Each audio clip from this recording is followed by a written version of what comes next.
Honourable members, the prayer.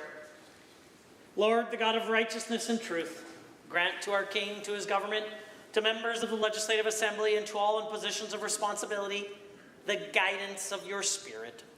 May they never lead the province wrongly through love of power, desire to please, or unworthy ideas, but laying aside all private interest and prejudice, keep in mind their responsibility to seek to improve the condition of all. Amen. Honourable members, it being the first sitting day of the week, we will now be led in the singing of our national anthem by Mr. Chad Oman. I invite you to participate in the language of your choice. O Canada, our home and native land, true patriot love in all of us command. With glowing hearts we see thee rise, the true north, strong and free. From far and wide, O Canada, we stand on guard for thee. God keep our land glorious and free. O Canada, we stand on guard for thee. O Canada, we stand on guard for thee. Honourable members, the land acknowledgement. The Legislative Assembly is grateful to be situated on Treaty 6 territory. This land has been the traditional region of the Métis people of Alberta, the Inuit, the ancestor territory of the Cree, Dene, Blackfoot, Saulteaux, Iroquois, and Dakota Sioux people. The recognition of our history on this land is an act of reconciliation, and we honour those who walk with us. We further acknowledge that the province of Alberta also exists within Treaties number 4, 7, 8, 10 territories, and the Métis Nation of Alberta. Please be seated.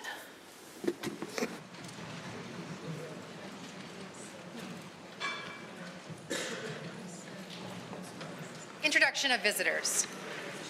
Honourable members, it's my absolute pleasure to introduce to you, and through me, a group of Scottish parliamentarians from the Scottish Parliament.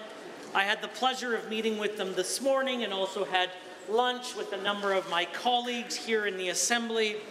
They are here as we are addressing and exploring several relevant issues in both jurisdictions.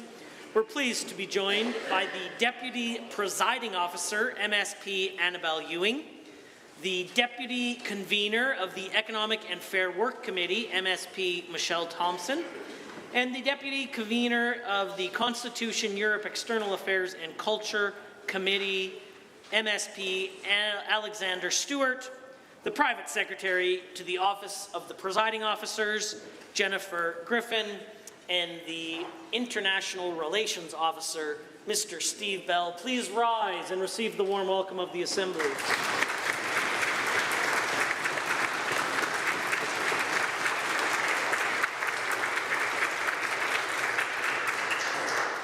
Please feel free to take your seats, members. I have a statement to make. Today, my office provided Vimy pins to all members of the Assembly.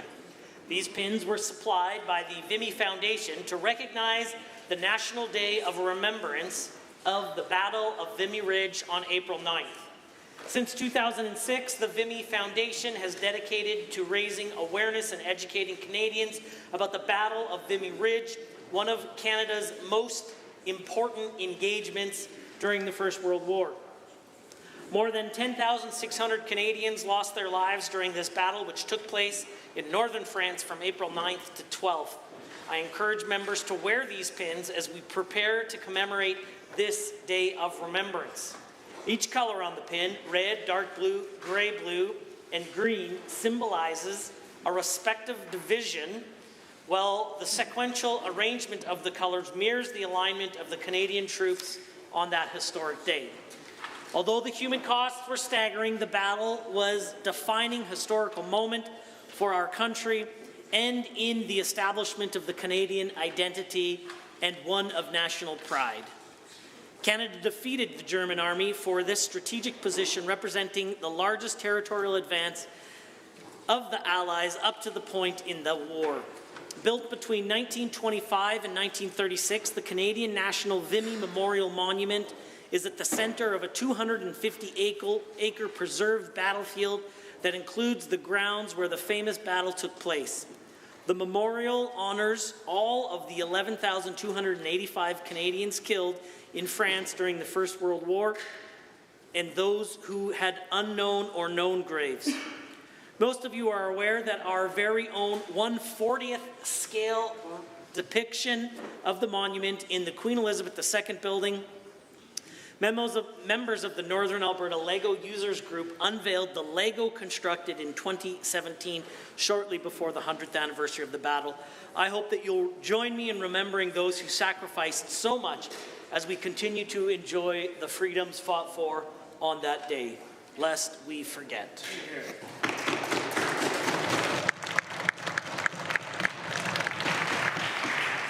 Introduction of guests. Honourable members, I have two further introductions today. Today's wonderful rendition of O Canada was sung by Chad Omen.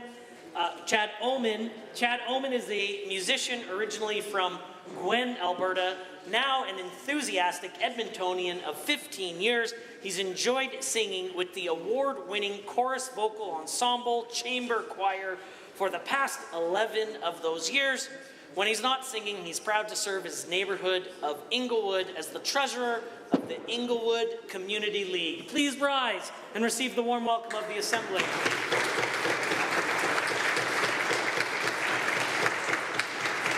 Lastly, honourable members, it's my pleasure to introduce members of the public service joining us in the gallery today. They are participating in a full-day public service orientation, which explores the legislative, budgetary, and committee processes enabling each participant to apply their knowledge to their role in the public service. Please rise and receive the warm welcome of the Assembly. Honourable members, the Honourable Member for Edmonton Whitemud has a school group to introduce. Thank you, Mr. Speaker. I'm pleased to introduce the grade 6 students from Brookside Elementary School in my riding of Edmonton Whitemud, along with fantastic parents and their teacher, Amanda Thompson. I'd ask them to please rise and receive the warm welcome of the Assembly. The Honourable the Minister of Forestry and Parks. Thank you very much, Mr. Speaker. It's my pleasure to rise today to introduce to you and through you to all members of the Assembly, students from the Rosedale Christian School, which is in the Ridge Valley, Crooked Creek area, who are joining us today with their teacher, Mr. Matt Taves, and some of their family members. May they please rise and receive the warm welcome of the House. The Honourable Member for Edmonton Manning. Thank you, Mr. Speaker. It's a pleasure to rise to introduce to you and through you the teachers and parents and all the 35 students from Soraya Hafez School. If you could all please rise and receive the warm welcome of the Assembly. The Honourable Member for Vermilion, Lloydminster Wainwright. The Honourable Member for Drumheller Stettler. Privilege to rise and introduce 24 grade 9 students from St. Thomas Aquinas School in Provost, along with their teacher, Hilary Mawson. I ask that they stand and receive the warm welcome of the Assembly. The Honourable Minister of Municipal Affairs has an introduction. Mr. Speaker, it is my pleasure to introduce to you and through you to all members of this House 7 great members of the Retail Council of Canada. They are relentless advocates for small and large retailers across Alberta and Canada. Please rise and receive the traditional warm welcome of this Assembly. The Honourable Member for Fort Saskatchewan-Vegreville. Mr. Speaker, I rise to introduce to you and through you and to all the members of the Assembly, Lauren Bergilette, Executive Director, and Lauren James, Director of Awareness and Outreach with the Eating Disorders Support Network of Alberta. It was a pleasure meeting with you today and hearing about your valuable work. I ask that you rise and receive the warm welcome of the Assembly. The Honourable Deputy Premier. Well, thank you, Mr. Speaker. I'd like to introduce to you and through you two young ladies from Calgary and one from the outstanding community of Three Hills, Alberta. My daughter Simone Ellis and her two friends Katarina and Landon McKiernan. They're here in honor of their friend Malcolm Torrance, who recently passed away from epilepsy a few days ago, and he's a huge fan of politics. Mr. Speaker, I ask you to extend them the warm welcome of this House and that remember the incredible life of such a wonderful young man. Thank you. Are there others? Seeing none, the clerk. Ministerial statements. Members' statements. The honourable member for Grand Prairie Wapiti has a statement to make. Thank you, Mr. Speaker. On April 1st, we celebrated the establishment of Alberta's third refocused healthcare pillar, Acute Care Alberta, and thrilled that we can now fully embrace an exciting and refreshing new chapter for acute care delivery in our province. Mr. Speaker, Acute Care Alberta will help pave the way towards building a more accountable, efficient, and patient-focused delivery model for Albertans. This unique provincial health agency will directly work with acute care providers to reduce emergency department and surgery wait times, lower response times, and improve access to care in rural communities. To further support the work of Acute Care Alberta, our government announced today that a new patient-focused funding initiative to enhance accountability, transparency, and fair allocation of resources. This new funding initiative will effectively pay hospitals based on the service they provide. This funding will reflect the number of patients that are treated and the complexity of their care. Through this model, efficiency is incentivized, ensuring that allocated funds are directly tied to patient care and delivery. In fact, Mr. Speaker, activity-based funding has been successfully implemented in Australia and many European nations, including Sweden and Norway. British Columbia and Ontario are also using this model in various ways. Introducing a new funding model is essential to our government's continued improvement to healthcare delivery for Albertans. We need new ideas and innovative models to ensure that we have an effective healthcare system that supports increasing demand and population growth. Mr. Speaker, our government will customize the new patient-focused funding through extensive consultation to ensure that we can identify the best approach to utilize this model. As we improve our healthcare system, we are ensuring that all Albertans can get the healthcare they need when and where they need it. Thank you. The honourable member for Sherwood Park has a statement to make. Mr. Speaker, like many Albertans, I listened closely to President Trump's tariff announcement last week. While Canada may have avoided the worst of the tariff rates compared to other nations, the Premier needs to know that now is not the time for victory laps. What Trump announced will still hurt a lot of people, hardworking Albertans, families, and businesses of all sizes. These tariffs threaten to cripple Canadian industries and undermine the livelihoods of workers across this country. Just last month, Alberta lost 15,000 jobs and saw a decline in key sectors like manufacturing. Alberta has the highest growth in unemployment rate in Canada. Also, millions of Albertans are watching their RSPs and pensions evaporate amidst a stock market downturn triggered by these tariffs. In moments like these, we must respond not with panic, but with purpose. Alberta must stand with Team Canada, partnering with the federal government and other provinces to craft a smart strategic plan. We need to think long-term and act boldly. That means building a robust internal Canadian market. We have an opportunity to build an economic fortress of 40 million people strong. We must expand global trade in agriculture, energy, and manufacturing, so we're not overly reliant on one trading partner. And we must deal with the U.S. in a way that makes our value undeniable. We also have a unique opportunity to turn a shield into a sword by attracting top talent from the U.S. and around the world to innovate, grow businesses, and strengthen Alberta. This moment demands leadership, not showmanship. It's time to build a stronger Alberta and a stronger Canada, but we need to act now. The honourable member for Fort Saskatchewan-Vegreville has a statement to make. Speaker, earlier today I had the pleasure of meeting with the Eating Disorder Support Network of Alberta, or ETSNA. Eating disorders include anorexia, bulimia, and binge eating, which are serious illnesses, not choices. Sadly, they're often misunderstood and unrecognized. Many leaving many untreated and facing significant long-term physical or psychological consequences. Eating disorders have the second highest mortality rate of all mental illnesses, with cardiovascular complications and suicide being the two most common causes of death.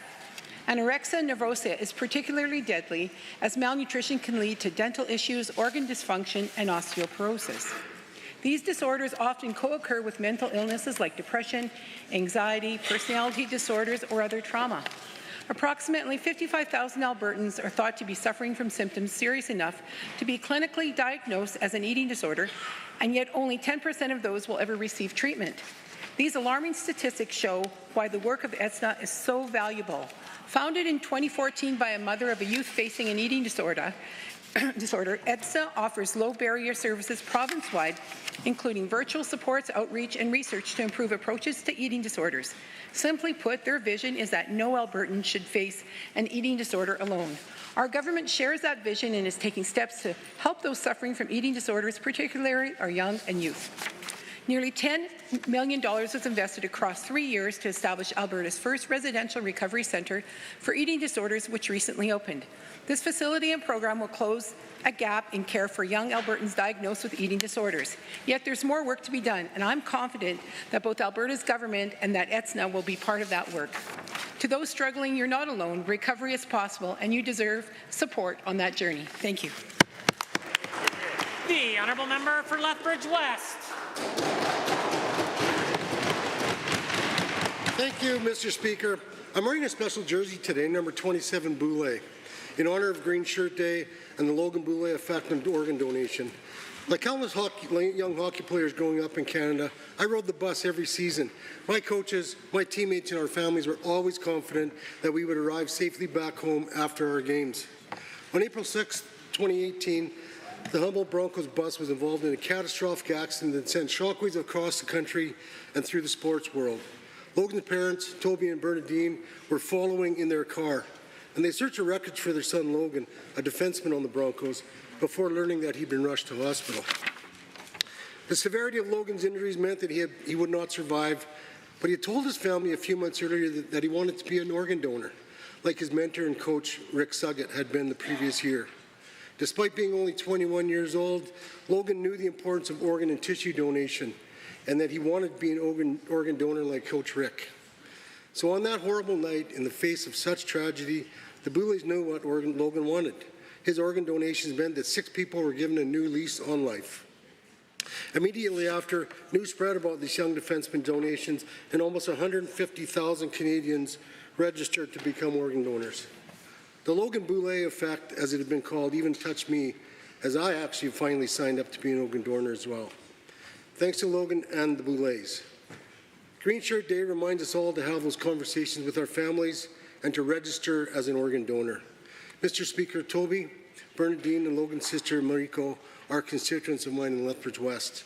We should all be grateful for their tireless efforts to promote and encourage organ donation, which has created a legacy that will truly save lives.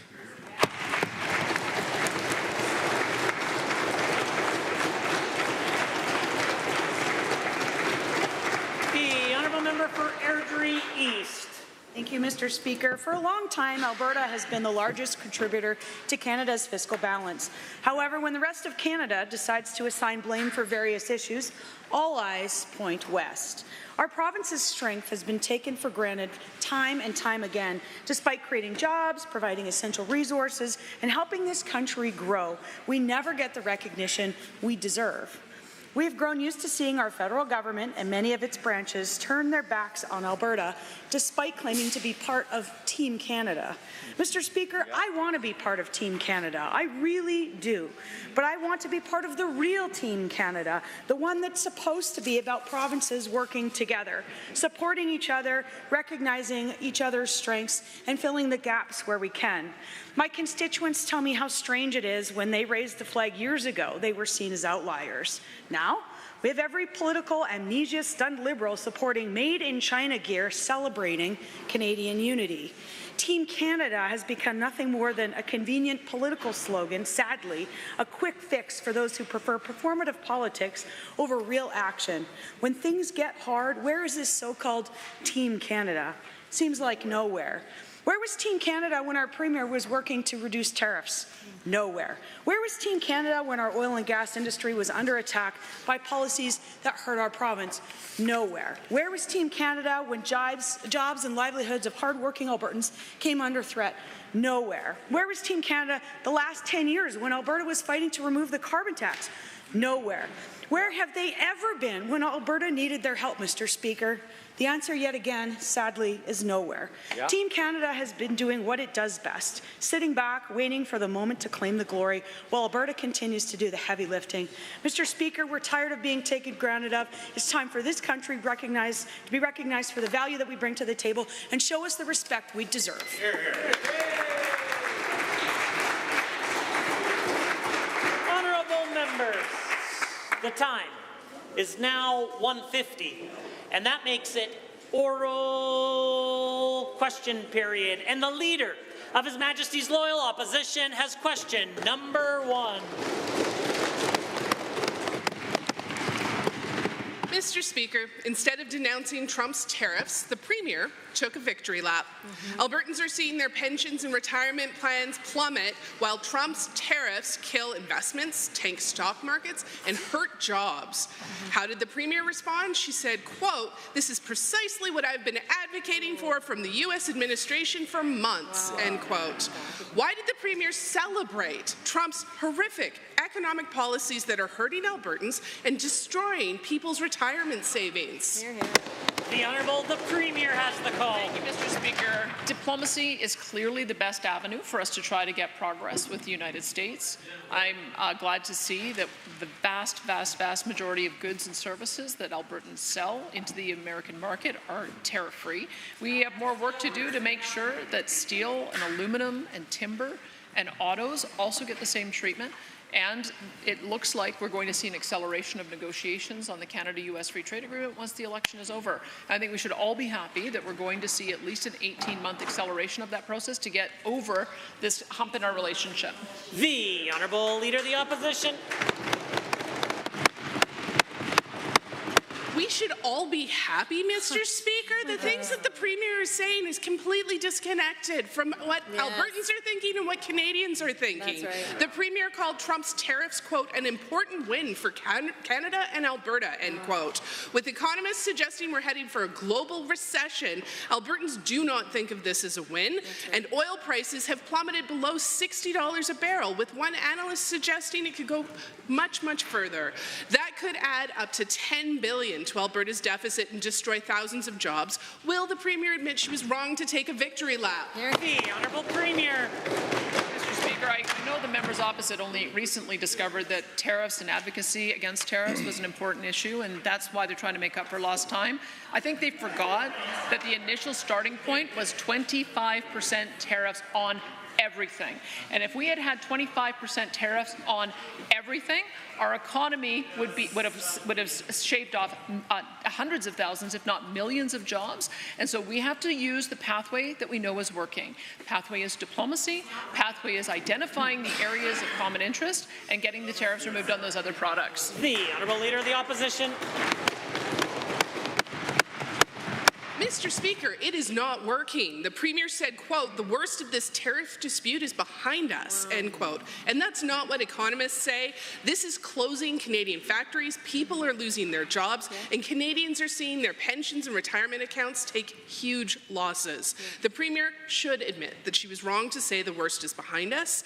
She should apologize for her pointless efforts to cozy up to American right-wing extremists and for taking a victory lap about Trump's harmful tariffs. Will she do so? Yeah. The Honourable the Premier. Thank you, Mr. Speaker. I don't know how I could be more clear with the members opposite. 25% tariffs on $600 billion worth of goods going across the border is demonstrably worse than having targeted tariffs on a handful of products that we know through diplomacy will be able to reduce. That, to me, Mr. Speaker, is a demonstration that you engage with the U.S. administration, you make the argument about how we benefit from mutual trade, and it's going to work over and over and over again. We've got some work to do on autos, on steel, on aluminum, and on timber, and we're going to keep working on it, Mr. Speaker. The Honourable Leader of the Opposition for question number 2. On March 3rd, the Premier said she'd hired retired Judge Raymond Wyatt to look into some of the allegations of the corrupt care scandal. Now, we know he will not have the power to subpoena, but she claimed he would be able to look into what he likes to get Albertans some answers.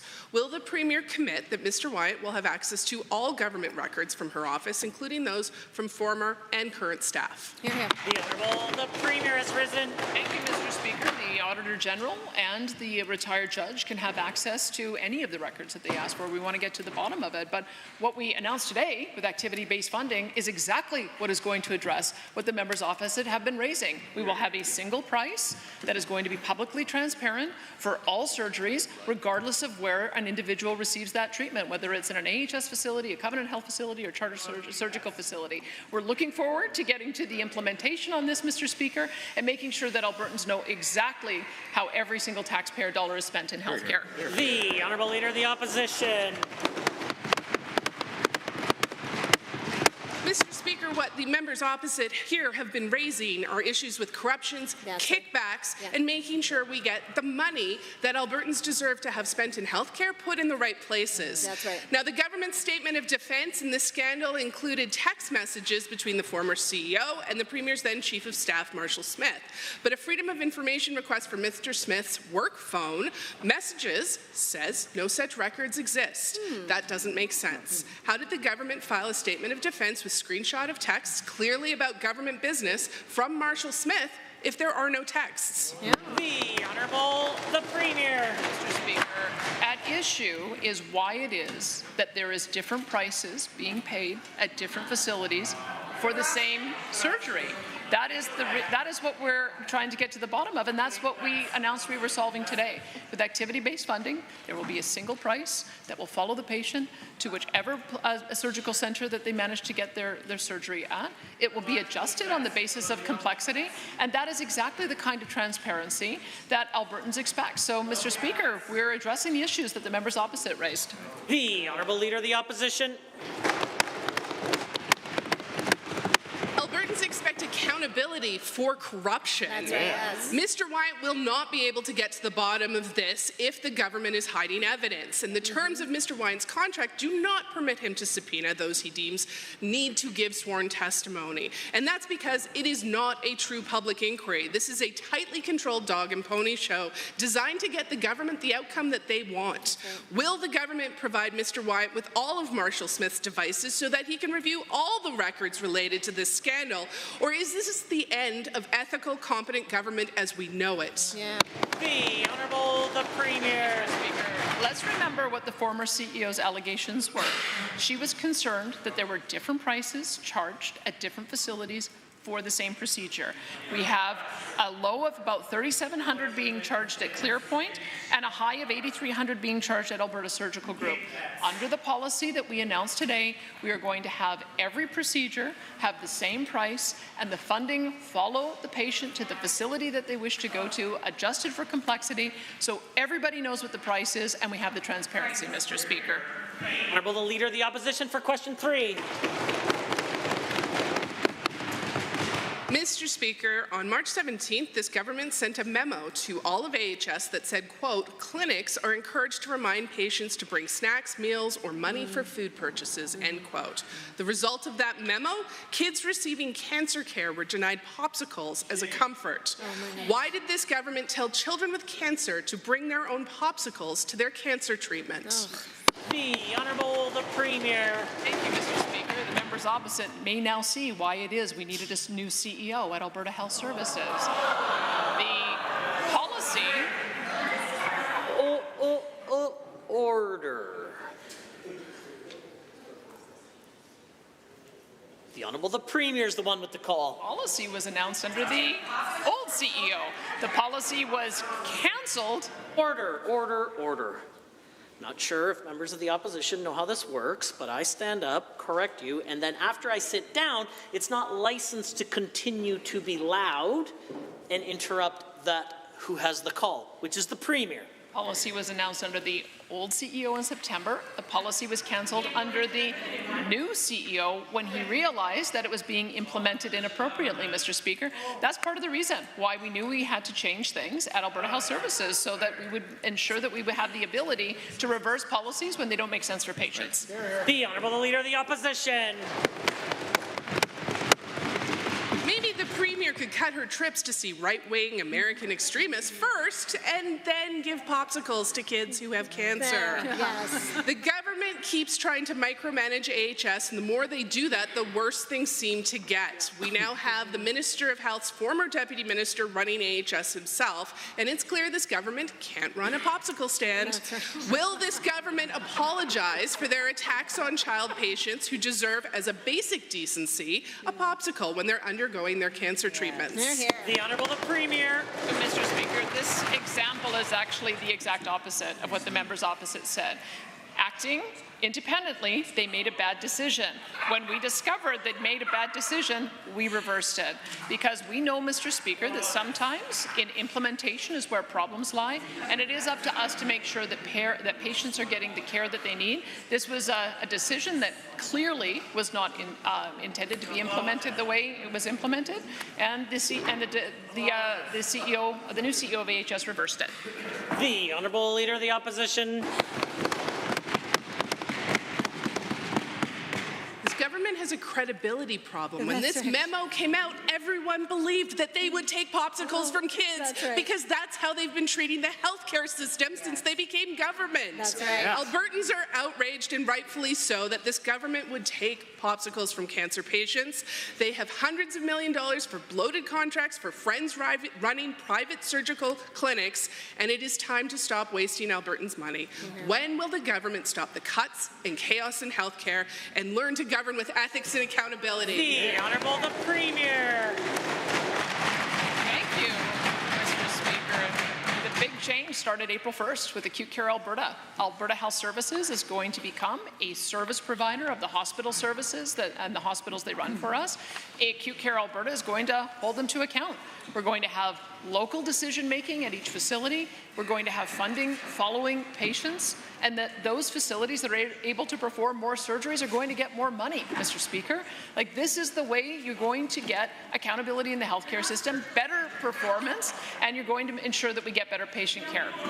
The Order. The Honourable Member for Calgary Glenmore has a question.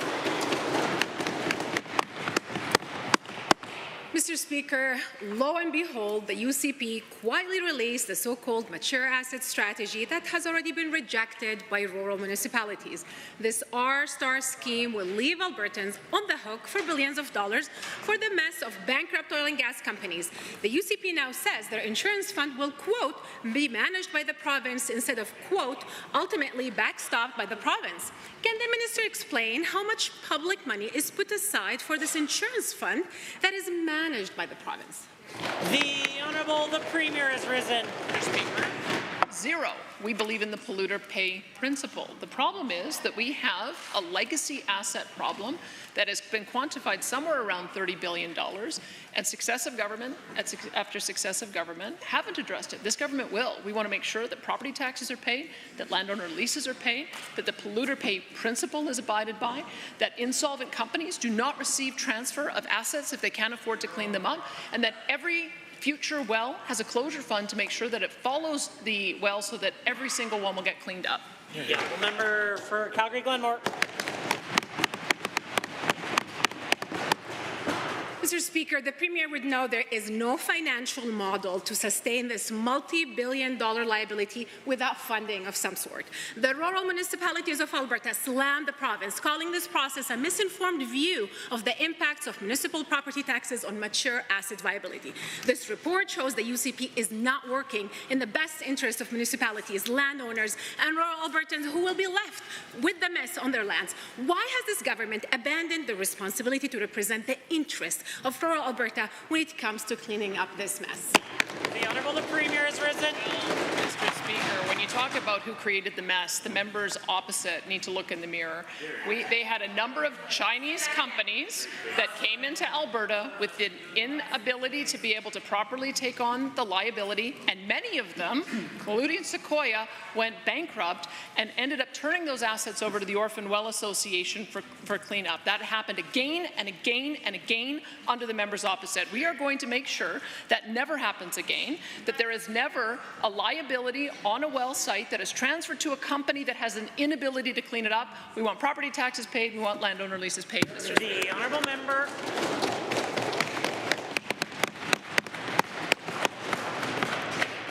Mr. Speaker, under the watch of this Premier, liabilities has increased by $10 billion in 1 year. Rural Alberta is home to 88% of the inactive wells in Alberta. RMA said the scheme is, quote, a narrow focus on keeping companies and wells profitable at any cost to other stakeholders with no corresponding industry accountability or consideration of impacts on everyone else, end quote. Instead of ethical, competent government, the UCP has abandoned rural landowners with this R-Star scheme. Who is this government working for if they are not protecting the municipalities on rural Alberta? The Honourable the Premier. The member opposite needs to read the report. It is very clear what is being proposed is a polluter pay principle where individual oil companies are not only going to have to pay the 3% of liabilities down every single year, but they are also going to have to put aside closure funds for future well liability on future drilling. We want to have a system in Alberta, Mr. Speaker, where no well is ever orphaned, where it always has money associated with it to clean up. They had the chance to address this when they were in government. They chose not to. This government's going to fix it. You're here. The honourable member for Calgary Acadia is next. Chaos and corruption from this UCP government continues. Last week, Albertans learned this government tried to save money by taking away snacks, ginger ale, and popsicles from children undergoing chemotherapy. These are not luxury items. These are items used for comfort, hydration, and dignity during painful procedures. The only reason this cruel policy was reversed is because they got caught. So let's be honest, how many other heartless cuts are quietly being pushed through across our healthcare system just to balance your books? The Honourable the Minister of Health has the call. Thank you, Mr. Speaker. In fact, that line of questioning is just plain insulting because no one, but no one would ever take away anything that a cancer child requires. And in fact, Mr. Speaker, as soon as we were made aware of the misinterpretation of what was supposed to have been a policy, that was decided in September.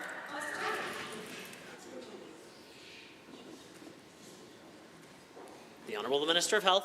The policy that was decided in September that was to take effect in April, when we realized what it was being misinterpreted as, I was glad the CEO actually reversed it. Honourable member for Calgary Acadia.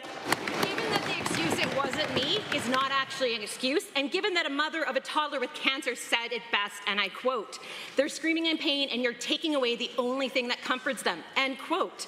Given that families spend 8 hours a time in treatment rooms while their children endure lumbar punctures, IV insertions, and chemotherapy, and this government thought that the best cost-saving measure was cutting a fruit cup, a pop, and a popsicle. Wow. What kind of leadership is this? Will the minister apologize to every Albertan family hurt by this cold, heartless decision, or will she punt it? The Honourable the Minister of Health. I am exceptionally proud of the fact that the new CEO reversed that decision, Mr. Speaker, because no one on this side of the House would ever consider taking away anything that would comfort a child. I'm a mother of 7 children. I've been with children in hospital and know how comforting it is to get that little bit of a popsicle, or whether it is a cookie, etc.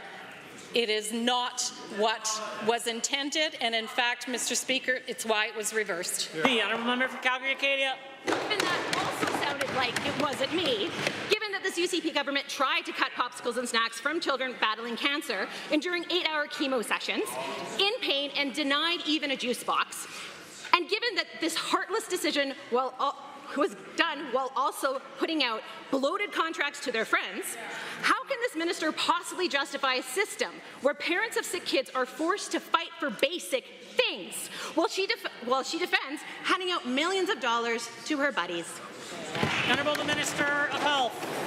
And Mr. Speaker, that's insulting and none of that is true. In fact, Mr. Speaker, it is our government that is actually going to build a standalone stollery. The members opposite had a chance. They never did it, Mr. Speaker. We are actually going to make sure that our children have the facilities they need to treat the illnesses they require, Mr. Speaker.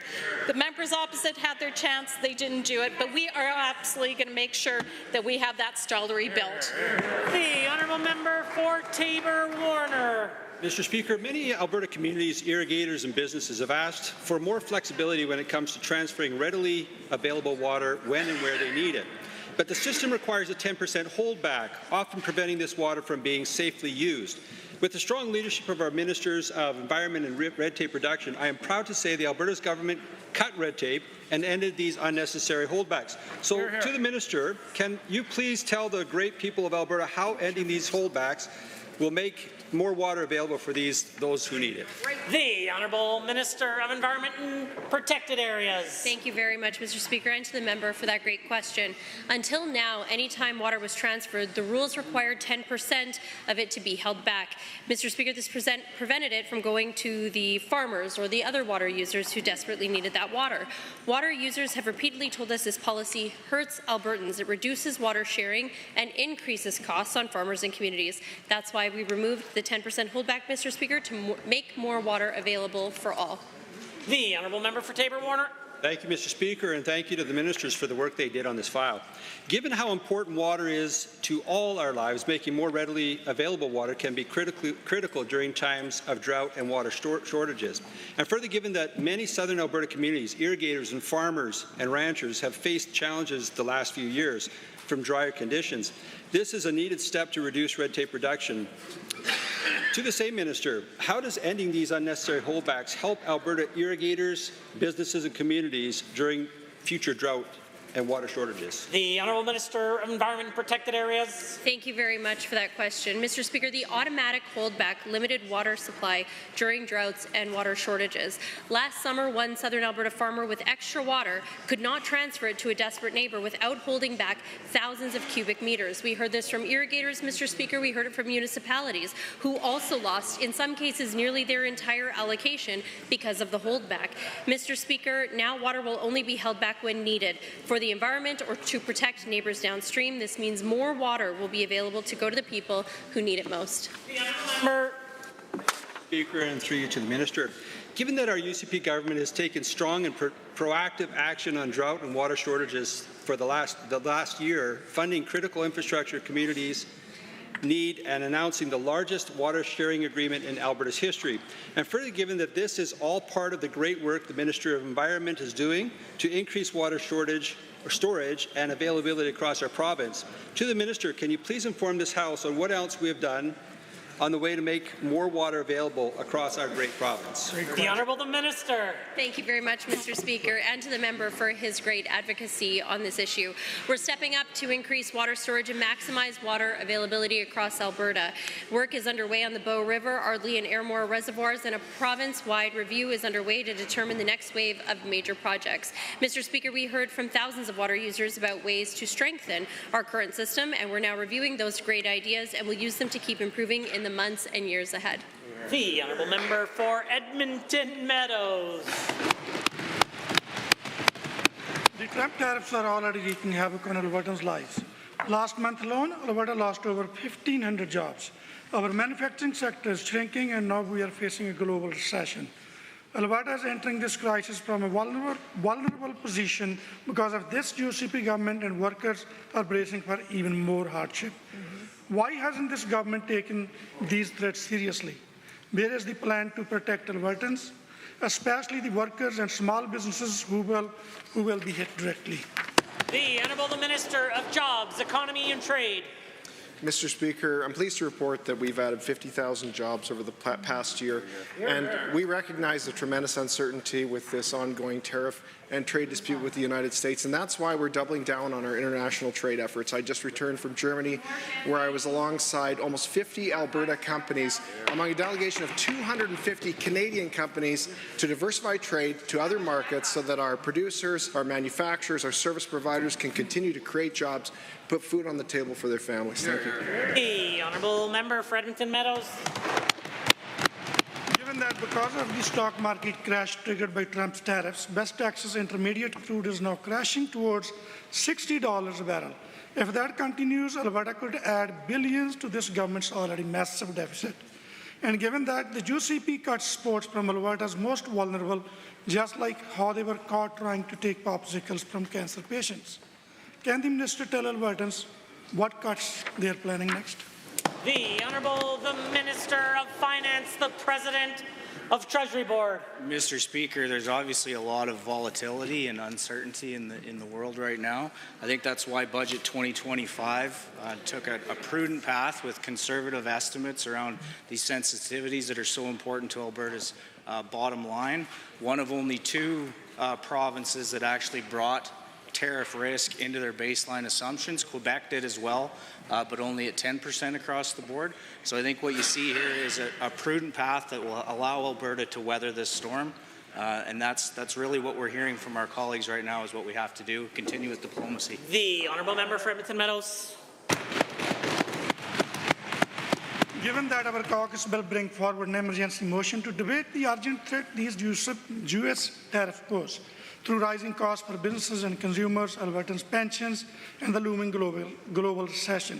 Given that, Alberta companies are losing billions in value while the price of oil collapses and the tariffs wreak havoc on our jobs and our economy. Given the Premier said this was a big win for Alberta, why don't this government take this crisis seriously? Or will they sit on their hands while jobs, savings, and Alberta's fiscal future are under threat? The Honourable the Minister of Finance. Speaker, I was just in a call before question period with the federal finance minister, the other provincial finance ministers, and the deputy governor of the Bank of Canada. And I can tell you one thing that gives me a little comfort is the changing tune across this country about what we need to do as a country to grow our economy. The deputy governor was clear with all of us that the best thing we can do to increase productivity, grow our economy, is get to a place where people can actually build things again. And that's what we've been advocating for. I think we're hearing it from all sides in this election. Hopefully that's something that comes out past this federal election. We can build things, grow the pie for everyone. The honourable member for Edmonton Manning. Thank you, Mr. Speaker. Agriculture businesses are facing 100% tariffs from China on canola and peas and 25% on pork production. The Canadian government has announced support for the country's agriculture sector as it deals with tariffs. The Federal Agriculture Department says that with the current payment cap under agri-stability will double to $6 million for 2025 program year. Supports will also be increasing the compensation rate from 80% to 90%. Does the Minister of Agriculture support these changes, and is the provincial government prepared to match it? The Honourable the Minister of Municipal Affairs has risen. Well, it's an ordinary day, Mr. Speaker, because the NDP on one breath is complaining when the Premier and others from our government go down and defend Alberta's interest in the U.S., and then they advocate in question period to defend Albertans' interest in the U.S. Fortunately, we don't listen to them, and our agriculture minister is in the U.S. right now, supporting Alberta's interest, supporting Canada's interest, and standing up for all of the agricultural sectors in Alberta, and we will be there till the end, Mr. Speaker, because while those folks cheer against Alberta, we cheer for it.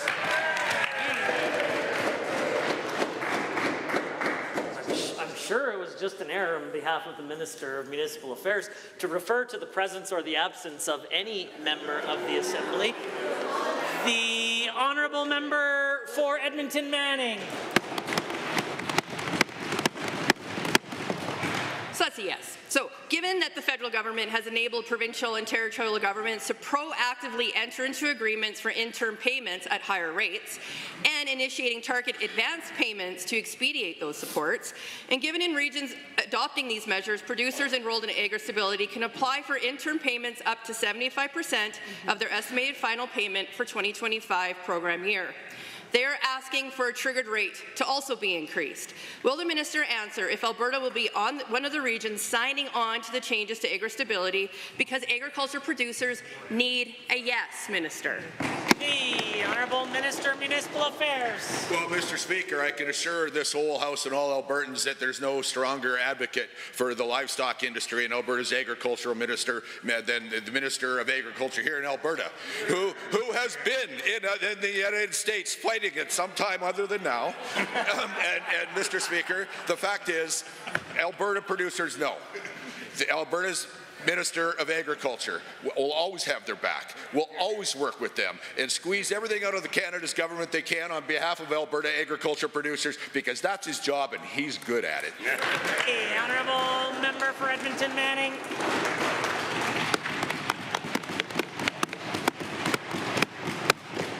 Well, given it's a matching program, I really do hope that's a yes. And given that AgriStability trigger has long been a problem for farmers, and given that the program does not benefit farmers who do not trigger AgriStability this year, nor will it benefit farmers who are not enrolled, and given the deadline to enroll is April 20th, 25, and filing of AgriStability claims happened at the end of the production year, and given this means no help for farmers experiencing short-term financial stress, and that farmers should not have to take on more debt just because of trade injury, will the minister support the federal government implementing the agro-recovery program immediately? The Honourable Minister of Municipal Affairs. Well, Mr. Speaker, I'm going to largely repeat my last answer because it applies here. Alberta's Minister of Agriculture has been to the United States, is advocating for Alberta farmers, Alberta people to grow crops, and they know they can trust that minister because he listens to them and he works with them to squeeze everything out of the Canada's government that rightly can be squeezed for Alberta producers, so the honourable member can set their mind at ease knowing that our person in charge is on the job with the support of the Premier. They're never going to get any better support than they're going to get in Alberta right now with this government. The Honourable Member for Calgary-Fish Creek. Mr. Speaker, Alberta has taken a proactive approach in addressing U.S. tariff threats, including the Premier's recent visit to Florida, engaging directly with American lawmakers, media, and influencers to defend our key industries and protect Alberta jobs. Last week's announcement by the U.S. administration confirms the most Canadian exports, including Alberta's energy, agriculture, and mineral products, will remain tariff-free. Hear, hear. At least for now. To the Minister of Jobs, Economy and Trade, how has Alberta's diplomatic strategy contributed to this positive outcome for both Alberta and Canada? The Honourable Minister of Jobs, Economy and Trade. Mr. Speaker, Alberta's diplomatic strategy has been direct and effective, and our Premier and ministers have engaged governors, members of Congress, and U.S. industry and labour leaders to defend Alberta's jobs and secure market access. Alberta provides more oil to the U.S. than Saudi Arabia, Mexico, and Iraq combined. That trade supports over 2.4 million jobs. Our focused diplomacy ensured Alberta Energy received a reduced tariff rate because our allies know we are essential to North America's energy security and prosperity, now and into the future. Thank you, Mr. Speaker. The Honourable Member for Calgary-Fish Creek. Speaker, and thank you to the Minister. Given that Alberta is Canada's economic engine and safeguarding Alberta's industries is essential to protecting the national economy to the benefit of all Canadians, and given that our government's direct engagement with U.S. lawmakers has focused on constructive diplomacy, not political grandstanding, to the same Minister, can you explain how Alberta's direct engagement with our largest trading partner, the United States, by highlighting the mutual benefits of Canada-U.S. trade to American audiences, truly reflects the spirit of Team Canada? Hear, hear. Honourable Minister of Jobs, Economy and Trade. Mr. Speaker, with millions of American jobs tied directly to trade with Canada, Canada's provinces are stepping up as a strong consolidated front, protecting our jobs and economy. Last year alone, Alberta exported over $160 billion to the United States, more than 80% in energy alone. These are facts that can't be ignored. Our direct engagement with the U.S. is yielding measurable results. American decision makers now better understand that Canadian energy truly fuels their economy. We are proud to play a leading role in fueling Canada's economic engine, and we are proud to lead the provinces in breaking down barriers to international trade. The honourable member. Mr. Speaker, and again to the Minister. Given that while most Alberta exports remain tariff-free, key sectors like steel, aluminum, and auto manufacturing are still facing harmful U.S. tariffs. And given the importance of ensuring long-term trade certainty for Alberta workers and industries, to the same Minister, what is Alberta's ongoing strategy to secure permanent tariff-free access for our key sectors and to work with U.S. partners to remove or reduce remaining sector-specific tariffs? The honourable Minister. Mr. Speaker, we're leveraging our U.S. offices, our Washington presence, and targeted advocacy to industry and labour groups, sector by sector, for ongoing tariff relief. We're working shoulder to shoulder with allies in Washington and across key U.S. states to oppose tariffs that ultimately hurt families and businesses on both sides of the border. Alberta will continue to lead with facts, build alliances, and push for stable, permanent, tariff-free trade, which will benefit North Americans on both sides of the border. Alberta will keep making the case for free and fair trade because it's in everyone's interest. The honourable member for Calgary-Bennington has a question to ask. People from every corner of the world choose to make their home here in Canada. Canadian education is globally recognized for its focus on inclusivity, accommodating students from all backgrounds. But Alberta teachers face growing challenges with a lack of supports and resources needed for inclusive classrooms. Could the Minister of Education perhaps tell Albertans which province in this country has the lowest level of funding per student? The Honourable the Minister of Education. Mr. Speaker, I'm very happy to report that in Budget 25 we are investing at record levels in our education system, including in specialized supports that students from all backgrounds need in order to succeed. We are investing more in early literacy and numeracy programming to help ensure that students get the right start. We are investing more in supports for... Order. The Honourable the Minister of Education is the only one with the call. We are investing more in supports for refugee students as well as for students who have English as an additional language, and indeed we will ensure our system is world-class. The Honourable Member for Calgary-Bennington. Given that it's Alberta, Alberta is the province with the lowest funding per student in the country. Given that only 3 Canadian provinces have seen a decline in education funding over the last decade, one of those provinces is Alberta, where education spending per student is lower today than it was in 2019. Given that 60,000 new Canadians choose to call Alberta home last year, does the minister think these new Canadians don't deserve the same classroom supports they would receive in other provinces? The Honourable Minister of Education.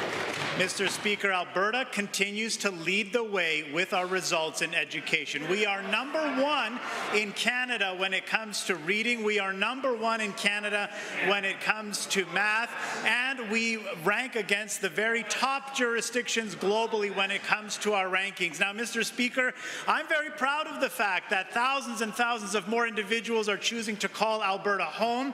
We've reversed the trend. When the NDP was in power, they drove Albertans out of the province. They told them to go find work in other provinces. We are making Alberta the place to be again. The Honourable Member for Calgary-Bennington.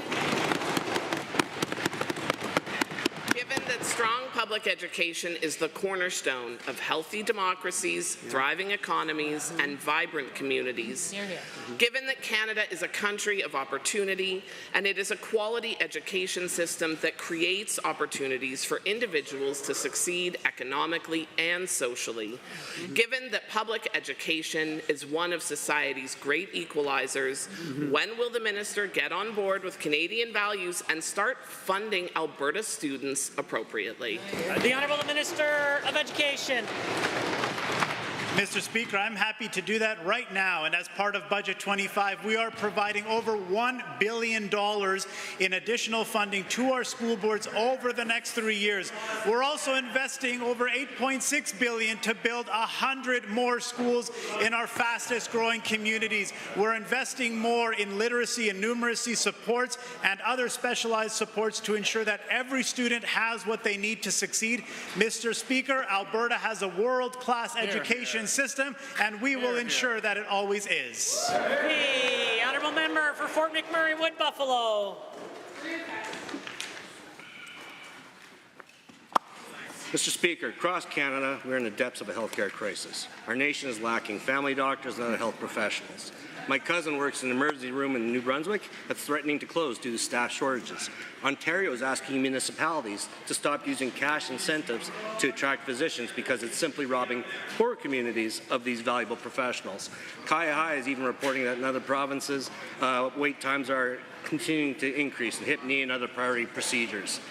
Can the Minister of Health please expand on her plans for my community of Fort McMurray to address these types of challenges? The Honourable Minister of Health has the call. Well, thank you, Mr. Speaker. And one of the ways that we're doing this is, in fact, allocating more funds, $15 million in Budget 2025, in fact, for new urgent care centres in not only Fort McMurray, but also West Edmonton, South Edmonton, Westview, which is Stony Plain, Spruce Grove, East Calgary, Lethbridge, Medicine Hat, and Cold Lake.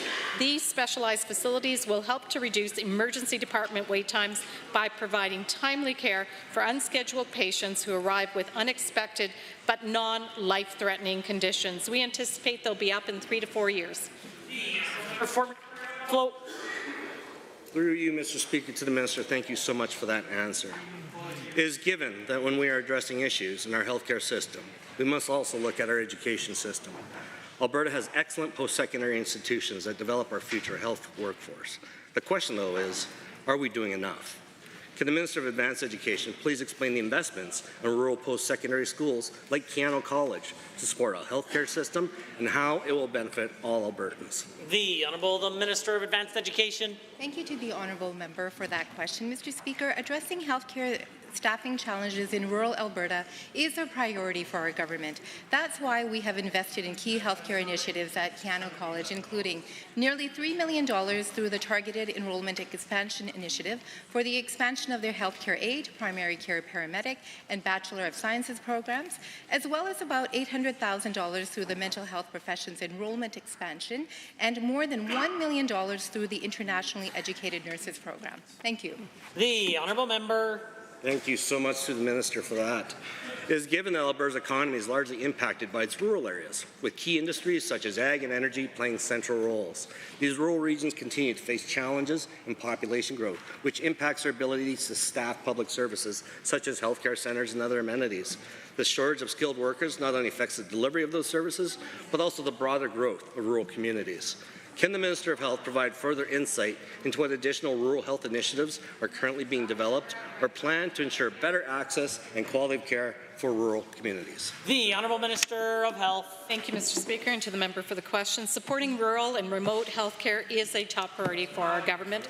In fact, Mr. Speaker, Budget 2025 increases health operating expenses to $28 billion, improving access to care closer to home and building capacity at hospitals and rural facilities.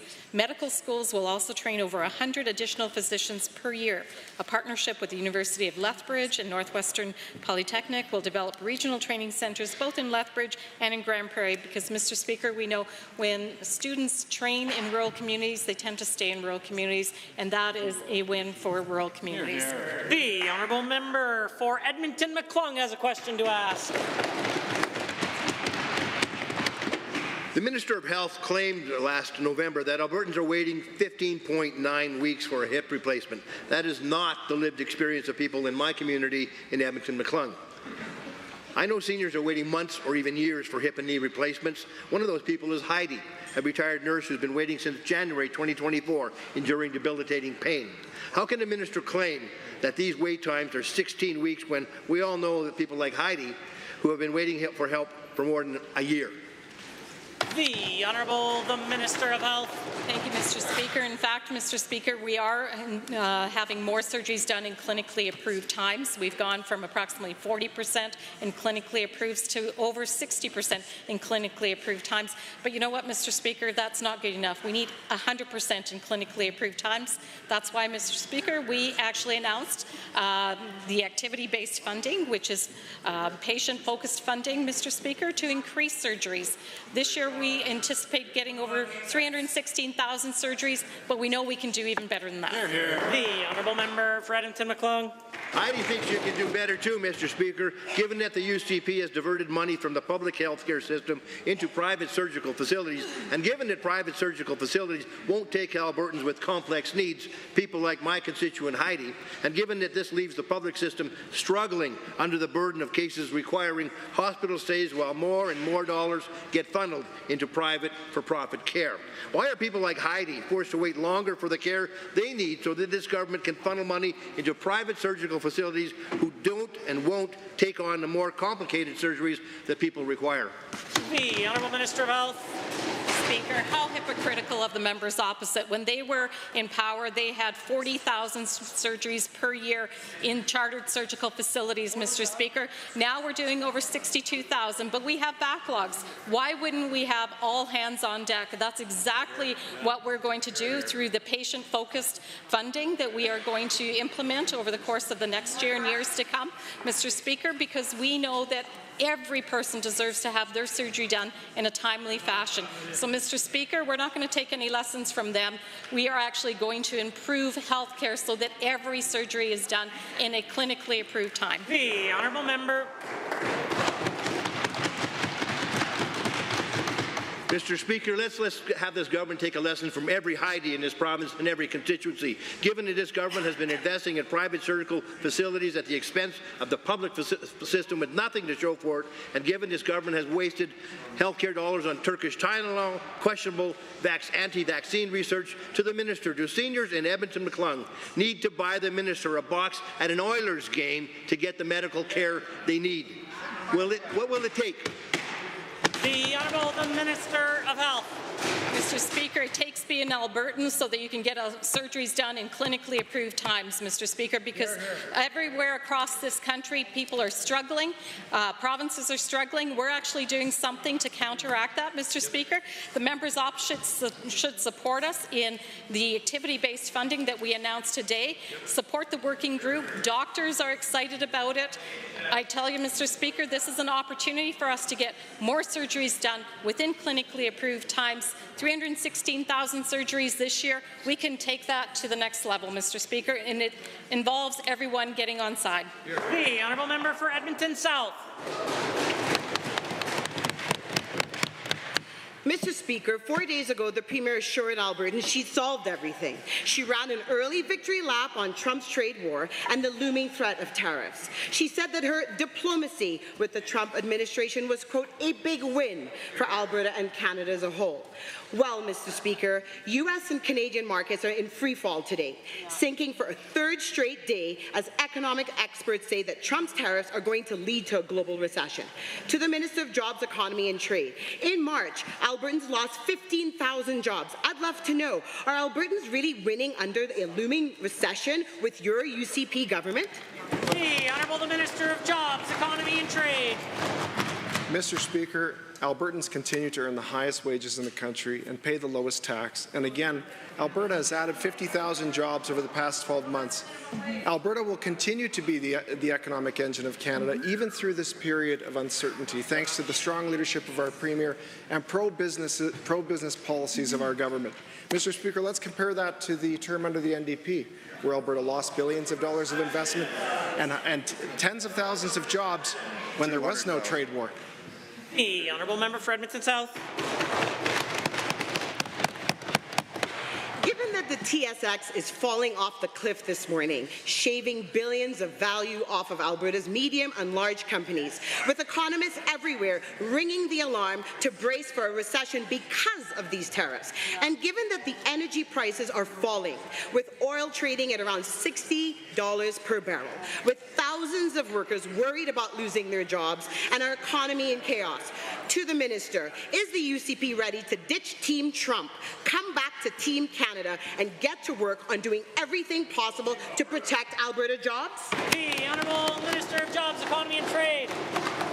Mr. Speaker, if the members opposite are concerned about the situation with the United States, perhaps they should get involved. They should join us in our advocacy with U.S. lawmakers, businesses, labor groups.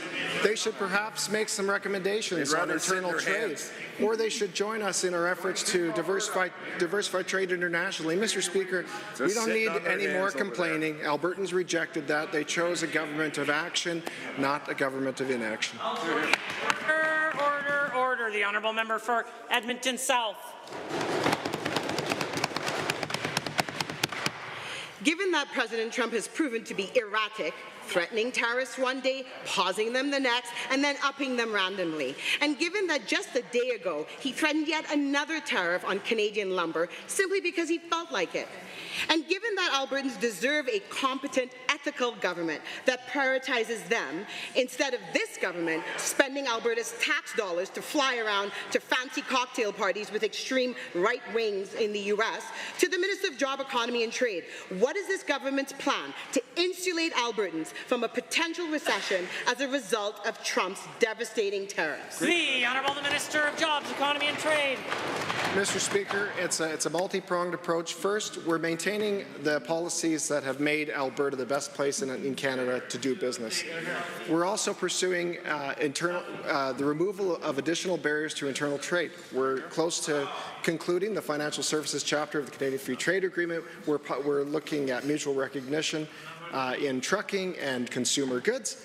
We are also exploring direct-to-consumer alcohol agreements with other provinces and territories. And on the internal trade file, we're going out to other countries and we're asking them, would you like the most responsibly produced energy and food? And it turns out, Mr. Speaker, they do. Honourable Member for Drayton Valley Devon. Mr. Speaker, on this side of the House, we understand the unique challenges of rural Albertans, seniors, people with disabilities, and others who have limited mobility often face transportation barriers. It's often more difficult for families in rural areas to get from point A to point B compared to those in the urban centers. To the Minister of Senior, Community and Social Services, how is our government making transportation more accessible for rural Albertans?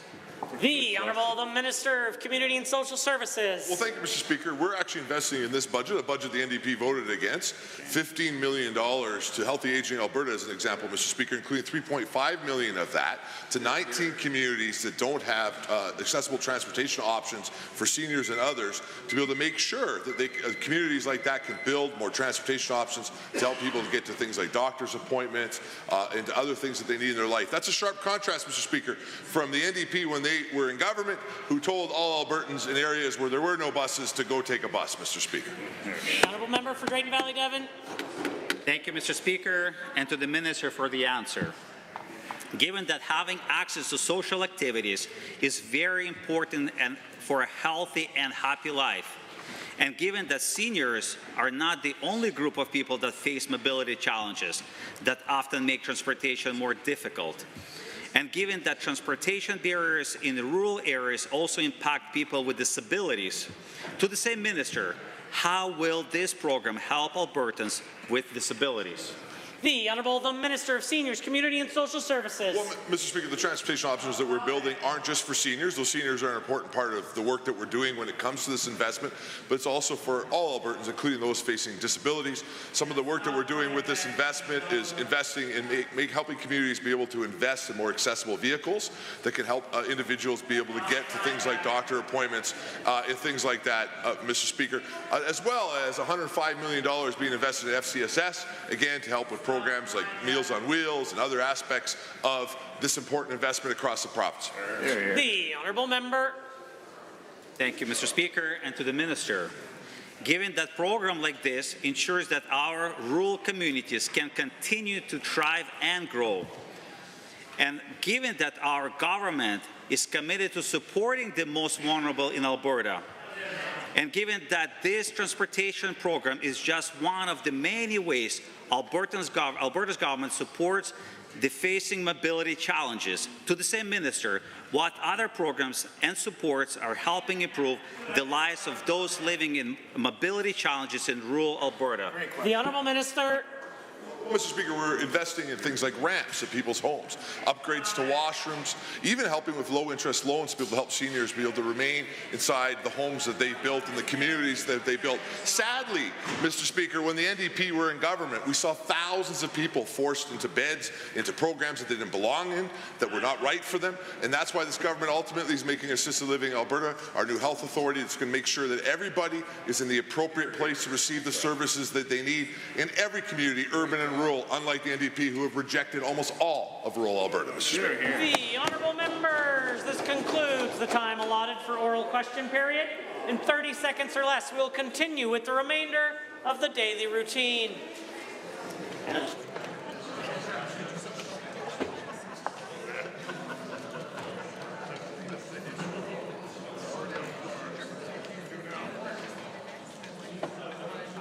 Yeah, I'm coming back.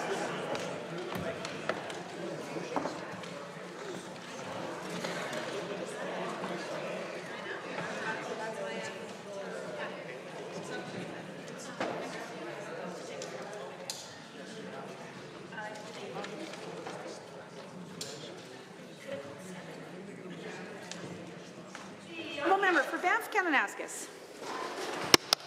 34,000 vehicles a day transect an internationally significant wildlife corridor on the Trans-Canada Highway, making crossing the road risky for drivers and wildlife. Solving this problem is why the Bow Valley is the international leader when it comes to wildlife connectivity and corridor ecology. Today, 47 overpasses and underpasses combined with highway fencing in the Bow Valley facilitate hundreds of thousands of wildlife crossings each year and have reduced wildlife vehicle collisions by more than 80%. Now, Alberta Transportation has plans to fence 10 kilometres of highway through Canmore. Yay! But no wildlife crossing structures are included. That means bears, elk, wolves, and even weasels won't be able to cross the road at all. While local experts have shared recommendations for good crossing locations based on data, they've been ignored. This once great project will now sever wildlife movement. And it's not just the fence. The Three Sisters Mountain Village development moves forward despite local opposition and an approval based on a 32-year-old NRCB decision and an outdated, inadequate environmental impact assessment. The UCP government even narrowed the South Canmore Wildlife Corridor to make this development even bigger. To add salt to the wound, the owner of TSMV also owns oil and gas companies that owe Albertans $180 million in municipal taxes. They're telling the people of Canmore, don't worry about wildlife and local services while this company skips out on paying its taxes. That's just what fuels the economy, right? Research shows that trails in the Bow Valley are already dramatically impacting wildlife movement, displacing bears and wolves hundreds of meters from trails. For communities that take pride in coexisting with wildlife, every day is another UCP failure. From forcing a massive housing development and a wildlife corridor for their friends, to utter incompetence at building a fence without crossing structures, and their inability to better manage recreation's impacts. Hopefully our wildlife will survive the UCP cuts, corruption and chaos until a better NDP government takes over in 2027.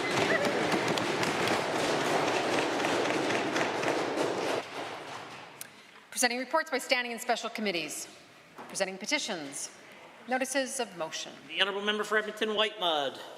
Thank you, Mr. Speaker. I rise to give notice that at the appropriate time under Standing Order 42, I intend to move the following motion. Be it resolved that the Legislative Assembly of Alberta acknowledge that the recently implemented tariffs by the Government of the United States will have serious negative impacts on Alberta's workers, small business owners, and key industries including energy, agriculture, and manufacturing. B, recognize the urgent threat presented by these tariffs to Albertans' retirement plans as a result of ongoing economic instability and investment losses. And C, urge the government to 1, publicly express its opposition to the tariffs announced by President Donald Trump on behalf of the Government of the United States, which are harming Alberta's economy, and 2, take all necessary steps to protect major industries in Alberta by strengthening and expanding domestic and international markets for Alberta products, and implement comprehensive supports for impacted workers and families to help mitigate any negative impacts on jobs, pensions, and retirement savings. Introduction of bills. The Honourable the Minister of Public Safety and Emergency Services and the Deputy Premier. Thanks very much, Mr. Speaker. I'm pleased to rise and introduce Bill 49, the Public Safety Emergency Statutes Amendment Act 2025. If passed, the legislation would make effective changes to combat illicit scrap metal theft, support safer and disaster-resilient communities, provide further framework for the new independent agency police service and the Police Review Commission. I hereby move first reading of Bill 49, the Public Safety Emergency Statutes Amendment Act. Mr. Speaker. The Honourable the Deputy Premier has moved first reading of Bill 49, Public Safety and Emergency Services Statutes Amendment Act 2025. All those in favour of the motion for first reading, please say aye. Aye. Any opposed, please say no. In my opinion, the ayes have it. That motion is carried and so ordered. Bill 49, Public Safety and Emergency Services Statutes Amendment Act 2025 is now read a first time. Tabling returns and reports. The Honourable Member for Bonnyville, Cold Lake, St. Paul. Thank you, Mr. Speaker. I'd like to table 5 copies of this wonderful petition that one of my local grade 6 classes had done up. Apparently, they hate daylight savings time. And all 17 of them decided to put a petition for it. Brings a tear to my heart. And thank you very much. Are there others? The Honourable Member for St. Albert. Mr. Speaker, I have 5 copies of a report I had to FOIP to get, and it was supposed to go to the Minister, and it's Accessible Alberta, Recommendations for Provincial Accessibility Legislation from the Office of the Advocate for Persons with Disabilities, and guess what? Recommending the legislation. Yeah.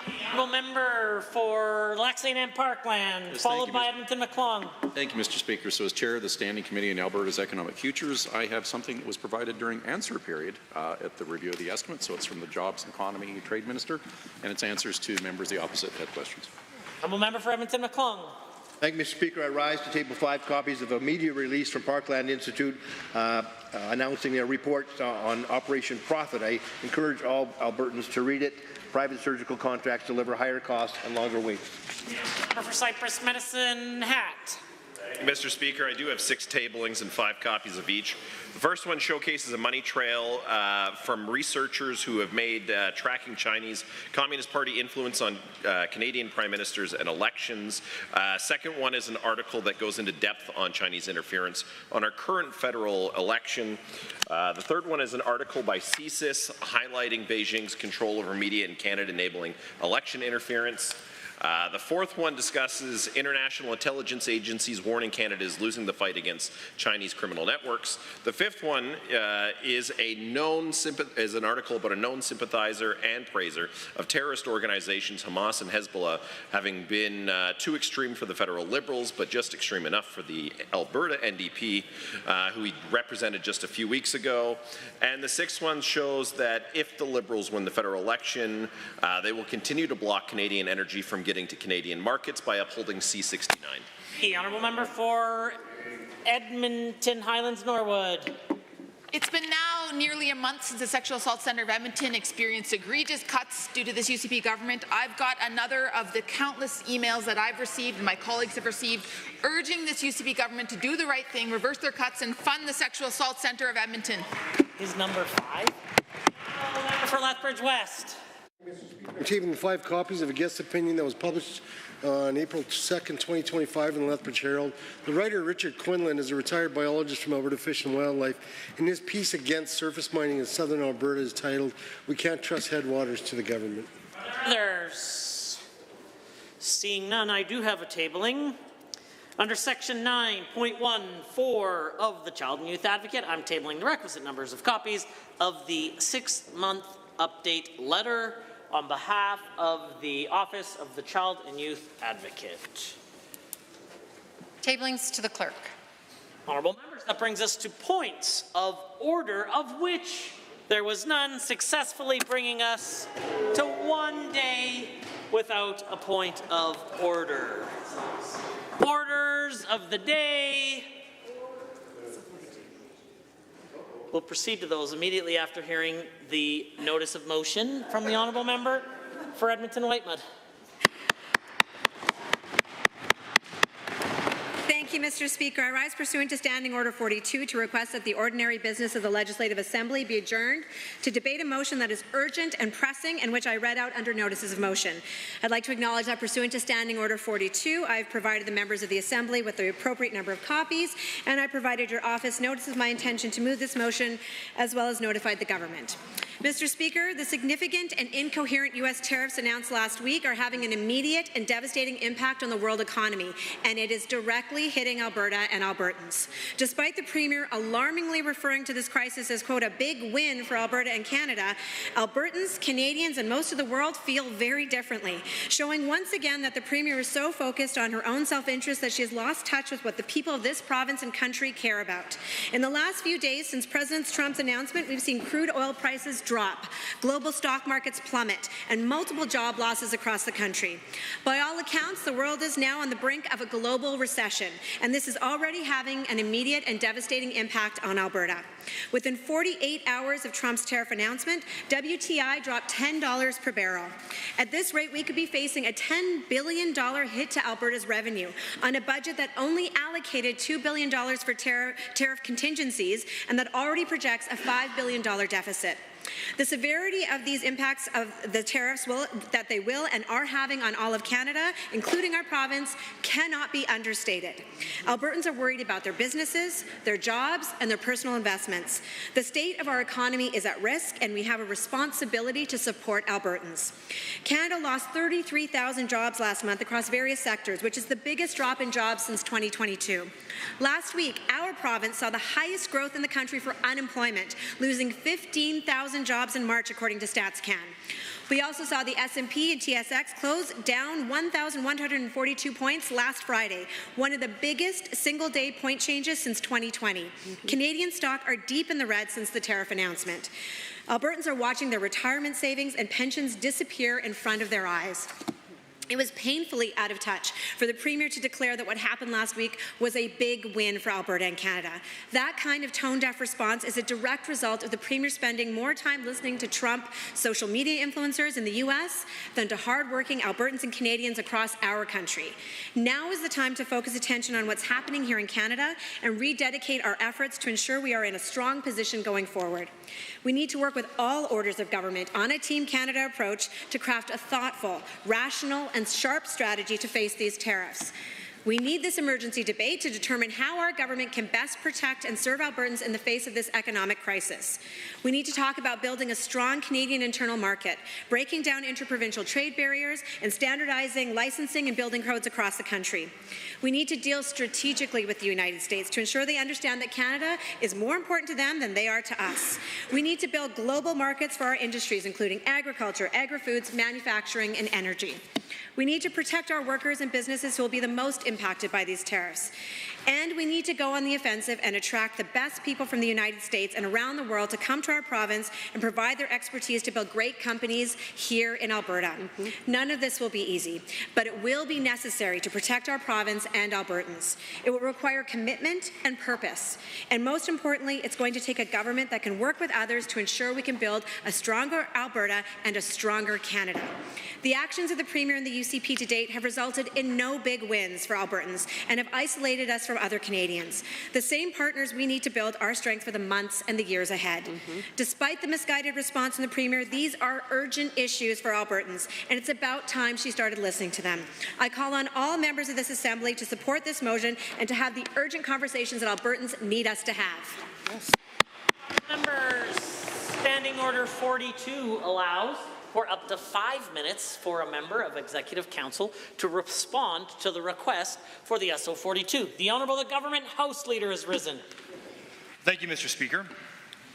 Let me be clear, as has the Premier, that we believe a tariff-free relationship with the United States is essential. And Alberta's government has been working tirelessly to protect our province against these unjust tariffs. I've said it before, and I'm repeating it now. Since session started in late February, the topic of tariffs, their potential impact, and our government's response has been the topic of discussion in this chamber multiple times. And time and again, Alberta's government has stood not only to express the seriousness of this moment, but also to share the actions our government and our Premier have been taking to meet the moment and stand up for Albertans.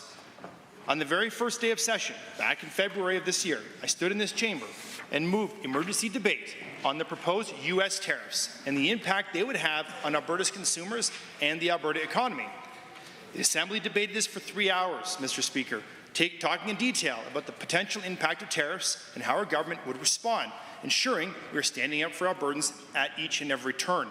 February 27th, our government introduced a budget, 2025, about meeting the challenges ahead, both the challenges of tariffs, Mr. Speaker, and the challenge of keeping life affordable for Albertans, families, amidst the shifting economic and geopolitical landscape. Tariffs were a main topic of conversation, not only when the budget was debated in the House, Mr. Speaker, but also during estimates in committees, meaning several more hours of debate took place on this very topic.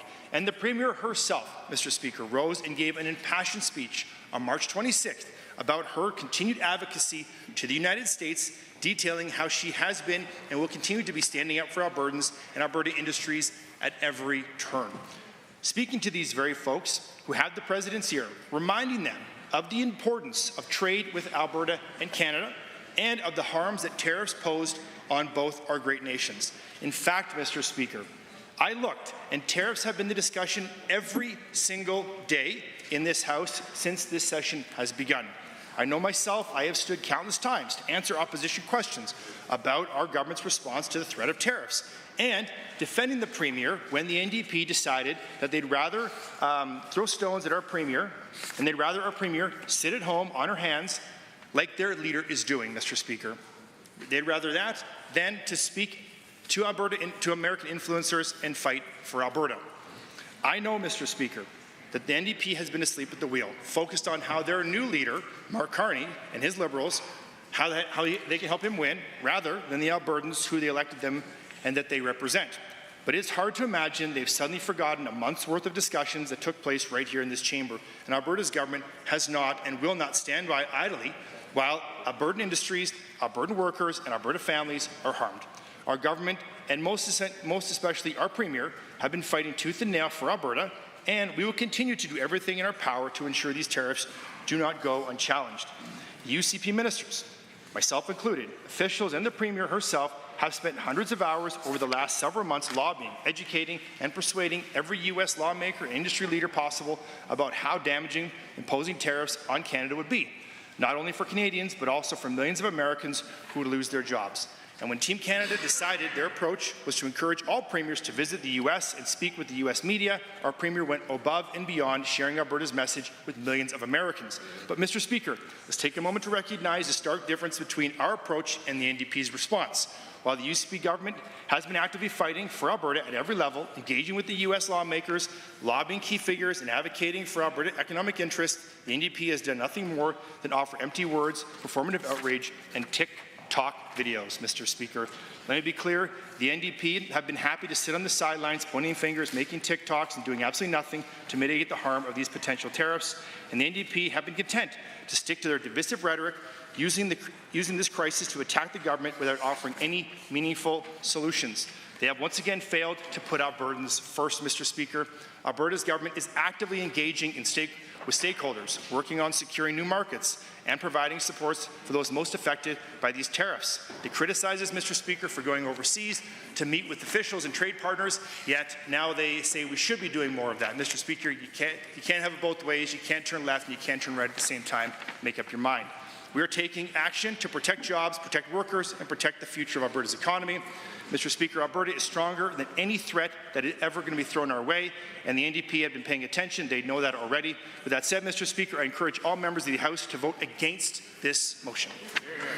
Honourable members, an SO 42 is a request for unanimous consent to dispose of the regular business of the days and proceed immediately to motion other than government motions. I will ask only one question. Is there anyone opposed to providing unanimous consent? If so, please indicate now. Opposed. Unanimous consent has not been granted. Orders of the day. Orders du jour. Public bills and orders. Other than government bills and orders, for second reading, Bill 208, Psychoeducational Assessment Access Act. Debate adjourned. Mrs. Petrovic speaking. Honourable members, before the Assembly is Bill 208. The Honourable Member for Livingston-McLeod has 9 minutes remaining should she choose to use it. The Honourable Member for Edmonton-Beverly-Clareview has risen. Thank you, Mr. Speaker. I'm honoured to speak on Bill 208, the Psychoeducational Assessment Access Act. As we know, of course, education is a right, not merely a privilege. We know that every child has the right to learn in a safe, supportive environment where they can thrive, and that really is the heart of my colleague's bill. We know a few things, Madam Speaker. We know that right now far too many kids are falling behind daily simply because they are not able to receive a psychoeducational assessment at an appropriate time. That is, if they get that assessment at all, Madam Speaker. Children who need these vital assessments are struggling to access them for a number of reasons. In today's classroom, Madam Speaker, school board funded psych eds are limited, and in many ways they are limited simply because of the cost that happens to be involved. But they are also limited because of the amount of time it takes and the amount of expertise that is required in order to deliver those assessments and get an appropriate diagnosis. There are waiting lists, and certainly the school board that I most recently came from, the waiting list would stretch into the next year. And this certainly is something that I have a great deal of passion for, because I know how limited things are there in terms of the access that parents and their kids have to these really vital assessments. These assessments and the ability to make sure that these assessments happen at the right time, the fact that we are not at all providing an equitable arrangement for kids in our classrooms means that education in Alberta, in fact, isn't equitable. It isn't doing what it should do. So one of the first things that we know about what a psychoeducational assessment can do is that it can answer some of the questions. I think about all those parents out there where they might notice something when their child is 3 or 4 or 5, but they're not quite clear about what that might be. Perhaps they're lucky enough to have a primary care provider, and perhaps they get an appointment with that primary care provider who also isn't quite sure what might be going on. So that child very often, even at that early stage, doesn't have the opportunity to find out kind of where they are. I've been in meetings with both students and their parents when they finally get that assessment. I'm here to tell everyone in this house that it is a sense of relief. Most often those kids are older, not all the time. Sometimes there's some of the little kids, but certainly for those kids who are older, when they finally get that assessment, they know that there's something that they can hang on to, that the issue that they're having with their schooling, Madam Speaker, whether it's reading or perhaps with writing or perhaps with something to do with math, they know now that it isn't something that they necessarily have any control over. They know that they are not stupid. They know that it isn't something that they just don't get. It's that they think differently, and this can open education finally for kids and give them that sense that because there is this other thing going on with their brain, that maybe there's hope left for them, that maybe if the right interventions are happening, if the right materials and the right resources are there, then maybe they're going to be okay, and maybe they'll actually be able to have a future. And I can't overstate that sense of relief. There, of course, is also a sense of relief on the part of parents who know as well that perhaps it's a learning disability, perhaps it's simply in reading or simply in writing or simply in one very tiny aspect of math. The relief that parents feel is also a very real thing. All of these assessments, of course, can be relevant to learning, development, and mental health because they reveal the strengths and challenges of who that child is at that moment. They can reveal the areas of need. They can also point to other disorders like ADHD. They can point to why that child is feeling an immense sense of anxiety. They can point to other mental health concerns, which really is what this bill seeks to answer. And we know, of course, that those diagnoses can and often do come together with other assessments that might already have been done. They come together with the support of professionals, support of teachers, and also perhaps with the support of family doctors and other paraprofessionals. But mostly, the psychoed assessments and what they reveal is about the kids, and it's about their own individual, unique learning journey. So not only will this bill make sure and provide a pathway to ensure that children who need the psychoeds will get them, but it also allows for extra teacher training and funding. And I know as a teacher who taught for a number of years and who unfortunately had to sit in many of those triage meetings where we'd have a list of 50, 60, 70 kids in a school where we'd have to triage the top 5 or the top 10 because we knew we simply weren't going to be able to get to everybody that year. And that's a real heart-rendering thing. You don't want to know that because you're having to do this triage that you will probably be leaving a child behind. You don't want to know because you're having to do this triage that that child who maybe you could benefit from that diagnosis, because then all of that work that you do every day will have that foundation to it, but you're still going to have to continue to use your best guess, which isn't serving the kids. I'm very happy that in this bill it can look at training and supports available to teachers in all sorts of jurisdictions, that the committee that will be established will pay particular attention to classroom complexity, that it'll be looking at things like systemic barriers that are experienced by students in Alberta who either require or who have already had that psychoed assessment. And honestly, there are so many barriers to kids, and with those barriers also, Madam Speaker, come some bias as well. Teaching as I have for a number of years, we know that there is indeed a bias when we look at the kids in our classrooms, and that bias could be anything from something like an unconscious stereotype. You're perhaps looking at a child who comes from some difficult circumstances, and perhaps their inability or difficulty or challenge learning has more to do with the fact that they simply didn't have breakfast that day, rather than any other kind of intellectual intellectual complexity that they might have. We need to make sure that this end of education is free of bias. We also need to make sure, Madam Speaker, that in addition to all of that, we're making sure that the resources are allocated appropriately, and that too is something that this committee will be looking at because they'll be doing a cross-jurisdictional analysis. One of the other considerations this bill deals with in terms of the establishment of the committee is that it allows time to consult with teachers and students, parents, boards, and others. It provides recommendations after a year. And all of these things, Madam Speaker, seem to me to be perfectly reasonable. Once in a while, in fact, it's good to stop and it's good to look and it's good to examine at a real deep level to see if what it is you're doing is actually working. And this, the establishment of this particular committee, is exactly what would be able to happen. I do want to take some time to answer some of the concerns that have come from our colleagues across the aisle. And one of the concerns expressed a number of times was that there was a sense that the establishment of the committee would be duplicating work already being completed by Alberta Education. And we heard an awful lot as well, Madam Speaker, about literacy and numeracy screening, about the screeners that kids are now taking every single year they appear to be in school. And while it might be true the screeners can provide a wealth of information, they might even be able to point the way, they are still informal in the sense that they don't lend themselves, and they are not intended to provide any sort of a learning diagnosis. What they're intended to do is point to a gap that perhaps that particular child missed some foundational learning along the way, whether it be reading or writing or math.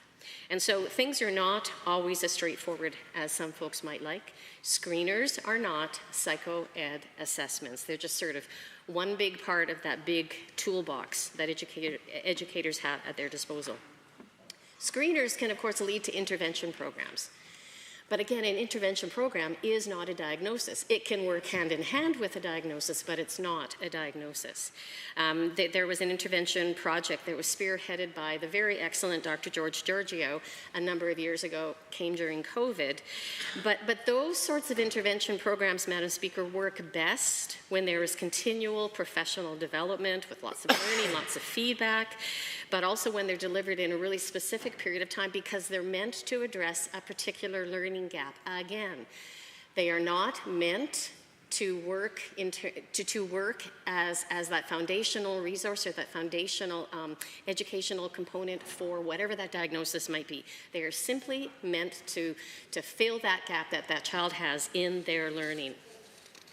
The other thing that's, of course, important in some interventions that happen is the combination of continual and deep teacher training so that expertise can be developed on the part of teachers. They've got time to analyze, they've got time to look at what those screeners have told them and therefore where they need to go for intervention during the course of a school day. But again, these interventions address particular gaps in the day-to-day learning of a child. They do not address a learning diagnosis, and that is what this bill is all about. Some of my colleagues who have spoken before me have noted that, as I just did, literacy and numeracy screeners are not about making a diagnosis. And I think it would behoove everyone. All right, thank you very much. Are there any other members wishing to speak to Bill 208 in second reading? The Honourable Member for Calgary-Curry. Thank you very much, Madam Speaker. It's my pleasure to be able to stand on this lovely Monday afternoon and speak to Bill 208. This particular bill, now, of course, I hope to talk about the benefit of psychoeducational assessments. If there's anybody here in these chambers or listening at home that aren't familiar with the process, these are assessments that are delivered by either a psychiatrist or a psychologist, counseling therapist, a highly trained professional who can do a very in-depth assessment with someone's son or daughter. Oftentimes the assessment may include parents to a certain degree to also hear about, what are you experiencing at home?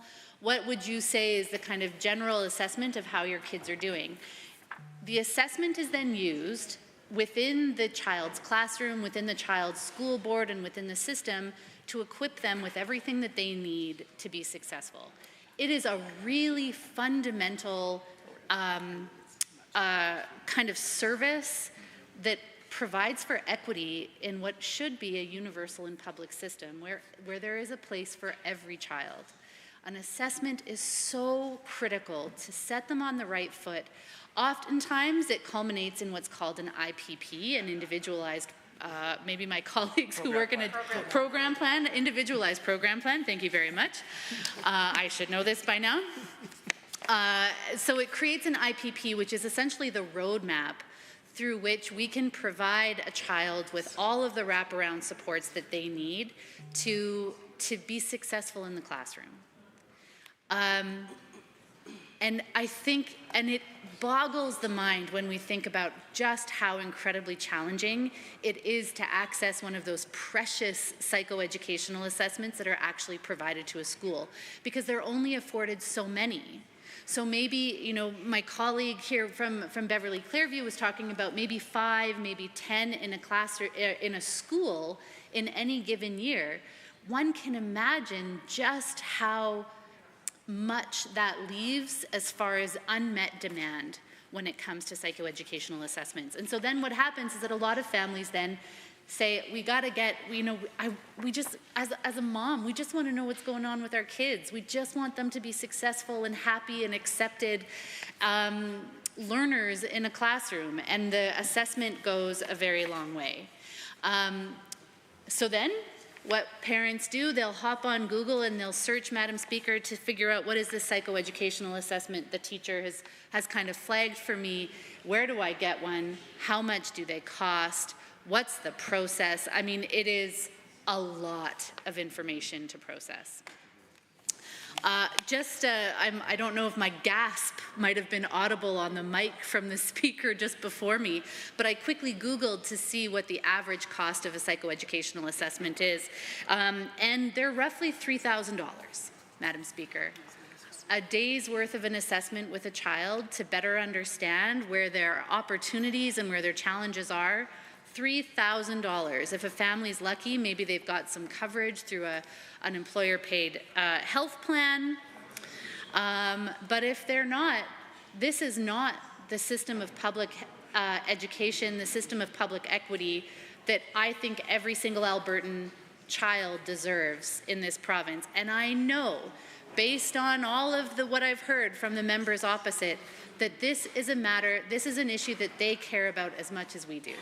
Really and truly, that if we are investing in the world-class public education system that the members opposite, that this UCP government claim to want to invest in, with all of the new schools and all of the investments, despite in fact having the lowest per student funding in the country, The commitment, I believe, is a shared one, to create a system that is equitable and accessible for all children, where they can succeed regardless of their learning challenges or their learning complexity.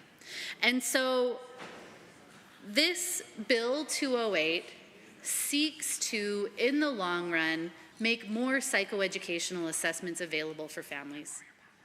I mean, why wouldn't we do this? Why wouldn't we vote together in support of a bill that will that will strike a committee to assess the system, to, I don't want to get this wrong, the committee's mandate would be to review legislation and policies in other provinces with respect to assessments, to look at training and supports provided to teachers to help address classroom complexity, to examine the systemic barriers experienced by students in Alberta who require or have had an assessment that includes lack of access, an inability to pay, conscious and unconscious bias around children who get to the top of the list and those who don't. We know in particular, Madam Speaker, that oftentimes young girls get lost in the mix because they might not be one of the students who is especially disruptive in the classroom. It doesn't mean that their needs or their challenges or opportunities are any different than anybody else, but it is often those kids that get looked past. And that is not fair. It's not okay, Madam Speaker. That is not the system that we are all seeking to better on behalf of future generations. And so this committee is seeking to level the playing field, to better even just understand the playing field a little bit better on behalf of all of our constituents. Because at the rate of $3,000 an assessment, this is not something that is available to many, many families. And we here in this room have an opportunity to change that, to change it for the better. I just want to draw on a couple of other things why I think this committee is so important when it comes to taking a full kind of provincial perspective, a full provincial oversight. I had the privilege of being down in Lethbridge for a couple of meetings last week, Madam Speaker, and it was pointed out to me that right now in southern Alberta, there is like one pediatric psychiatrist for all of southern Alberta. One of them that was very well known for a very long time and had been practicing in the region for many years, unfortunately passed away from COVID during the pandemic, and that leaves very, very few, literally one person, to be able to support the kids with some of the most complex needs. When we can strike a committee to better assess the system, to better look at where the opportunities and the gaps are in every corner of this province, I think we certainly should. It doesn't commit any dollars. It doesn't challenge the kind of bottom line in Budget 2025 that this government has set. Rather, it just, to my colleague's point, pushes pause so that we can have an in-depth analysis of what's actually happening in the system, because let's be honest, we all know and can think of the many schools in our ridings, the many families, maybe even some of our own children who are going without as a result of a public system that is absolutely bursting at the seams. And so I've talked about southern Alberta down in Lethbridge. I've talked about another one right here a little bit closer to home, at least in my wonderful riding of Calgary-Currie, is a school that unfortunately is running a program that looks like it's going to be ending at the end of this particular school year. It's the boys' school that's run by the Calgary Board of Education in Rutland Park. And let me tell you, this school is an incredible community for a group of students who were really kind of at wit's end. They just simply were not thriving in the regular system. The boys' school was created and has become a real haven for children who otherwise were not working to the fullest of their abilities in a regular school system. And unfortunately, Rutland Park, the particular program, is very likely going to be closing at the end of June. And we have to wonder where these kids are going to go without the kind of work that this committee is going to be undertaking to better understand the learning, the complexities of learners across our system. where are those kids going to go? They're going to go from a community of small classrooms and maximum supports to a class of maybe 35, 40 kids, and they're going to get lost in the shuffle. That is, again, not the kind of equity, not the kind of universality that I think we would all expect from our public education system. One that we all expect, but also that we pay for. This is about value for the tax-paying dollars that we all contribute to a system, with the understanding that everyone will get what they need from that particular system. And so I think that, you know, I invite our colleagues across the way to support Bill 208, Madam Speaker, to support what a committee could provide to the system as a whole, to support. Thank you. Any other members to join in the debate? The Honourable Member for Edmonton South. Thank you, Madam Speaker. I'm happy to rise to speak to Bill 208, Psychoeducational Assessment Access Act. And I want to reiterate my thanks to the member for Calgary-Edgemont for putting forward such an important bill, a bill that would ensure that children no longer fall behind because they're not getting the psychoeducational assessments they need. If passed, Bill 208 would establish a school psychological services committee that would review legislation surrounding psychoeducational assessments and consider financial support. Psychoeducational assessments are a way to collect information about a child's academic and social functioning to better understand their strengths and weaknesses and learning needs. They help determine a child's learning style, identify potential learning disabilities like dyslexia or ADHD, and access cognitive abilities, academic skills, and emotional behavioral functioning. They're typically requested by parents and/or teachers and can identify complex disabilities at a young age. In 2019, over 114,000 students in Alberta schools were coded with special learning needs codes. However, experts estimate thousands more students have learning challenges that are going undiagnosed. This is in part due to a lack of access to psychoeds. Currently in Alberta, they're not easy to come by, and that's largely because school board-funded psychoeds are limited, and private psychoeds are costly. Parents and teachers often complain about year-long wait times and financial barriers. The Alberta Teachers Association's Beyond the Capacity report shows that more than half of Alberta's teachers, at 56%, do not think the assessments they requested will be fulfilled within a school year.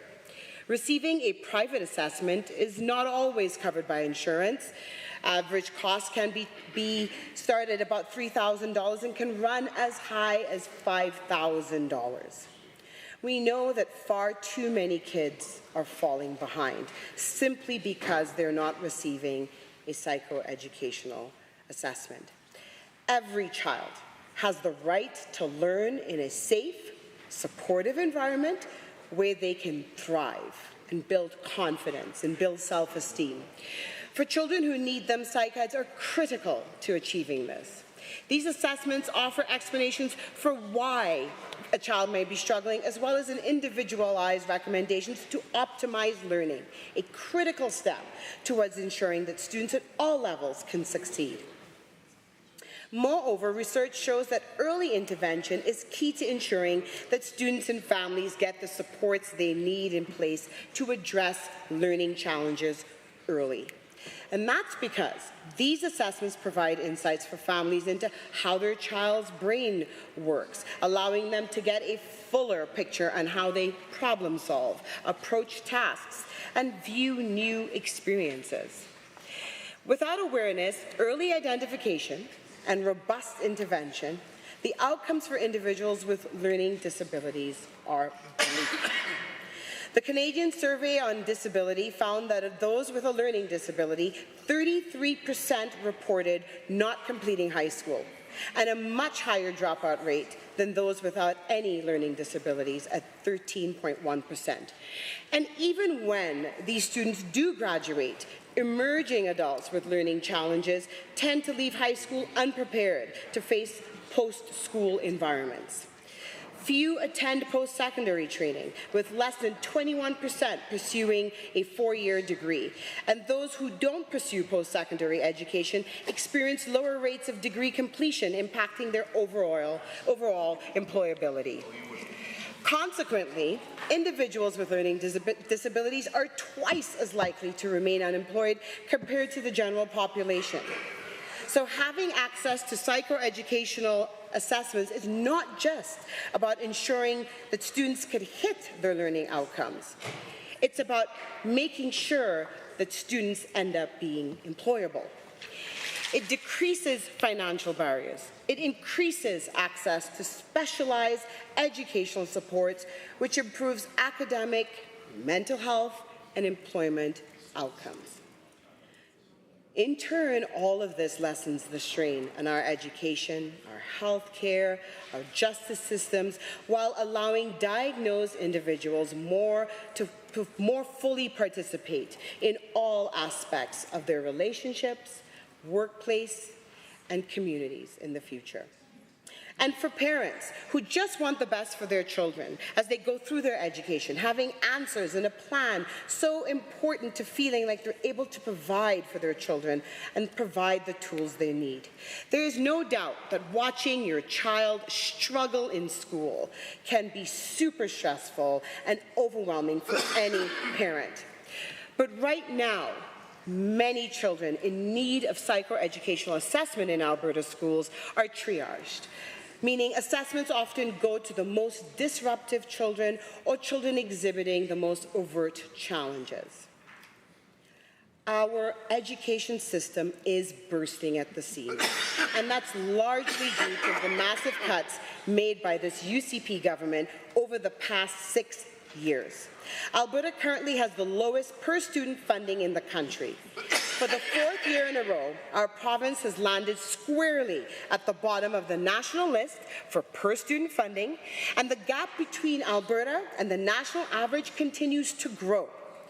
The newest release from Stats Canada in February covers the 2022-23 school year and pegs the national average school board operating expenditure at $13,692 per student. Alberta falls well below that standard, coming in at $11,464 per student. That's over 16% below the national average, increasing the gap by 3% from the previous year. The discrepancy between the average and Albertan spending has grown 11% since Alberta's first fell to the bottom of the scale in 2018-2019. But one area that StatCan report where our province is above the national average is the ratio of students per teacher. Close to 200 K-12 students in Alberta were over capacity in 2023-24 school year, according to statistics from Alberta Education. Another 27 schools were at 100% capacity, having the same number of students enrolled as they were designed to hold. Through about 3/4 of our full and overcapacity schools are in Edmonton and Calgary. School authorities in 28 other municipalities have also hit enrollment limits. And I know this is a huge issue in Edmonton South, Madam Speaker.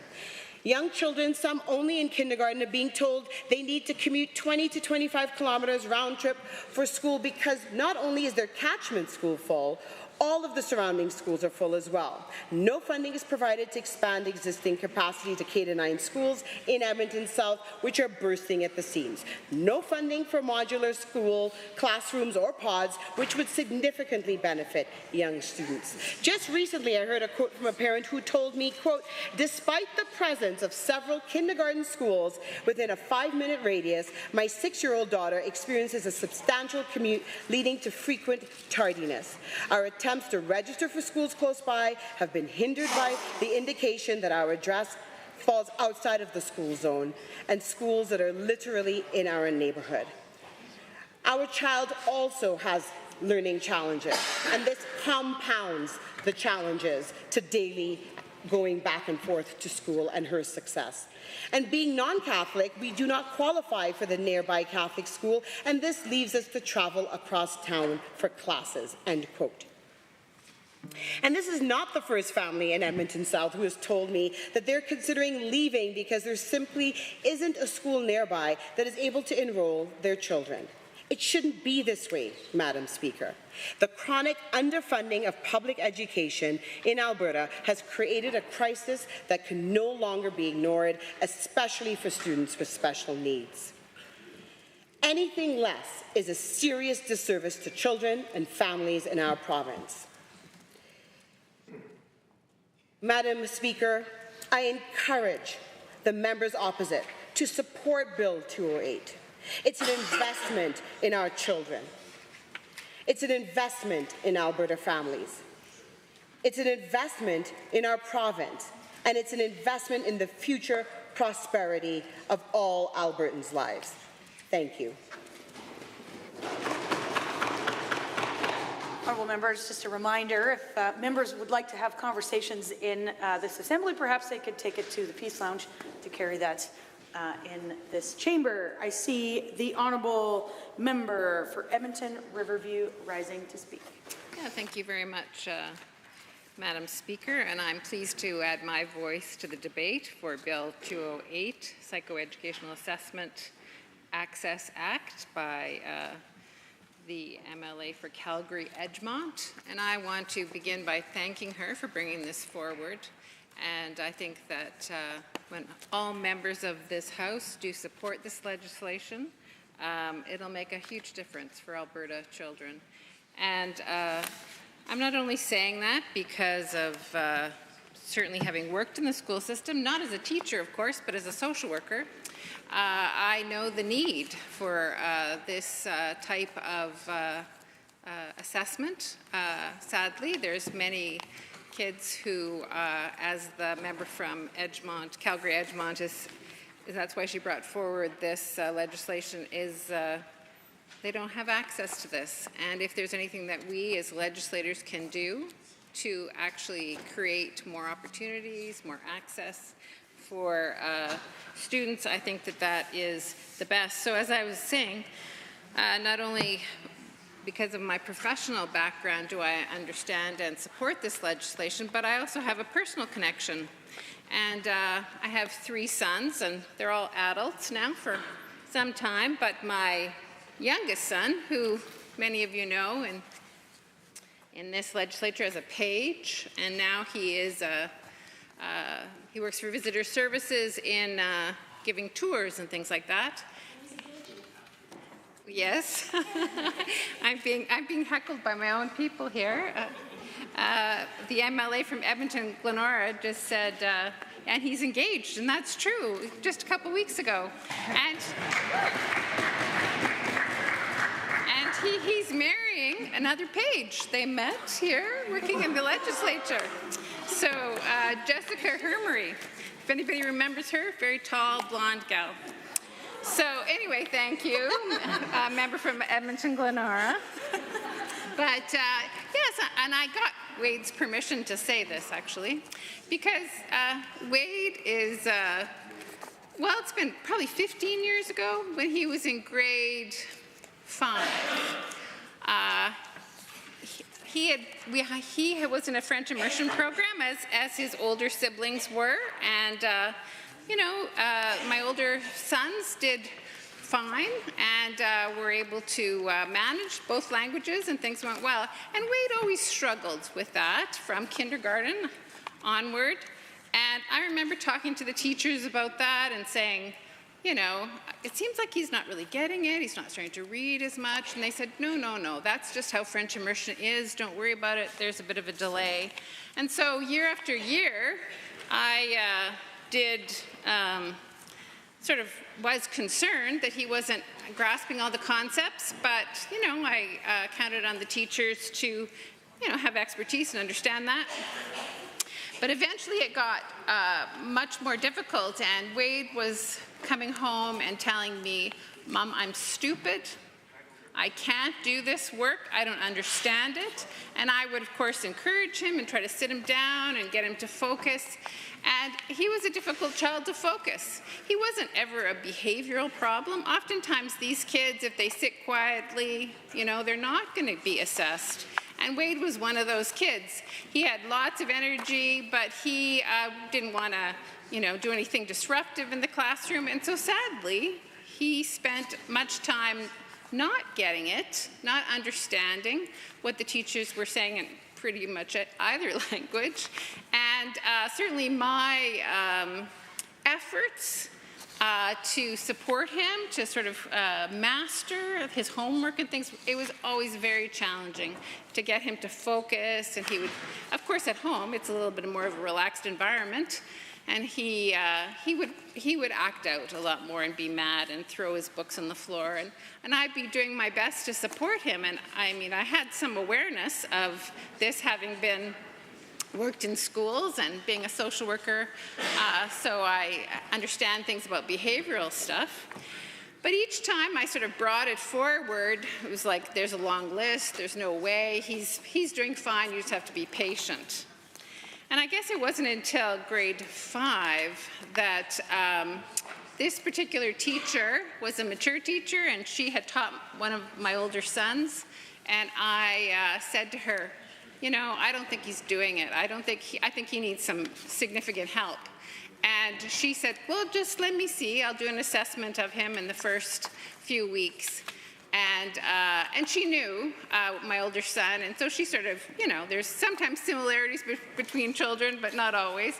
But she knew how he was operating.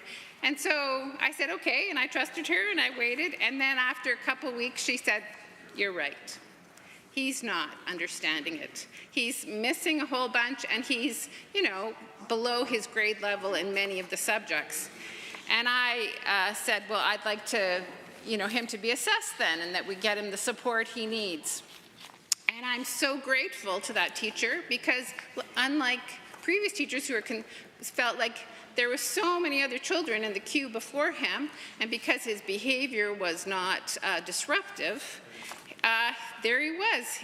But she said, okay, and he was like grade 5. That's getting older, you know, because you're going to be transitioning to junior high, and of course, junior high, there's much more independent learning, and he wasn't even mastering the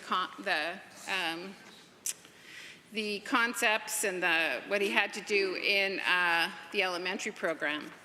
So we did get an assessment, and he was found to have learning disabilities in 3 areas. You know, he had spelling issues, he had math comprehension and reading comprehension. So those are 3 pretty big areas. And besides that, we did go see a psychiatrist, and he was diagnosed with ADHD as well. So, of course, having a diagnosis helps you be able to know how to treat it. You know, what do you need to do? And because there were so many issues for my son, the teacher really, after the assessment and everything, recommended that he go to Academy at King Edward, which is a specialized program in the Edmonton public school system, which is exclusively for students with learning disabilities. And so it's a very intense program, smaller class sizes and those kind of things.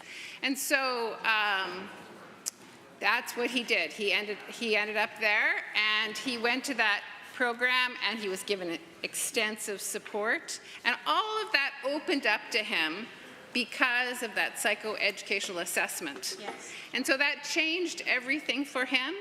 And he was able to, you know, learn strategies to calm himself when he got upset. Like, he was able to sort of see when he was getting sort of elevated mood and he wanted to throw his books on the floor again, and they gave him squeeze balls, or it was allowed for him to go maybe walk in the back of the class. There were strategies that the teachers used, and I'm just giving a couple of things that they did. But, you know, he had 2 intensive years in grade 5 and 6, where, you know, the class was, I think, about 13. It wasn't that big. And so the teacher, and there was teacher's aides who could really help him to master the concepts. And then in grade 7, he was supposed to, this will be a 2-year program, and he's integrated back into the regular system. But after the end of those 2 years, he wasn't sure, the teacher wasn't sure if he would be okay academically. There's still, you know, she didn't see him as really thriving that much. But, you know, Wade really did want to go to grade 7 at a school that was like similar to the one he went to before. And so she said, you know, I don't know if we can really do much more for him. And so he was supported to go back to the regular system. And that kid, from grade 7 to grade 12, got honors every year.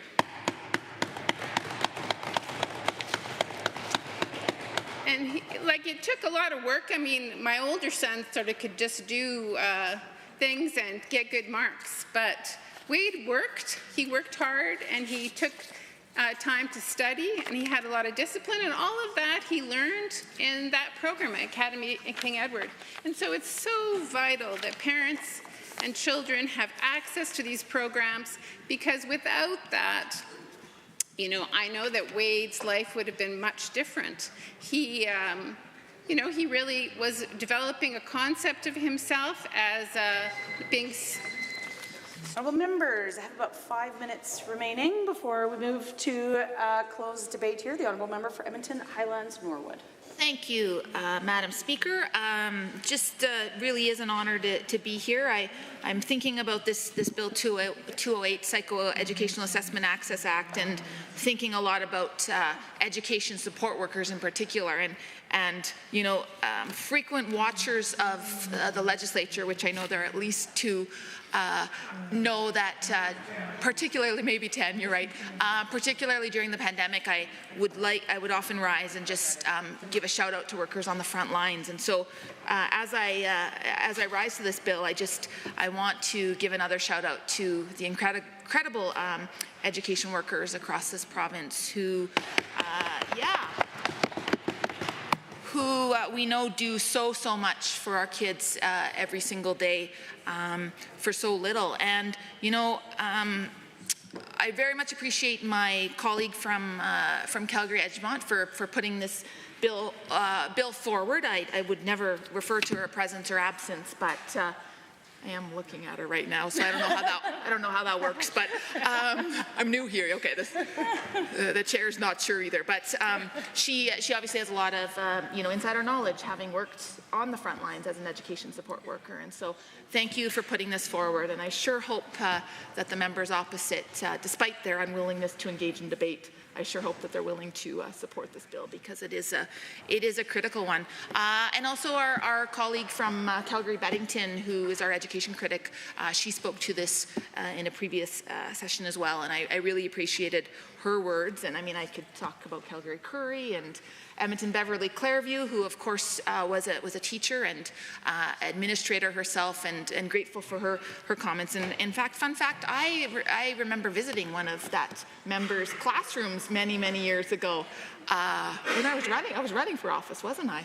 So it was over 10 years ago now, and I know how much of a dedicated educator she is. And again, she's got that insider information. And you know, we had a number of educators and folks in education speak to this bill, but we also had the perspective of, well, they're all mums as well, but the perspective of a mum who knows firsthand, and that's the member from Edmonton Riverview. And so thank you for sharing Wade's story, and thanks for getting his permission too, because you know, wouldn't want to embarrass him. But that is truly a lovely personal example of just how important it is that our kids are supported in classrooms. And you know, I've talked about it a lot in this chamber. My own journey being a teacher and administrator in rural Alberta, and knowing, thank you, yes, Balf, any opportunity I can talk about Balf School, where I started my teaching career at the age of barely 21, and was, you know, just blown away by not just the teachers, of course, in that school, but by the support staff as well, and by the kids, and that's really that's really why we're here, because we should be listening to those folks with the lived experience. And instead, we're hearing, going back to when I heard the minister from Calgary-Bow talk about this bill, and he said something to the effect of how, you know, it wouldn't make a difference, this bill, it's duplicating, that sort of thing. And I just thought, gosh, yeah, well, that too, as Edmonton Glenora said, well, then vote for it, then support it. But why wouldn't we be doing everything we could to support young people in schools? And in fact, today, that very minister was asked, what province in Alberta? In Canada. In Canada, thank you. What province, to fix that hazard, which province across Canada has the lowest education funding per student, per pupil? He didn't answer the question. What's the answer? But the member from Calgary-Beddington provided that answer, and that answer is, of course, Alberta. So at a time, you know, when we have a government talking about how much they want to be supporting and investing in students and in schools, why would they not support a bill like this one? A bill that was developed based on a whole lot of feedback, based on a whole lot of stakeholder engagement, and one that we know will absolutely support students in Alberta classrooms. But I guess I shouldn't be surprised by a government that allowed education support workers in Fort McMurray and across Edmonton to be on the picket lines, in Edmonton at least, over 2 months. In Fort McMurray, what, we're talking almost 3 months perhaps? Yeah. And we were on, many of us on this side of the House were on the picket lines with those workers. They didn't want to be on strike at -40, which it was some of those days. They didn't want to be on strike. They wanted to be in the classrooms with kids.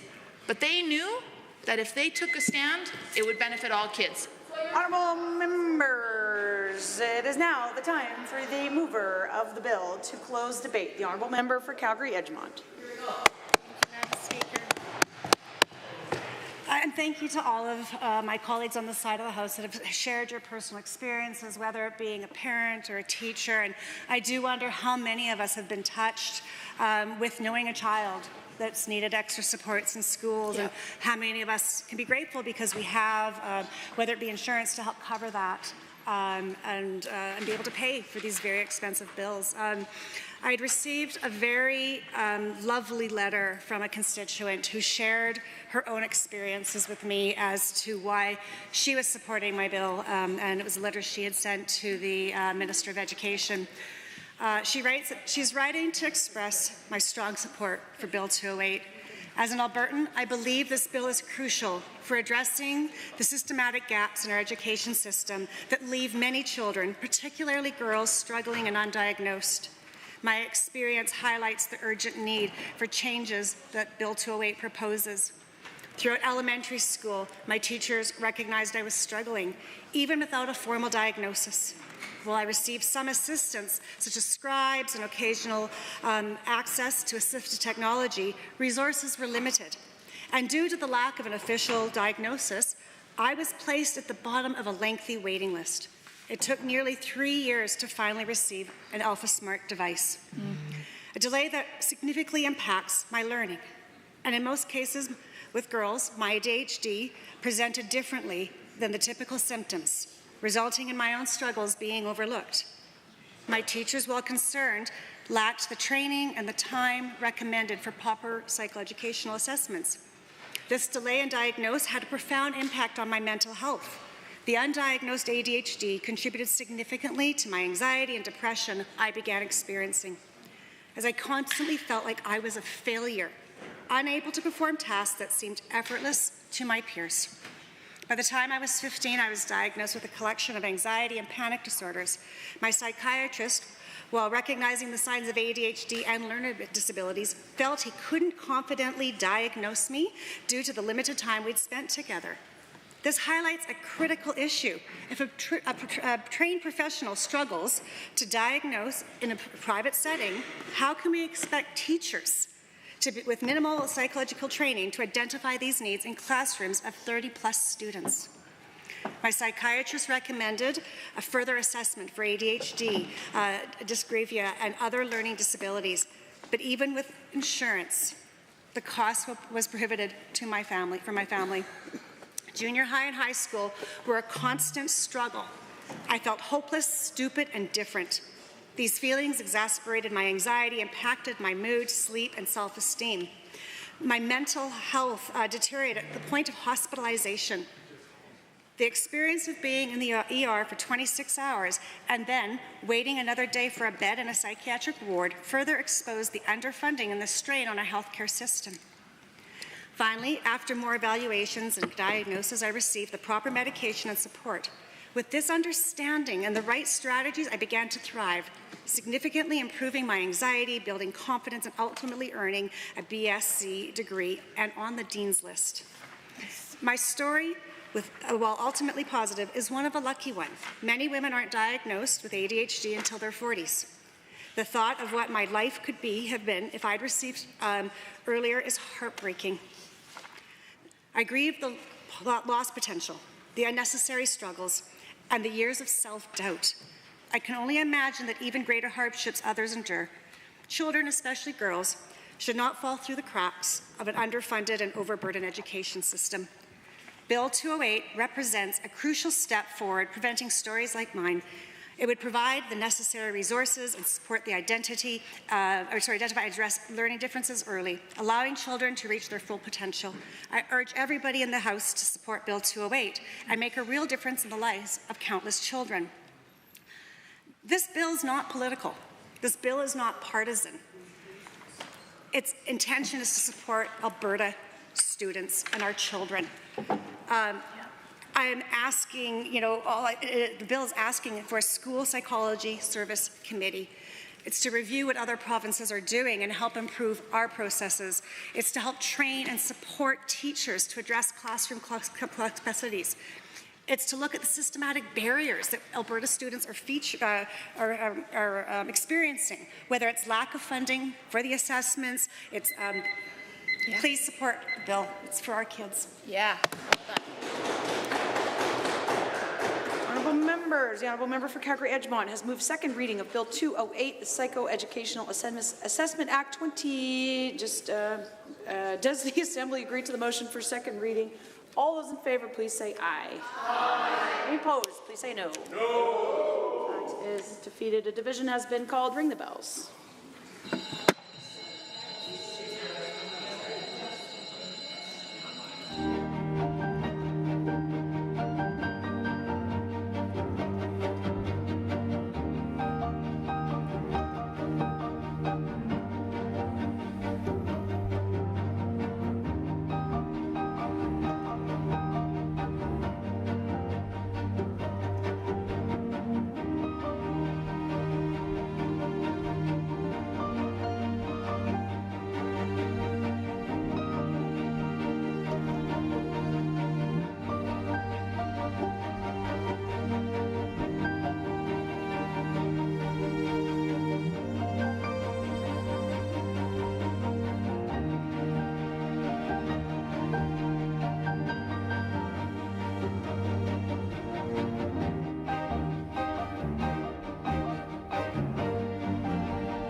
called on second reading of Bill 208. All those in favor of the motion, please stand.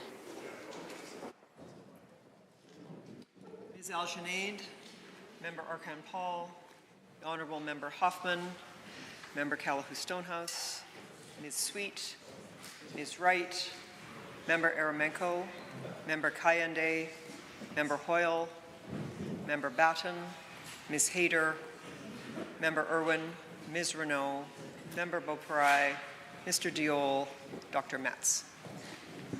Any opposed, please stand.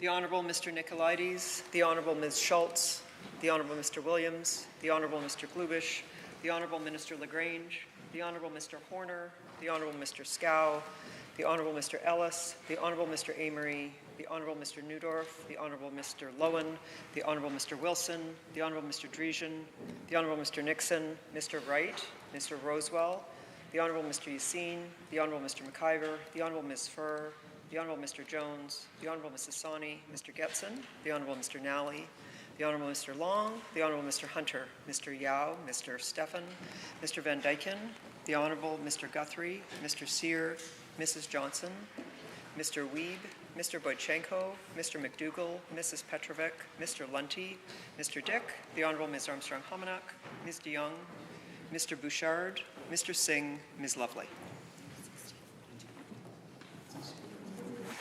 Madam Speaker, total for the motion 16, total against the motion 42. Honourable members, it has been defeated. Under public bills and orders other than government bills and orders for second reading, Bill 209, Reconciliation Implementation Act, MLA Arkan-Paul. We'll start debate in 30 seconds or less.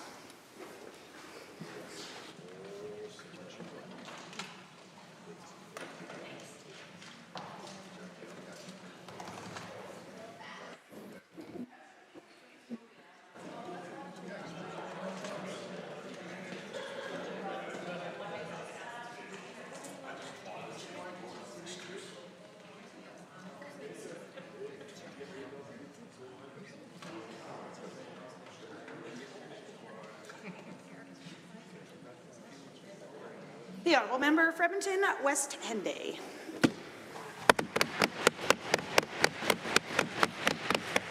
Nanaskaman. Danse kagiawiak, nitsiga son sipsis kipot gauchinia. Kamasatik nigotwasik. Nanaskaman kitsimanaru mio kisigawanot. Today I stand before this House to present a transformative piece of legislation, Bill 209, the Reconciliation Implementation Act. This bill is a crucial step forward in the journey of reconciliation between the province of Alberta and Indigenous peoples. Ugamau Willie Littlechild often gets attributed with the concept of reconciliation.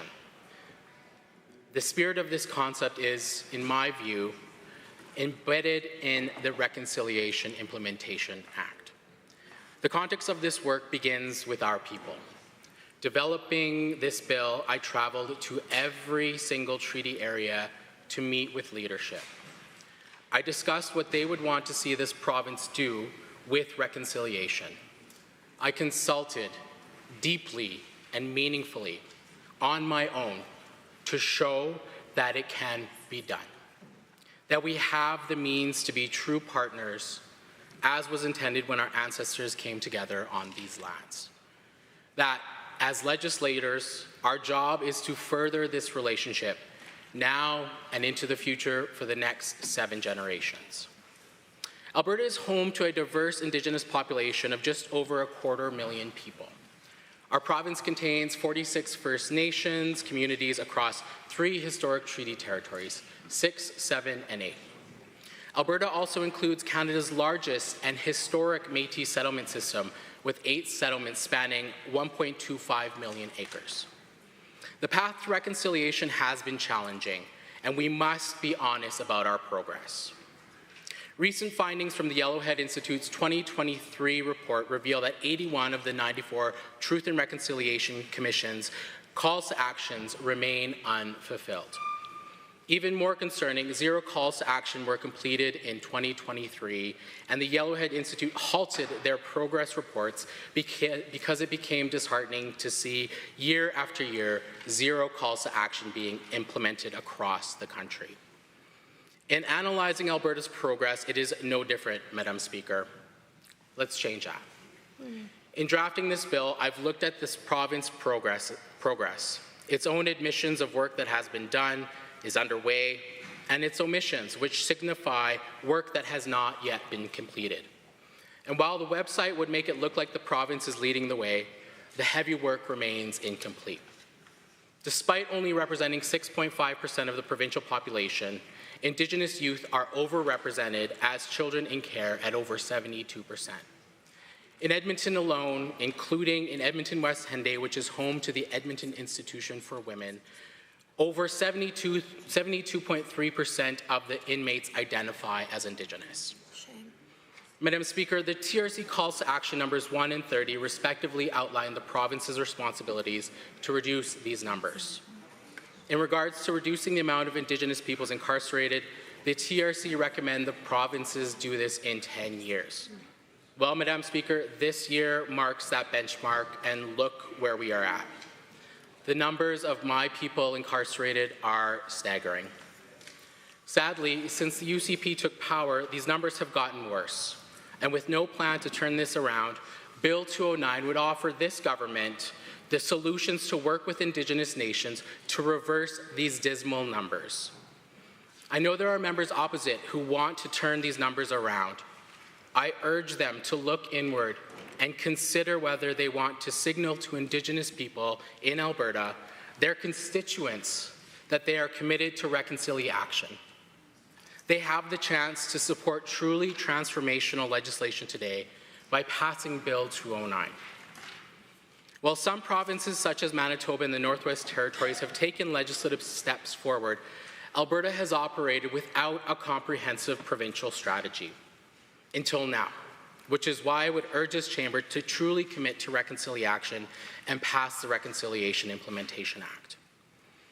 We are facing real and pressing challenges in our communities that demand immediate action. Every day, Indigenous families bear the crushing weight of an affordability crisis, forced between choosing food, medicine, diapers for their kids, and heat. A drug poisoning crisis continues to tear through our communities, leaving grief and broken family circles that may take generations to heal, while also dropping the life expectancy of our people 20 years below non-Indigenous peoples in this province. Meanwhile, decisions about our traditional and sacred lands are still made without Indigenous peoples and, concerningly, without adequate consultation. Our nations are still met with walls when trying to bring dignity to the burial grounds around former residential school sites, and this government has not made it easy to rectify this appalling situation. I remind this chamber that this is also a call to action, number 75 to be specific. Nations like the Saddle Lake Cree Nation deserve this government's support at the former Sacred Heart Catholic Indian Residential School, also known as former Blue Quills Indian Residential School, in the work they need to do to bring the dignity to the children that never made it home and whose remains are being exposed to the elements as we speak. We need the chief coroner and medical examiner to intervene in this. These bodies need to receive dignity. Survivors and families of survivors deserve dignity and closure. Madam Speaker, passing Bill 209 will ensure that the province and Indigenous peoples will have certainty that this work will be done in partnership and, in fact, will be done. The incomplete implementation of treaty rights and inadequate consultation practices have hindered progress and trust building between our governments, but it does not have to be that way.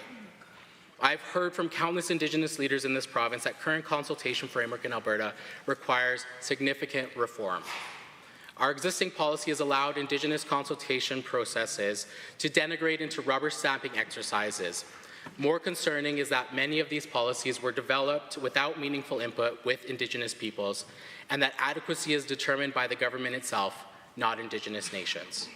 When consultation does occur, it often lacks the depth of genuine consideration of Indigenous perspectives that true reconciliation demands. This surface-level engagement only solidifies disconnect between government actions and community needs. That brings me to the heart of Bill 209 and its transformative provisions. Under the legislation, the Minister of Indigenous Relations will be required to establish concrete, measurable actions for advancing reconciliation throughout government programs and services. The Minister will have to develop and publish a comprehensive Truth and Reconciliation Action Plan created in genuine partnership with Indigenous leadership. This isn't a one-time effort. The legislation mandates ongoing consultation and annual progress reports to ensure accountability. All action plans and reports must be translated into our languages, ensuring accessibility for all our communities.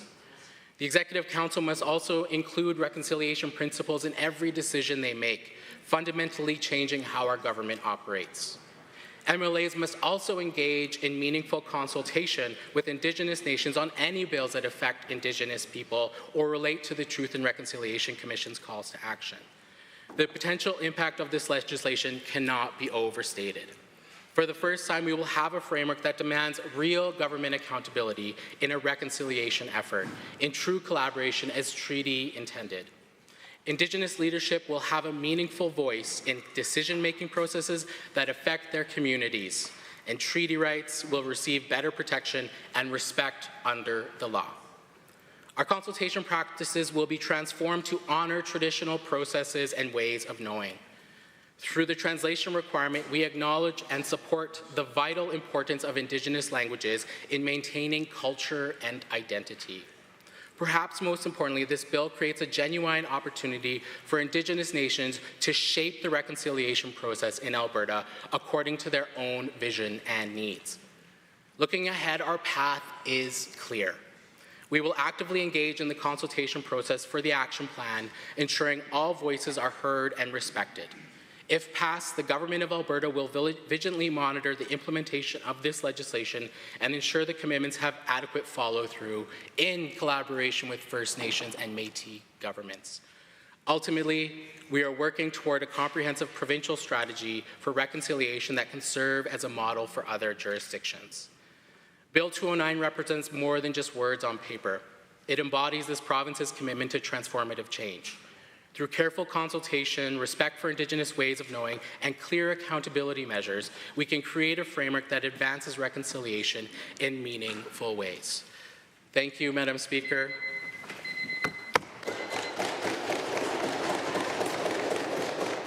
Honourable member, can I just clarify that you moved second reading of your bill? I do move second reading. Thank you, Madam Speaker. Thank you so much. I see the Honourable Minister for Indigenous Relations, followed by the Honourable Member for Edmonton-Rutherford.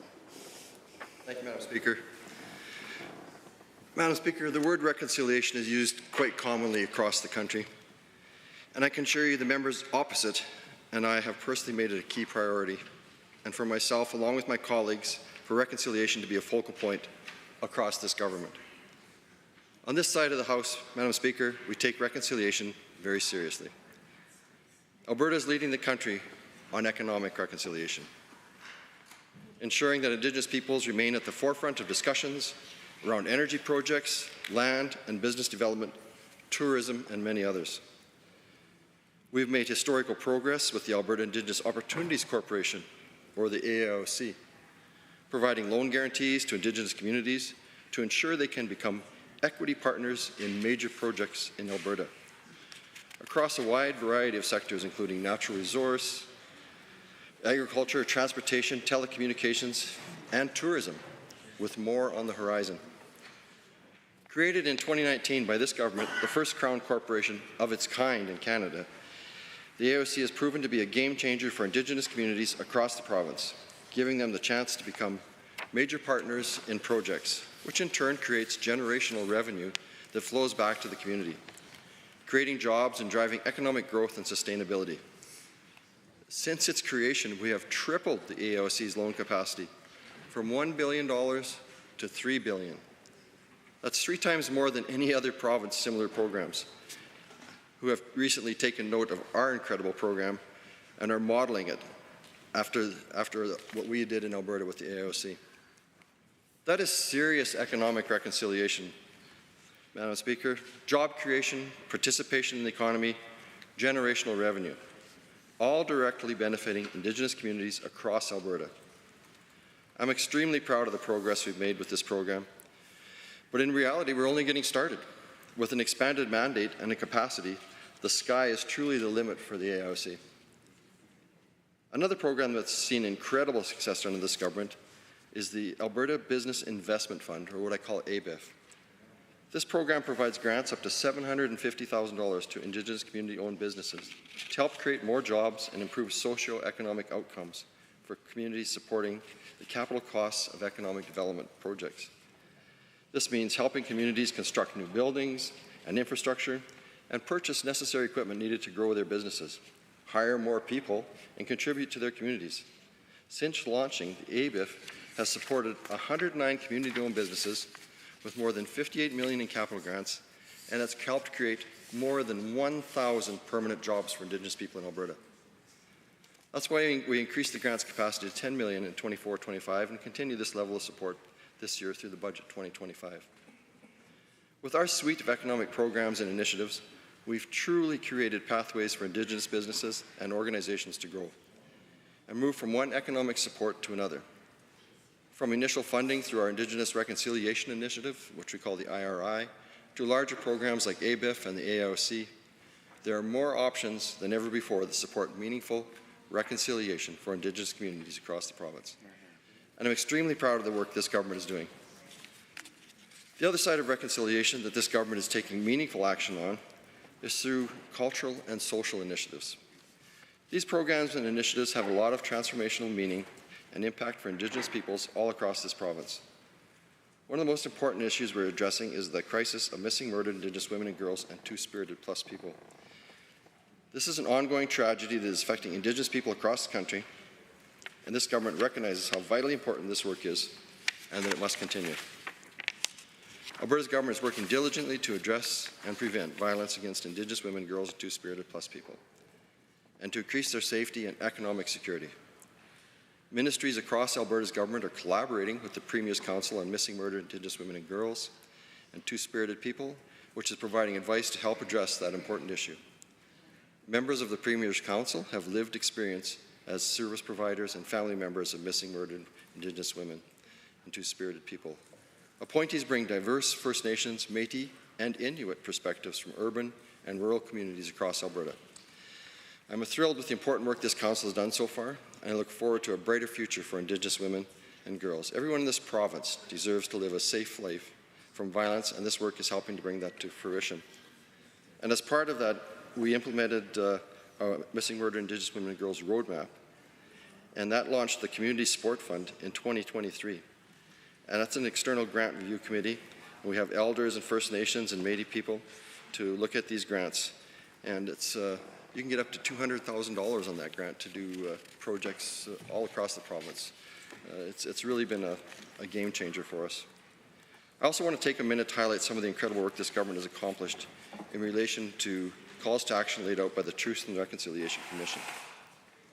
Alberta's government has made progress on 24 out of the 29 calls to action that relate to the province. This includes initiatives in the areas of education, justice, child welfare, health, and more. A few examples include the Alberta Health Services responded to call to action number 22 and 23 by working with an Indigenous Wisdom Council to produce a framework that set out a clear path to better treatment for Indigenous people in Alberta's health system. Alberta permanently waived fees for Indigenous name changes. That's call to action number 17. In response to call to action 5, Alberta's Family Resource Network are ensuring Indigenous families in Alberta have access to culturally appropriate, high-quality family supports. Developing and implementing strategies and procedures for the ongoing identification, documentation, maintenance, and commemoration and protection of residential school cemeteries or other sites at which residential school children were buried, including providing appropriate memorial ceremonies and commemorative markers.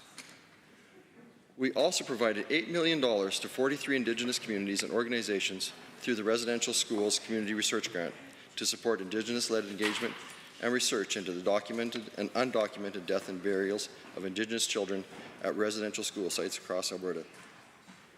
We did this before any other government or any community did anything across Canada.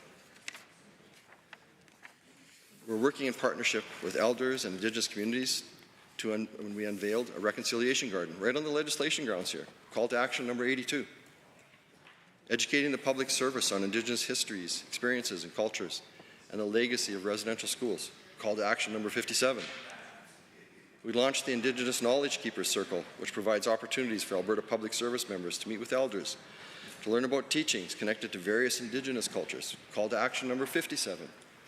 And providing relevant, vital statistics to the Truth and Reconciliation Commission. Call to action number 71. Madam Speaker, Alberta is committed to a cross-government collaborative approach with our Indigenous partners as we walk towards reconciliation together. That's why this government is about, Madam Speaker, collaborative approaches that result in real, meaningful change for Indigenous communities. And we're making historical progress on reconciliation, ensuring Indigenous peoples have a bright future here in Alberta. Prosperity and success can only happen if it happens for all of us. Alberta's government is leading the nation on economic and cultural reconciliation, and we continue to take cues from the First Nations and Métis communities that we have built such incredible relationships with while we've been in government. So we do not require a bill to be passed, as we would build reconciliation into all the important work that we do. On this side of the House, we will stay the course and continue the incredible work that we're doing across government to walk the path of reconciliation with Indigenous peoples. Because, Madam Speaker, when Indigenous people succeed, we all succeed. Thank you. The Honourable Member for Edmonton Rutherford.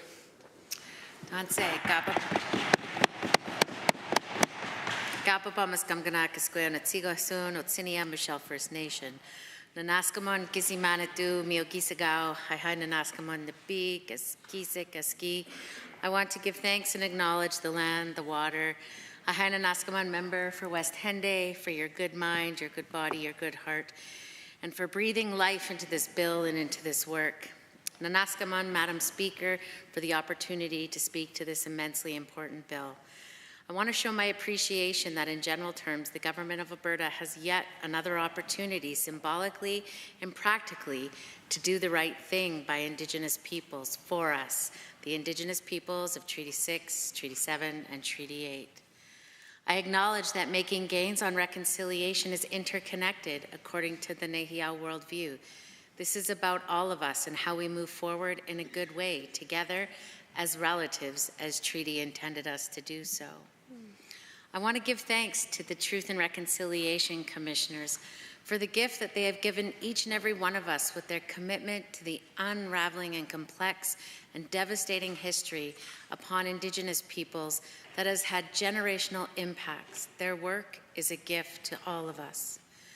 Reconciliation as a First Nations woman serving as an elected official here in this place is deeply personal and multifaceted, and a commitment that intertwines my identity, my responsibilities, and my vision for justice and healing. My colleague, member from West Henday, has so clearly articulated not just my vision, but the vision and dream of our elders and leadership from across this beautiful province. Bill 209 is an honoring of ancestral legacies while building bridges. Reconciliation means carrying the stories of resilience and the wisdom of our ancestors into this work while navigating these colonial systems that have historically excluded and harmed Indigenous peoples.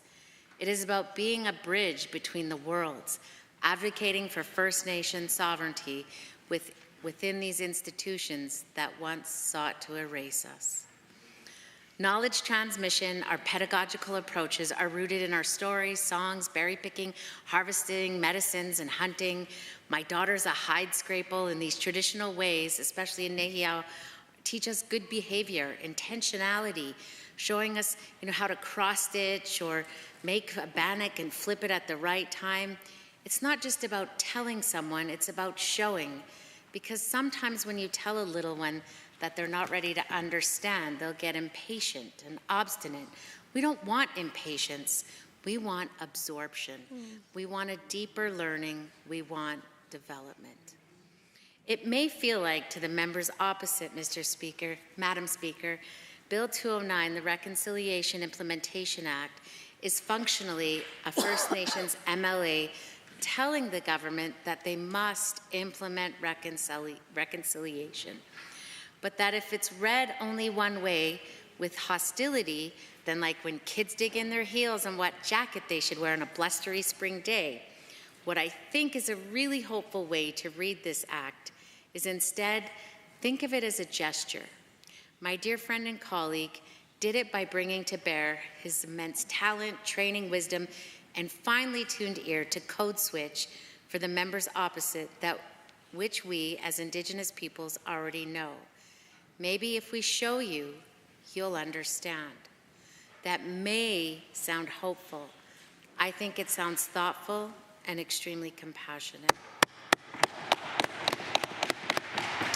Bill 209, then, is the legislative equivalent of showing this government or any future governments how reconciliation is implemented, not simply saying that it must be implemented.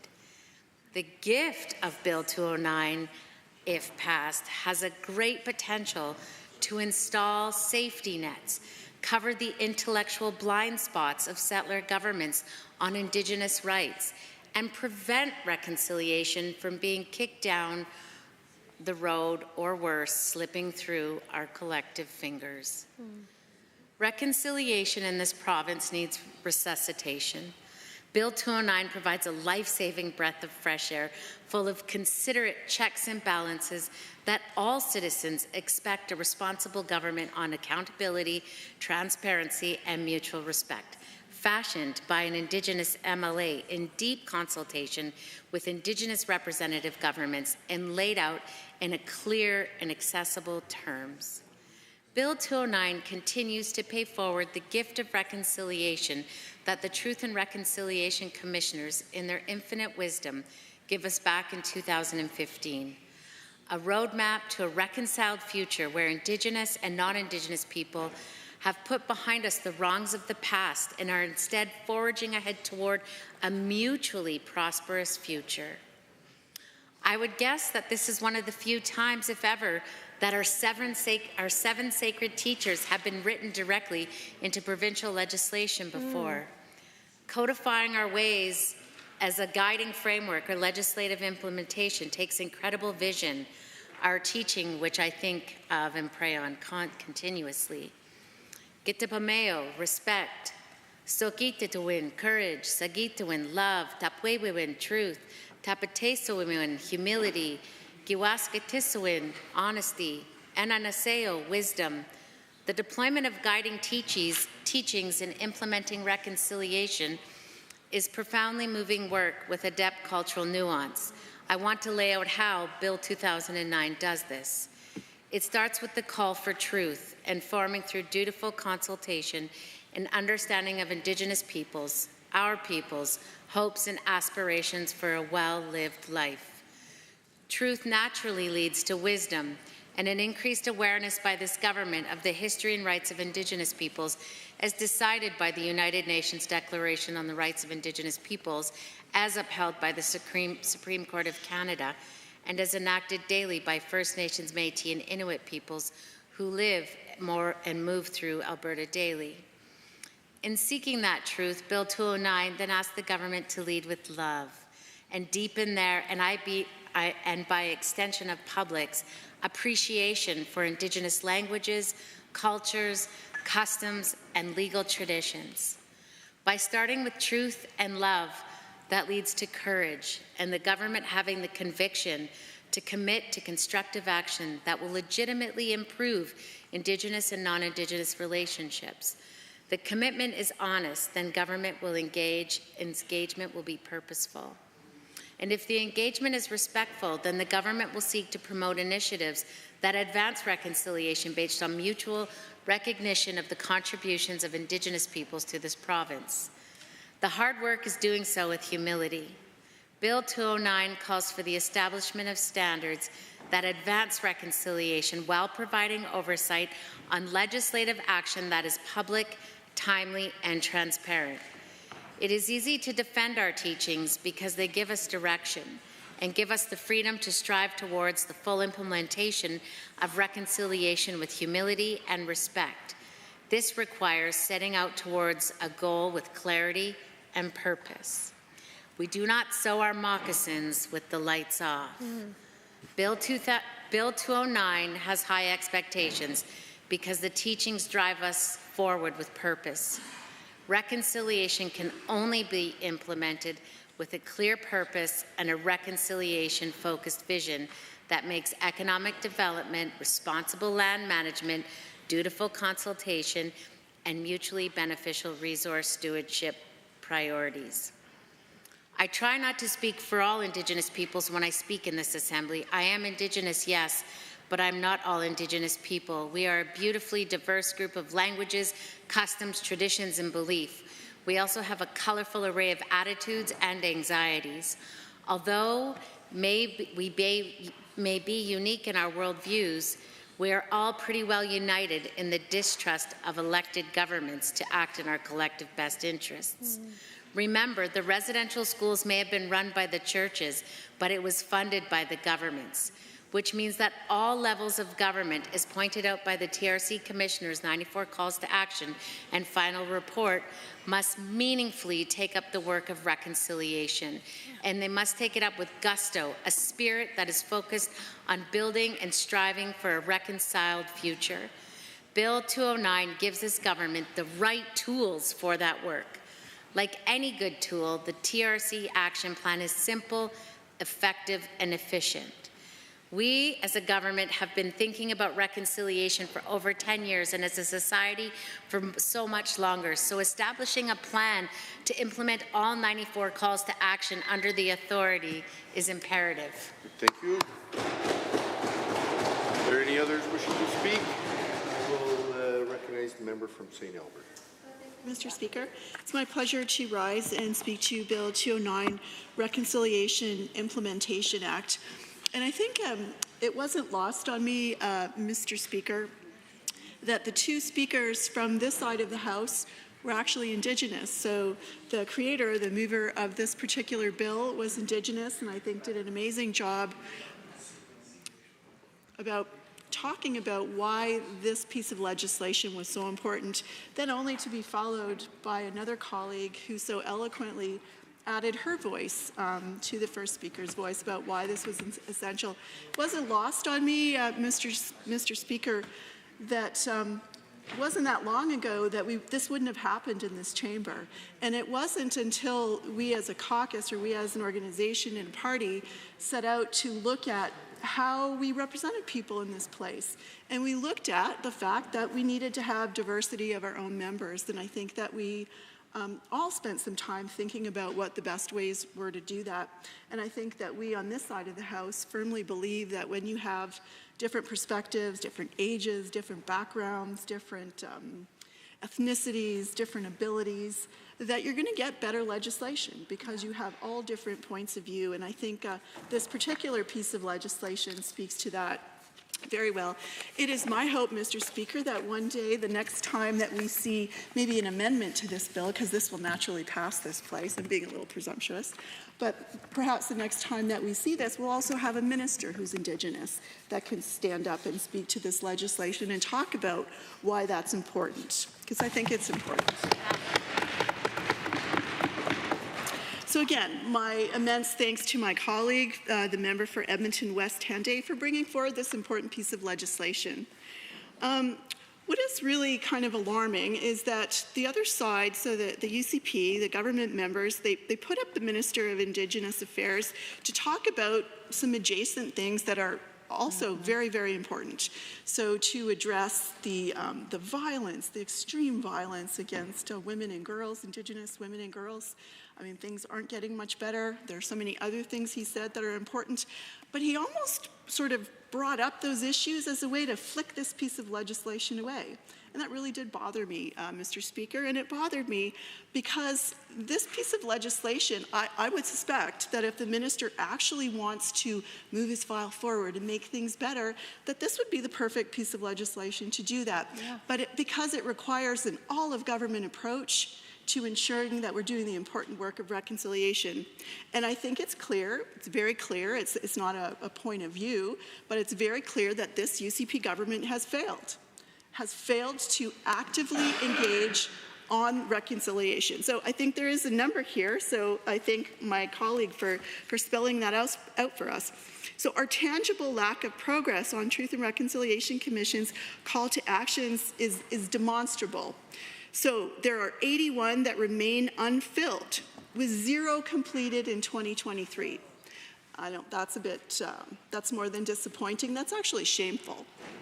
So I think we can all remember when the Truth and Reconciliation Commission finally sort of let us know, let all Canadians know what the calls to action were.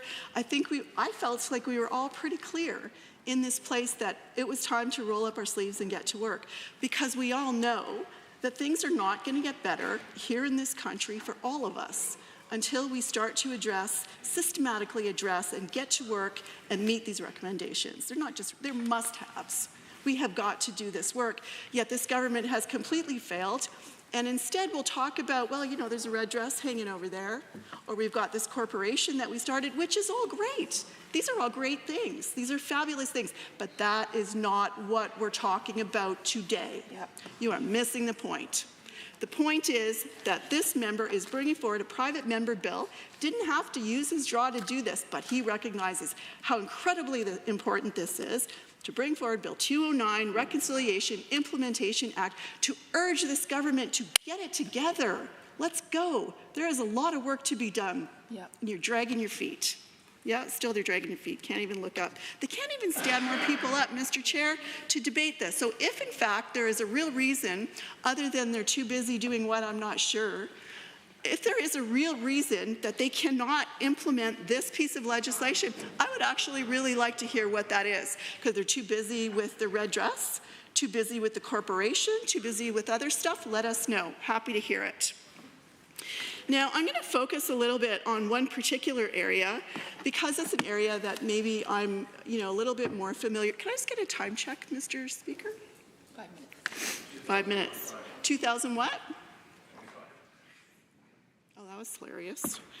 Okay, so I'm going to focus on Indigenous people with disabilities, and one of the reasons I'm going to do that, obviously, is an area that I'm maybe more comfortable with, more familiar with, but because as I looked through, just to remind myself about all of the calls to action, there were so many. And some of the calls to action, we all know in this place, I think it was only a couple of weeks ago that we were debating another private member bill or motion about kids in care, that we know that Indigenous children are overrepresented in the child welfare system. That is a fact. That's not up for debate. It is a fact. We also know that of the children that are investigated, so the OCYA, of the children who die in care, and these investigations happen, we know that far too many of those children are also disabled. So the disability prevalence, I want to read this to you because I think it's important. So disability increases with age for both men and women among all 3 Indigenous groups, and this is from Statistics Canada, the most recent stuff I could find in 2019. So disability prevalence tends to increase with age for the overall population, and Indigenous people tend to be younger than non-Indigenous population. Inuit were the youngest of the 3 Indigenous groups, with an average age of 28 years old when they were acquiring the disability, followed by First Nation people at 31, Métis at 35, and the average age of the non-Indigenous population was 41. So that tells you we are seeing these disabilities at an earlier age, and they are very prevalent. Disability increased with age among First Nation people living off reserve, Métis and Inuit, and among all 3 Indigenous groups, disability rates among men and women aged 40 and older were higher than those of people 15 to 25. Now that is significant, because those of you who understand some of the disability stats, we understand that a lot of people are injured. Between that 15 to 24, unfortunately, you see a lot more high-risk behavior where people are being injured. Now, exceptions to this were found among Métis women and Inuit men, where an increase in disability was observed among those aged 55 and older. Now, 4 disability severity classes were established, and the reason I'm going through this is because a lot of the calls to action relate specifically to Indigenous people who are also disabled. So for the 4 disability severity classes were established: mild, moderate, severe, and very severe. And among all groups, the most prevalent level of disability severity was mild. So about half of Inuit, 49%, over 1/3 Métis, 39%, and it goes on. And people can look that up in StatsCan. It's available online. But in all cases, the disability was severe enough to cause limitations in their daily lives. And as you know, Mr. Speaker, that is sort of the definition of barrier and disability. Now, why this is so important? Because we know that the number of kids in care isn't going down. It's not getting any better. So the work that we're doing, or the investments this government is making, is not working. This number is not going down. People that are Indigenous and people that have disabilities, we know that they're living in poverty at a far higher rate than their non-disabled peers. That isn't changing either. None of that is changing. We know that they're far more likely to be homeless. We know they're far more likely to be accessing the food bank. We know all of these things, and none of these stats are changing because this government is not making the correct investments to make those changes.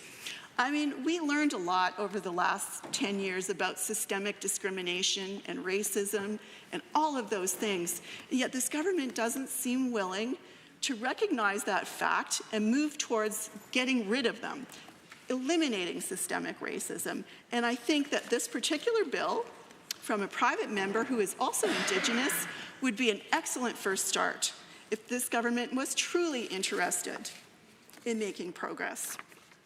Clearly they're not. They're hard-pressed to look up.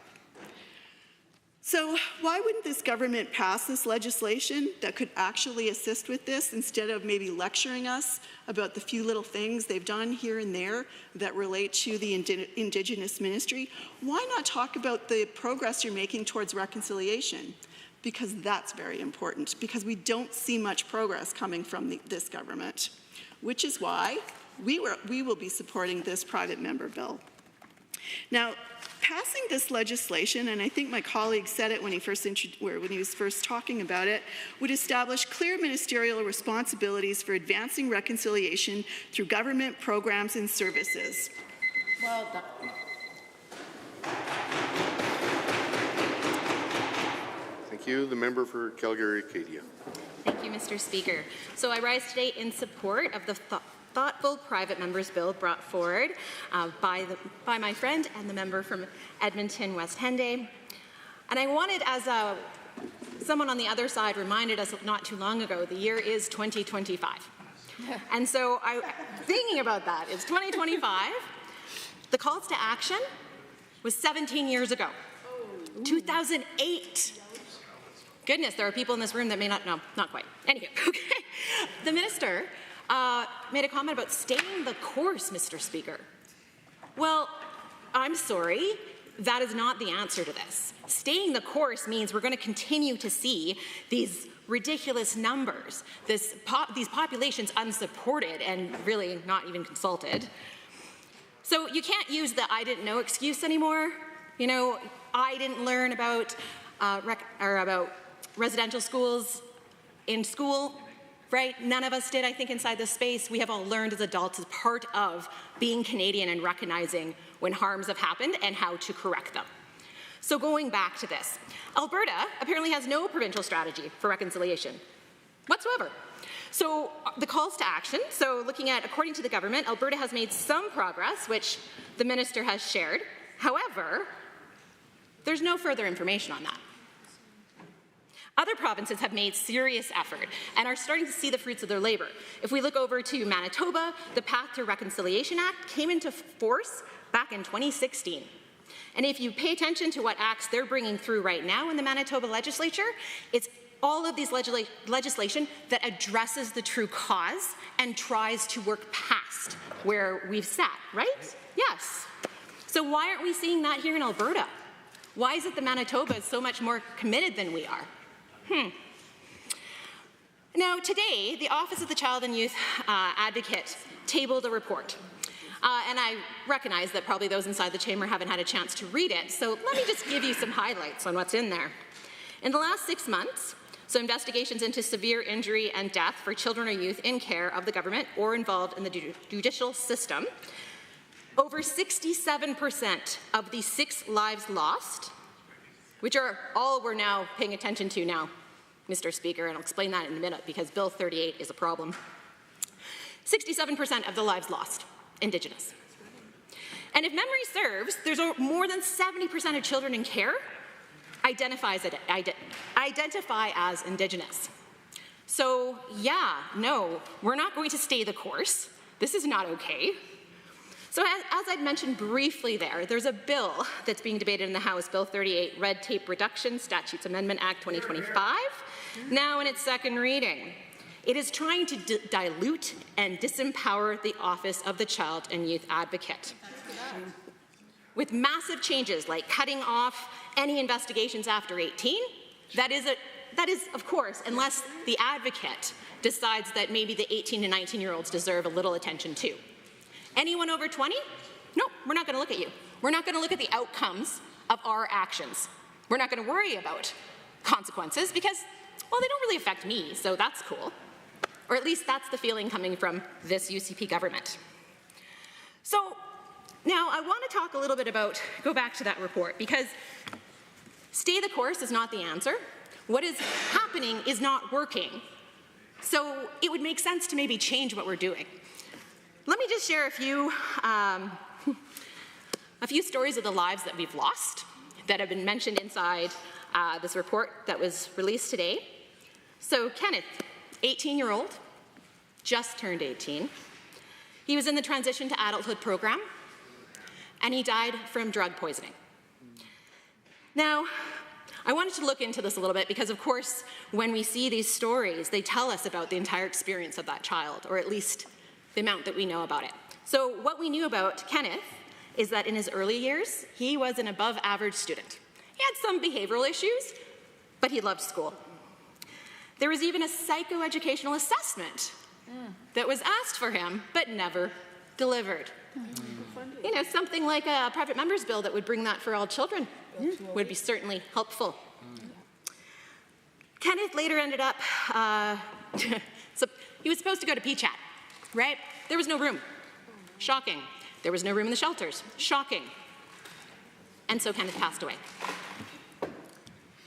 Kelly, 19 years old, died from drug poisoning.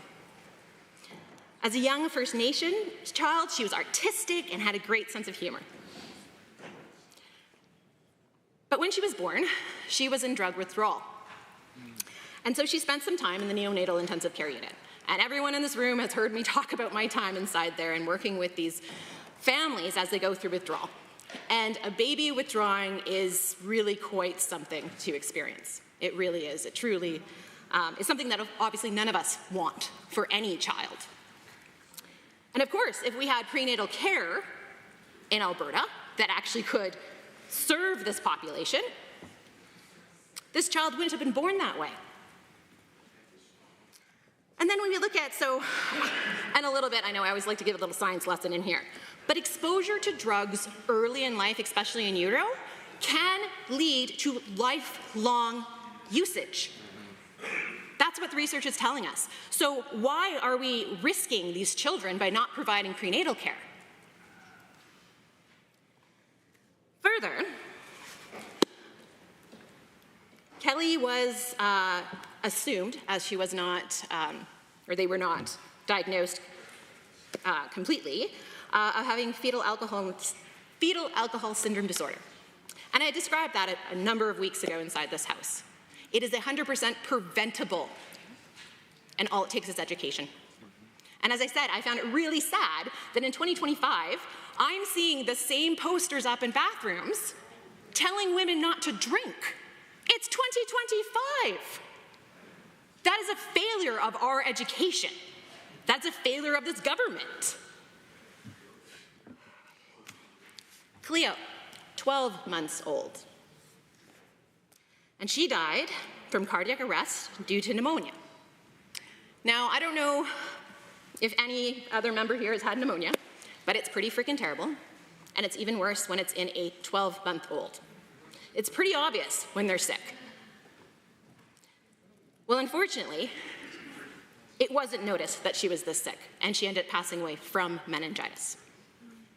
Yeah, or sorry, pardon me, from pneumonia. When she was a month old, she was exposed to pepper spray. Now, how does one get exposed to pepper spray when you're inside your own home? Well, again, failure of educating, right? Pepper spray should be used only when necessary and certainly not around a 1-month-old. She later was apprehended at 4 months because of the unstable, violent home she was living in. But they didn't apprehend her after the pepper spray. They waited. Our system has problems here.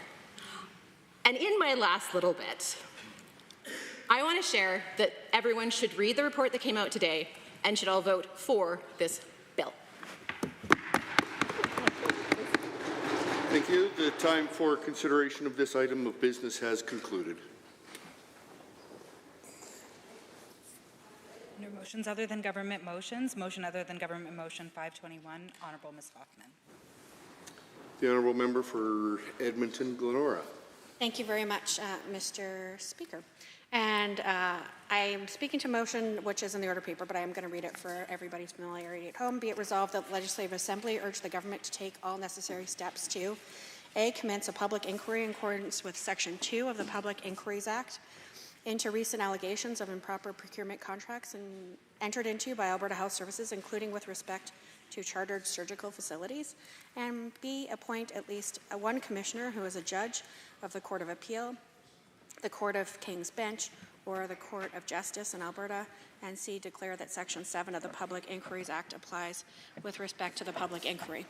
And I read that very specific language into the record, Mr. Speaker, because when we have asked about the government finally taking action to move forward on calling a public inquiry, we keep being told that there are inquiries underway. And sure, there are a variety of investigations, most of them internal to Alberta Health Services or internal by government, where government gets to set the parameters, government gets to set the timeline, government gets to determine what documents get handed over. And Mr. Speaker, there is something far more concerning than just what government wants to have brought forward. This is a question of public trust, public confidence, and we have an opportunity today in this place to say that there is nothing that we as legislators are choosing to hide, that we have full confidence in the Act, as was outlined in here, the Public Inquiries Act. I have the relevant section here, Mr. Speaker, sorry. And I'll just talk about Section 2 here we go. Section 2 specifically outlines what it is that we're calling for, which is that the Lieutenant Governor and Council considers it, trying to read off my phone is not this small internet versus big internet, that at least one commissioner be appointed, and we're saying specifically that it should be a judge of one of those three courts, and that a matter is of serious concern and that they deserve the ability to be able to subpoena witnesses and gather all documents. And that is especially important, Mr. Speaker, because we've seen through statements of claim, statements of defense, and response to statements of defense, very specific language, Mr. Speaker. The former CEO has what appears to be audio recordings based on how specific the quotes are. Pardon me? Appears to be audio recordings, Mr. Speaker. Sorry, somebody spoke to me, so I asked what they were saying. But through you, Mr. Speaker, if the honourable member cares to respond to the question, I certainly would welcome that. Appears to be very specific audio recordings because of the vernacular that's being used in particular, and I doubt that the government has asked that those specific audio recordings that appear to be in the possession of the former CEO have been turned over to the investigator that the government has chosen to, Mr. Speaker. So something like this would give far more abilities to be able to acquire those documents and to be able to have clarity in this place of what the actual facts are. And this is the biggest question. Is the question right now is when it comes to governing, period, but specifically as it relates to the healthcare system, can we trust this government to be able to act in Albertans' best interests? And there's certainly been a lot of allegations that that is not the case. And when the former CEO, through statements in the court, have identified that some of the contracts were far more superior than others, and that all of them essentially were costing more money than public surgeries, it's alleged that the minister responded by saying, I'm going to use a parliamentary word in place of the unparliamentary word, that there are some sweet contracts. Let's say sweet. There are some sweet contracts, and that we're just going to have to live with that. And Mr. Speaker, I don't think that that is good enough for the people of Alberta to trust the government to be able to, yeah, it wasn't sweet. it was definitely an unparliamentary word. I don't know if I can probably say that on the record, but I'm just going to stick with sweet. And they might be sweet for those on the receiving end, MHCare and Samaray specifically, Mr. Speaker, but they certainly aren't sweet for the taxpayer. And the government should come to this place wanting full transparency and full accountability.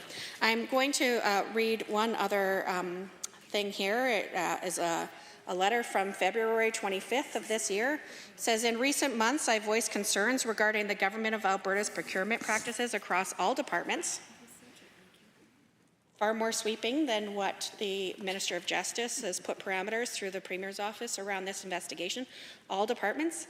As Minister of Infrastructure then, I had a line of sight into these processes and took steps to address inconsistencies and recommended improvements as part of my fiduciary duty. And I want to commend the member from Airdrie Cochrane for taking that action and for shining some light on what's happening here. He goes on in his February 25th letter to say, for this reason, I've decided to step down and return to caucus, and goes on later to say, it is essential that the public has confidence in its government and in its processes. We were elected to be open, transparent, fiscally responsible, and above all, to be honest with Albertans. And I couldn't agree more. I hope that every single one of us, when we put our name forward, came to this place with those intentions. The corrupt care scandal and attempted cover-up has cast doubt on every single one of us in this chamber. And the best way for us to be able to move forward with integrity is to tell the truth and to ensure that the whole truth gets out there, not just documents that the Premier's office is okay with having be passed on to a retired judge, but appointing an active member of the court to be able to roll up their sleeves and get to the bottom of this.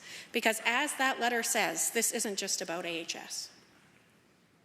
This goes far deeper into what's alleged every single department. So for us to come to this place and live with those principles that were so clearly articulated, I want to say, let's make it happen. And we can. Members of this Assembly has the ability to urge the government to do something. The government can still ignore us. They can still ignore private members, even if we're the majority, and vote in a way. But at least it says that we, as members of this place, who are active in this debate, want to be able to get to the truth and the whole truth. And the reason why there is a Public Inquiries Act that outlines what a public inquiry looks like is because a prior government had the wisdom to say, you know what, it's not right for government to investigate themselves. There will be times where we need to be able to step back and say that we were completely impartial in the investigation and that we let the truth be presented. This isn't something that was thought of in regard to this specific situation. It was thought of with regard to ensuring the public has confidence and the full confidence of the Assembly. We've just passed a budget. I believe the biggest budget in Alberta history, biggest spending budget. We regularly hear the Premier talk about not having trust in the healthcare system and those who are delivering healthcare services. Well, if the Premier wants us to be able to trust the head of the government, the Premier should have no hesitation to let all of this information come forward, all of the evidence that probably exists in these audio recordings. Because I will say that the way that they were quoted is probably not, if you were writing what somebody would say, you wouldn't paraphrase it that way. You wouldn't use ums and likes and as in the same way as was presented. And I don't believe that the government has handed over that information or requested that that information be handed over to their investigator.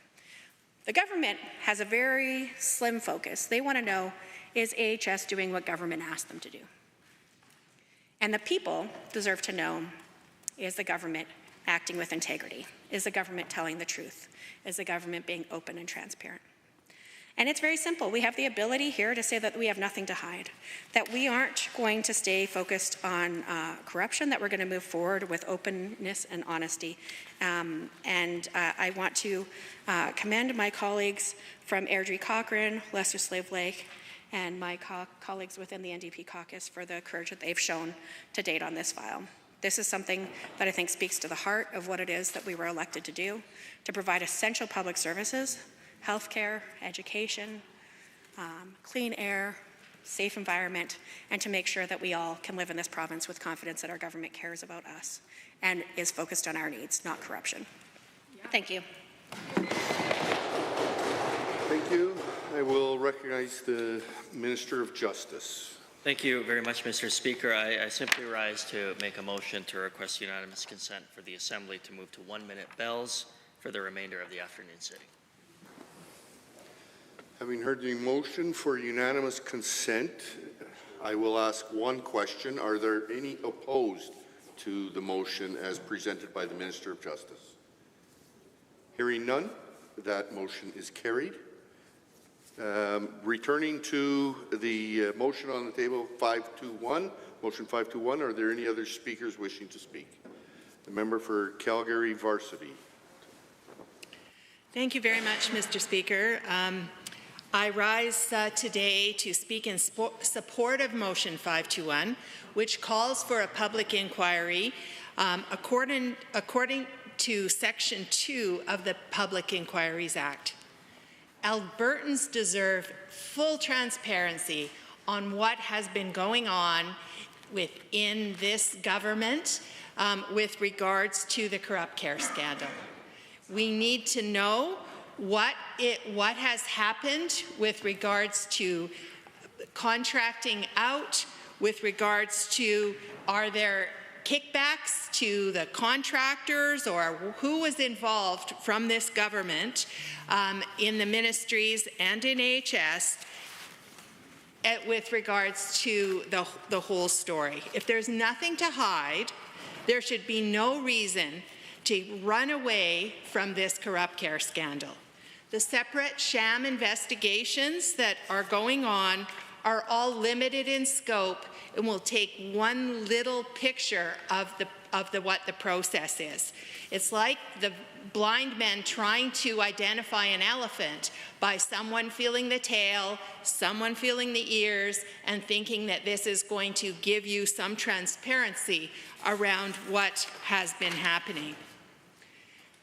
Many employees and former employees of AHS, Recovery Alberta, and related ministries such as health, mental health and addictions, seniors, community and social services, Alberta infrastructure, and possibly others such as Advanced Education and Treasury Board, which can be very tied to what goes on in the health system, probably know things.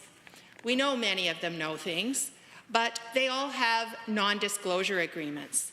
And this prevents them from saying anything that might make this government look bad. These non-disclosure agreements are not even about what's true and not true. They're about something that will make the government look bad. So let that sink in. We are just limited in what we can find if we only do the sham investigations that are going on right now. These people cannot tell us anything unless it is compelled up from them by a judge under Section 2 of the Public Inquiries Act. They should be able to tell us if these allegations actually were true according to all of the things that they saw. They cannot tell us now who was putting pressure on them to perhaps sign very egregious bad contracts. They cannot tell us who was pressuring them and who knew what and when. So if these allegations are not true, get to the bottom of it and let Albertans know so that we can move on from this. However, it seems pretty unlikely that the allegations are untrue because we keep running up against barriers to getting to the truth, and all of these people still remain gagged. Lawyers have told them that it's limited as to under what circumstances they can speak, and all of the investigations that are now going on do not allow that. This motion really highlights the pattern of avoiding and denying any responsibility for actions and blaming HS rather than letting us see what really went on. Only through a full public disclosure can the elected government really build trust with Albertans. We can think about trust. Trust goes back to the very early days of this UCP government, when trust started to be broken with the medical community. This was even before COVID.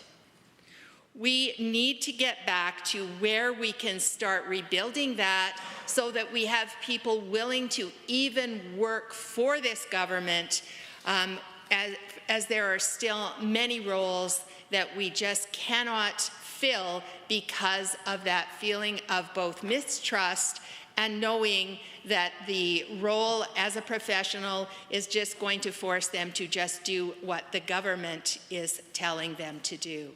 For example, we don't have a chief medical officer of health who is trained in public health. And public health is a very big thing. It's not just about infections, although that's an important aspect.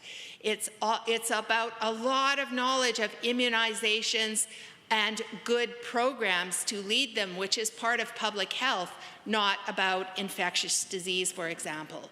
It's about protecting people from wildfire smoke, protecting people from selenium. We have a lot of things going on at this time, and we don't have a government that is trusted by professionals in the field that they will even take the job on and work with this government. This motion calls for us to put a stop, calls for this UCP government to put a stop to the tomfoolery that's going on and get an independent inquiry. Who in government knew what when?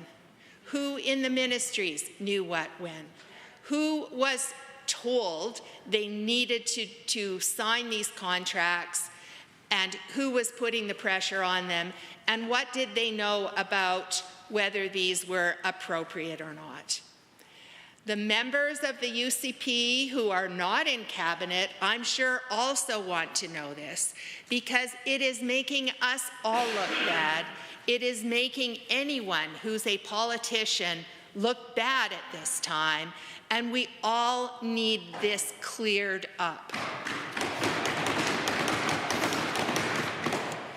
So I am hoping that the government will set aside their current plans, think about a better strategy, which is to have one good investigation that's going to open all the doors, not be limited by what information they decide to provide, that is not going to be limited such that the report has to go back to the government to determine if it's got anything in it that perhaps the public shouldn't hear about.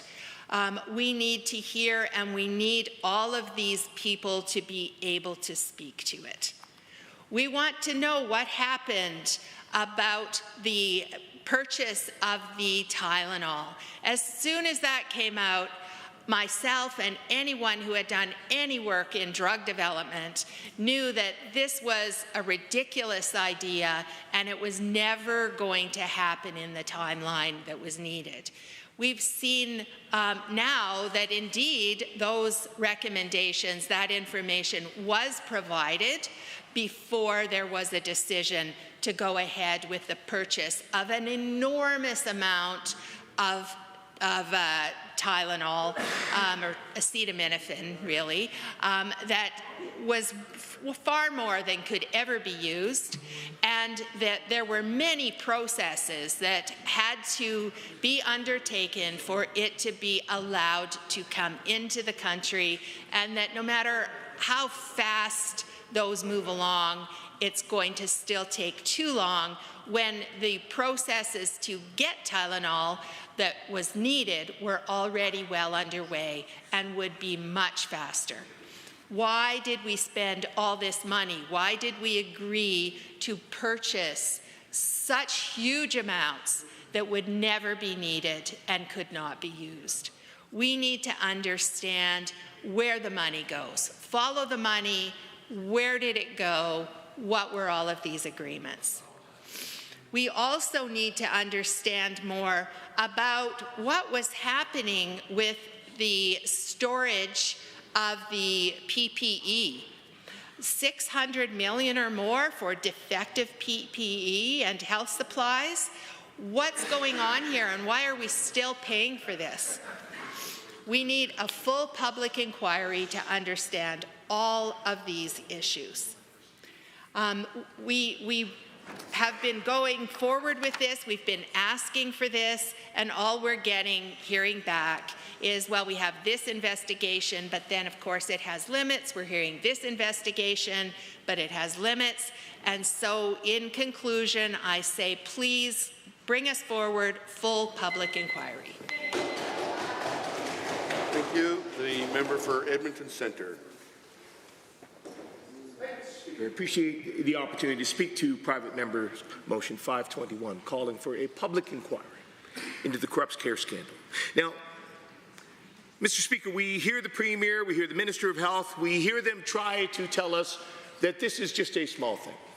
It's about a handful of contracts at Alberta Health Services. It actually didn't have anything to do with the Minister or the Premier or the Premier's Chief of Staff. The problem is all over there. We need to investigate those people, solve their problem, and we'll be good. But what we know, Mr. Speaker, is it goes far beyond a handful of contracts at AHS. This is a scandal about an unprecedented level of political interference from a minister's office, from staff in the Premier's office, to award these contracts. Dr. Jared Wesley, I think, published a great summary. A couple sentences. His summary, allegedly the Premier's staff pressured health officials to approve over $500 million in private health care contracts to a friend and supporter of the UCP who bought them seats in NHL luxury boxes. Then the government fired the CEO of Alberta Health Services when she tried to investigate. I think an apt summary, Mr. Speaker, that captures the gravity and the unprecedented nature of this. Now, Dr. Wesley also published an excellent blog post talking about the situation and breaking down where we are. And in it, he notes that currently this scandal, the corrupt care scandal, is the subject of 6 separate investigations. Now, the government likes to pull those out and say, that's enough, that's all we need. Dr. Wesley says, in fact, no, it is not. To quote Dr. Wesley, the Alberta government's current patchwork of investigations, audits, and court cases involving the UCP pay-to-play lacks that crucial element of comprehensive, independent, and public accountability. Let's talk about why, Mr. Speaker. So first of all, we have the AHS internal review. That's going to be able to look at if the procurement rules were followed when they handed out the contracts. Now, the last we heard from the lawsuit, that report actually there was a report underway. It was completed, it was handed off from the CEO to the health minister, and then it disappeared into the ether. If this government was looking to be honest and transparent with Albertans at all, Mr. Speaker, that report would be released to the public today. This government has chosen not to do that. Those findings are sitting on the Premier's desk, on the Minister of Health's desk. That means it lacks the kind of independence and transparency that Albertans deserve. Then we have the Auditor General's investigation. Now, the Auditor General reports to the legislature he will be able to look at whether public funds were mismanaged in awarding the contracts at the heart of the scandal. Problem here is that while the Auditor General is independent, he is limited to financial oversight. So his investigation can't cover political interference, which again is one of the key allegations here, ethical breaches, or systemic democratic failures. So all of the problems that come with this government, Mr. Speaker, that they are trying to hide and deny and deflect. Now, I have faith in the Auditor General, Mr. Speaker, but I'll tell you, I have none in this government. And one of the other challenges we have, we just look at the example of Dynalife, a multi-million-dollar boondoggle. It was once the crown jewel of the UCP's drive to privatize health services. They spent 3 years setting up that deal, and it fell apart in 3 months. Now, the Auditor General, he launched an investigation into that deal in October 2023. The report was supposed to be released in early 2024. It still is not released yet. And early last year, when media reached out to the Auditor General to ask why it was being delayed, here's what he had to say. We've experienced delays in our ability to interview people and gather the necessary information needed to complete our examination work. In other words, Mr. Speaker, people, whether in government or outside, are dragging their feet and actively blocking the Auditor General's ability to investigate and get this crucial information out to Albertans. So that's why the Auditor General's investigation is not enough. We have a third-party review. So the UCP government, they've contracted a former Manitoba judge to conduct an independent review. Now, is the judge independent? Yes. Do I trust him? Absolutely I do. But this government limited the scope of what he's allowed to look at. He can only look at the legislation, the regulations and policies on procurement that are typically used by the government of Alberta, specifically AHS, and how that applies to the procurement of pharmaceuticals and services offered by chartered surgical facilities. So again, Mr. Chief Speaker, the core issue of allegations of deep corruption and political interference stemming from the Premier's office, the Health Minister's office, and potentially other ministers and offices of this government, that independent judge cannot look at that. Fourth, we have the actual lawsuit itself, and of course, that can look into the wrongful dismissal. We have had some information come out from that, and we are thankful for what we've had come out from that, because it certainly wouldn't have gotten that level of transparency from the government themselves. But again, that lawsuit is a private legal matter to resolve the disputes between these parties. It could reveal more useful evidence, and I'm sure it will, but it can't investigate the systemic failures or the political interference and allegations of deep corruption. That requires something more. The Ethics Commissioner's inquiry, well, that too is limited. It can only look at whether they broke ethics laws. And what we've seen, Mr. Speaker, is even when it is found that the Premier broke ethics laws by actively trying to interfere in a criminal court case, there was no penalty applied, and this Minister of Justice just sort of said, well, everyone just needs a little refresher course. So again, it is not acceptable for the level of accountability that Albertans deserve. Lastly, we have the RCMP investigation. They can look into whether criminal laws were broken, but they don't look into the political or ethical failures that we know this government is frankly riddled with, because we've seen it time and time again. We've never seen a government as so fond of political interference in the work of public bodies. So we need an actual, proper public inquiry to get to the bottom of it. As Dr. Wesley says, each of these investigations, it serves a function, but they're piecemeal, they're fragmented, they are limited in scope. And without a public inquiry, Albertans will never get a full account of this scandal, including just how deep and broad the rot and corruption go. Without a public inquiry, we will never have an actual public forum where the key players involved, the Premier's Chief of Staff, perhaps the Premier, perhaps the Minister of Health, perhaps the Minister of Mental Health and Addictions, where those individuals would be forced to testify under oath about those crucial questions which this government still ducks and avoids about who knew what when. Answers that Albertans deserve. And without a full public inquiry, that means then we will never get the comprehensive set of reforms that would prevent future abuse, to ensure we never see the kinds of behavior that has been alleged in this lawsuit.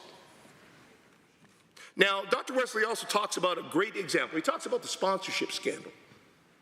Now, I'm sure members of the government are fond of that one. They love to rail against federal liberals, and hey, I'll join them on this one. That was a pretty dirty play, where the federal liberal government was found to have, hey, somewhat familiarly, given some sweetheart contracts to friends and supporters using public money. Imagine that. Deja vu. But the fact is, you know what, there was an Auditor General's report, there was a parliamentary committee, there was an internal review by the Liberal Party, and of course, they believe in internal reviews. I'm sure they trusted that one, Mr. Speaker. RCMP criminal investigation, and finally, what actually got to the bottom of it, what actually gave the truth to Canadians, what actually brought accountability and reform and eventually toppled the government, was a public inquiry, the Gomery Commission. Again, requiring people to testify under oath, giving subpoena power. That's what rooted out the corruption. That's what stopped a government from deflecting and hiding and refusing to own up to their actions. That's what got Canadians the truth. That's what rooted out corruption in the federal government. So let's be clear, Mr. Speaker. The Minister of Justice can stand and talk about his independent third-party investigation all he likes. It is not enough. It is an attempt by this government to drag their feet and hope they can deflect this long enough that their constituents stop emailing them, stop phoning their offices, and hopefully they're hoping forget about it. But, Mr. Speaker, Albertans will not. This information is going to continue to trickle and dribble out. We're not letting go of this because Albertans deserve transparency, and we're going to make sure they get it. At some point, this government may be dragged kicking and screaming to what they should have done to begin with, calling an actual public inquiry to get Albertans the truth. They could take a small step and support this motion for that today.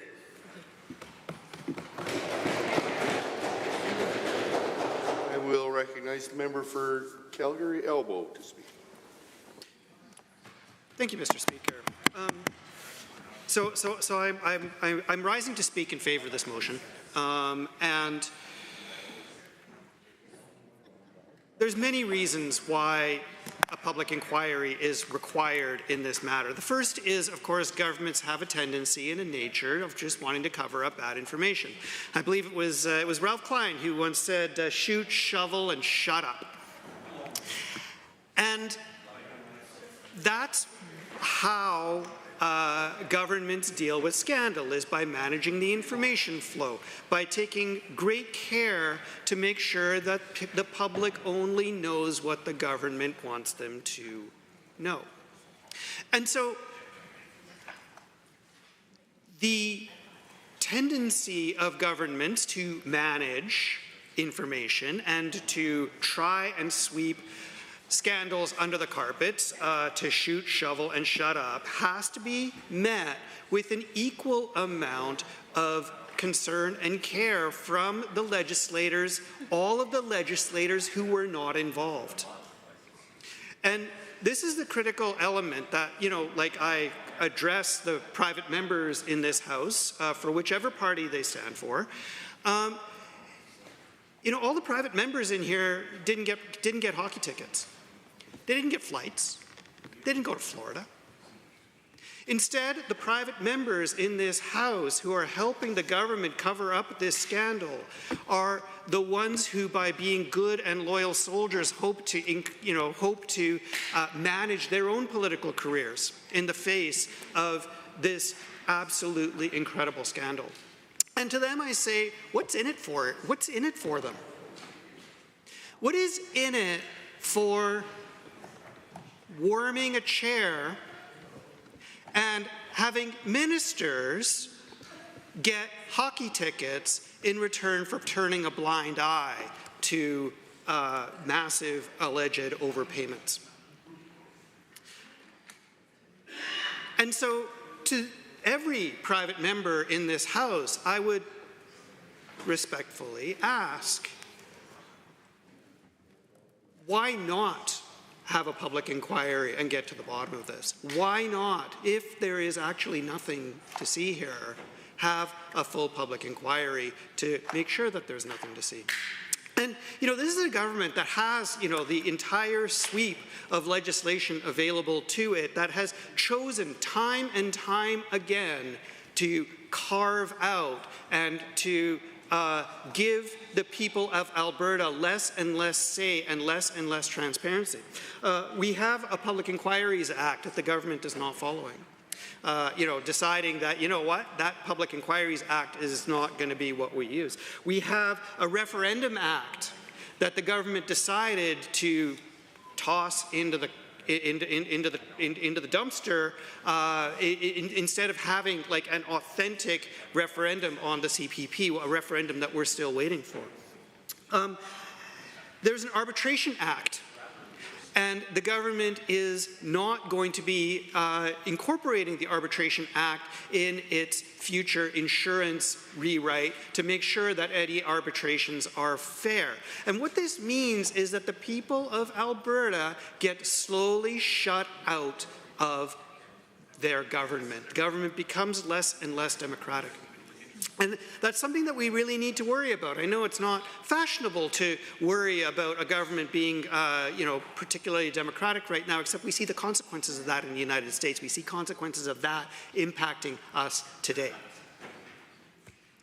And I think the people of Alberta want to know the truth. I think they deserve to know the truth, and I think that the private members in this House deserve to know the truth as well.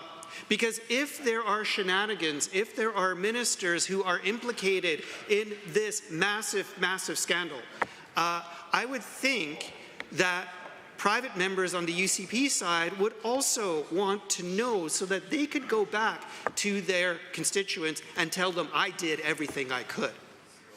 I can hold my head up high. You can count on me because I care about transparency. And, I get it. The government has probably said at some point, look, we shoot, we shovel, we shut up, it all goes away, and nothing happens. It just all dies off, and nobody gets hurt. Well, except there's a website, corruptcare.ca. I encourage everyone in Alberta to check it out because we, the party, the NDP party, has set up this website to allow people who are sensing fraud or who know something or someone to come in. And to every member in this House, I will tell you, there is an avalanche of tips coming in, just an absolute avalanche. And it's an avalanche that could stand to block the Money River. How big is this Money River? Well, let me tell you.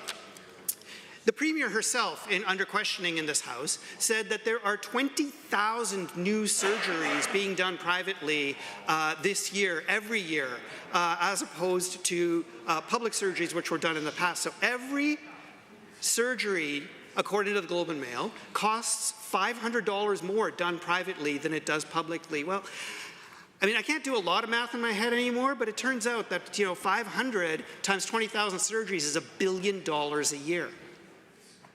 That's the Money River that we're talking about. And in order for some of that Money River to find its way into the right friendly hands, what has the government done? It has stopped disclosing gifts. It has made it okay to go into luxury skyboxes. It's made it okay to accept flights. And again, I can't help but emphasize that it's not the private members in this House who are getting those flights. It's not the private members who are getting the sweetheart deals. It's not the private members who are going to get fancy employment deals after the fact. No, no, no, no, no. Those belong to the ministers, allegedly. Now, I asked the minister, why is a public inquiry required? Because, well, I asked the Minister of Justice in this House,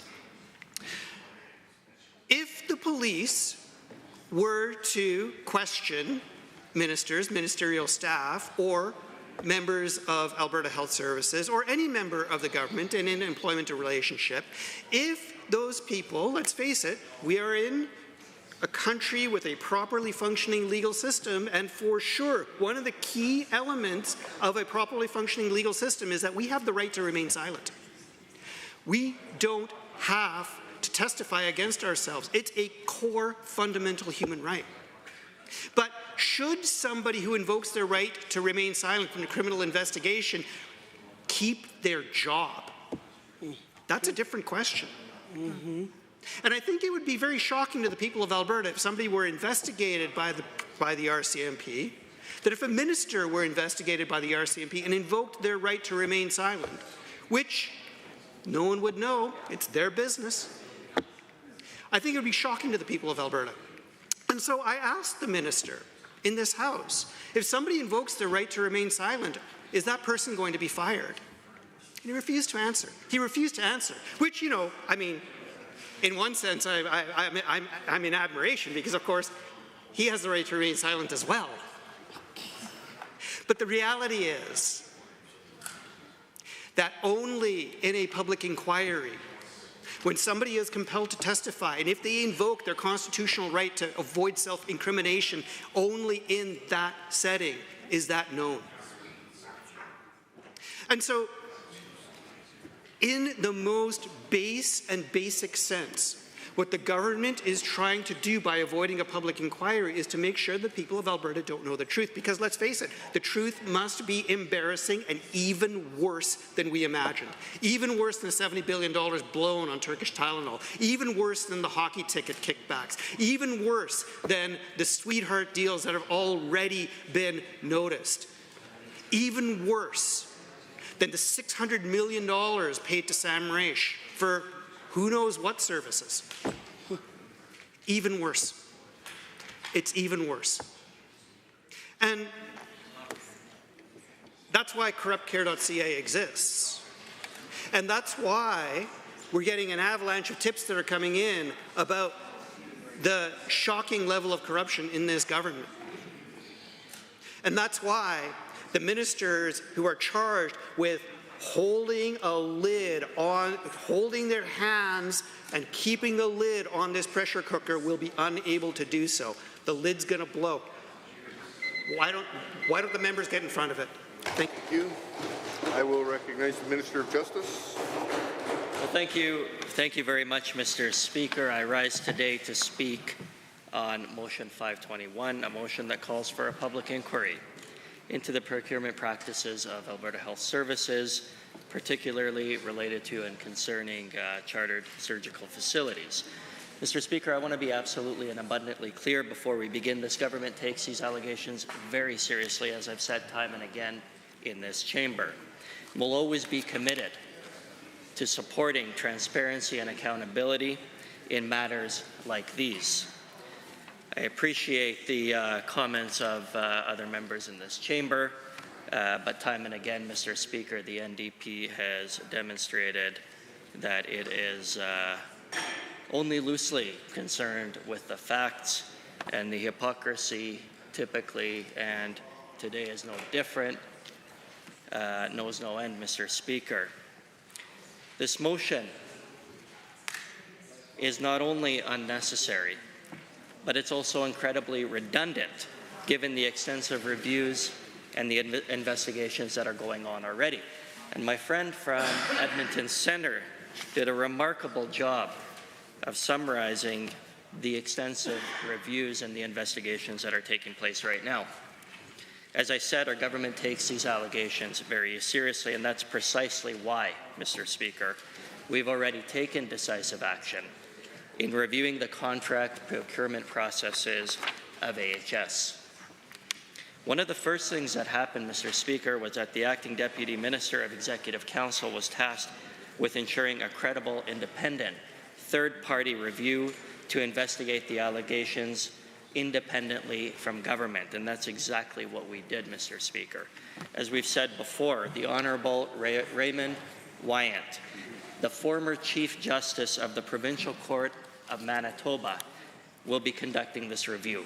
I cannot imagine a more independent process than having a former Chief Justice of another province, an NDP province for that matter, conducting and leading this review. But, Mr. Speaker, Like the member for Edmonton Centre, Judge Wyant brings extensive experience in law and judicial oversight. He is a well-respected former judge. He is a well-respected individual of our communities, and he will do a thorough job of reviewing this matter in an impartial way. Mr. Speaker, the Honourable Judge Wyant's investigation is well underway, in fact, with an interim report due on May 30th, 2025, and as I've mentioned in this chamber many times before, a final report due on or by June 30th, 2025. These findings will be made public for everyone to see on alberta.ca, and I am very encouraged by those results, Mr. Speaker. I have to wonder, what do these NDP members actually want? An additional, redundant public inquiry will not serve the people of Alberta any better than the rigorous processes that are already in place, and there are many. Our government has fully supported the Auditor General's review of this matter. I again am pleased by my friend from Edmonton Centre, who used up all of his time but still wants to continue to ramble on from the floor. Mr. Speaker, my friend from Edmonton Centre outlined the plethora of investigations, processes, all independent, that are taking place right now. He mentioned the faith that he has in the Auditor General. I too, Mr. Speaker, have faith in the Auditor General, and we will continue to work with that independent office, a completely independent office, to provide all the necessary documentation, and will assist in their thorough examination in any way that we can.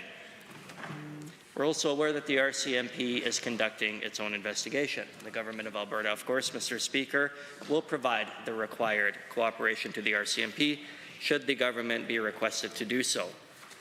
Now, the member for Calgary Elbow spent a great deal of time criticizing the charter right to silence, Mr. Speaker. I will stand up publicly in this House and say that I will do everything that I can to ensure that individuals have the right to silence, as is afforded to every single Canadian in this country, Mr. Speaker. I'm not embarrassed to say that. He might want to get up and reiterate his comments again, but I think it's embarrassing for any member of this chamber, let alone a member who uses the opportunity to spend his time criticizing our charter rights, to suggest that we are embarrassed to say that, Mr. Speaker. I have no concerns whatsoever. Since the RCMP operates independently, it would be highly inappropriate for this government to interfere or comment on that investigation. But of course, let me be very clear, Mr. Speaker, we're not ignoring concerns, we're not ignoring inquiries, we're not ignoring requests. We will work with whatever independent body to furnish or provide it with whatever it needs in order to conduct its investigation. And we'll address it in an efficient, transparent, and responsible manner. Mr. Speaker, that's what Albertans want us to do, and that's exactly what we're doing. But let's talk about what this motion is actually about. Now, the member for Edmonton-Glenora got up and introduced the motion to talk about the things that she wants to see. But let's look at what it actually is about, Mr. Speaker. It's an attempt to undermine the very hard work that chartered surgical facilities are performing in this province, where thousands of Albertans are receiving publicly funded surgeries as a result of these facilities. These facilities are a key part of Alberta's healthcare system. They're not going anywhere, Mr. Speaker. As I said, they are publicly funded surgeries that are reducing wait times and freeing up operating rooms in our hospitals all across the province, and I think that's incredibly important to note. Mr. Speaker, Albertans rely on these chartered surgical facilities for thousands of essential services, and the NDP members bringing these matters forward seek nothing but to try and score cheap political points, to try to criticize and attack the processes that have been in place for many, many years at the cost of the healthcare of Albertans, Mr. Speaker. It's no secret that the NDP in their short term in government failed miserably when it came to public health. It's the highest, they were responsible for the highest record spending the highest levels of deficits, the highest levels of debts, the highest net migration out of our province, and everything that they did improperly or incorrectly, Mr. Speaker. This is not an opposition that has the experience or the capabilities to manage this province, Mr. Speaker. Albertans deserve a healthcare system that prioritizes patient care over political ideology, over cheap political points, over the opportunity to grandstand in this chamber and pretend that they have an opportunity to affect change in this province. They certainly do not, and they have demonstrated that they're incapable of doing so, Mr. Speaker. Let me, through the chair, in the 2023-2024 fiscal year alone, this province set a record of over 304,595 surgeries, which was an increase from 294,300 in the previous year alone. Chartered surgical facilities played a crucial role in delivering those numbers, completing over 62,000 surgeries. I heard one of the members of the NDP allege that it was 20,000. It's actually 62,000. The results speak for themselves, Mr. Speaker. It's no secret that this government has been critical of AHS and their performance. The inability of AHS to deliver timely and quality health care is well known to many people, but that's exactly why our government is taking a strong approach to refocus this health system.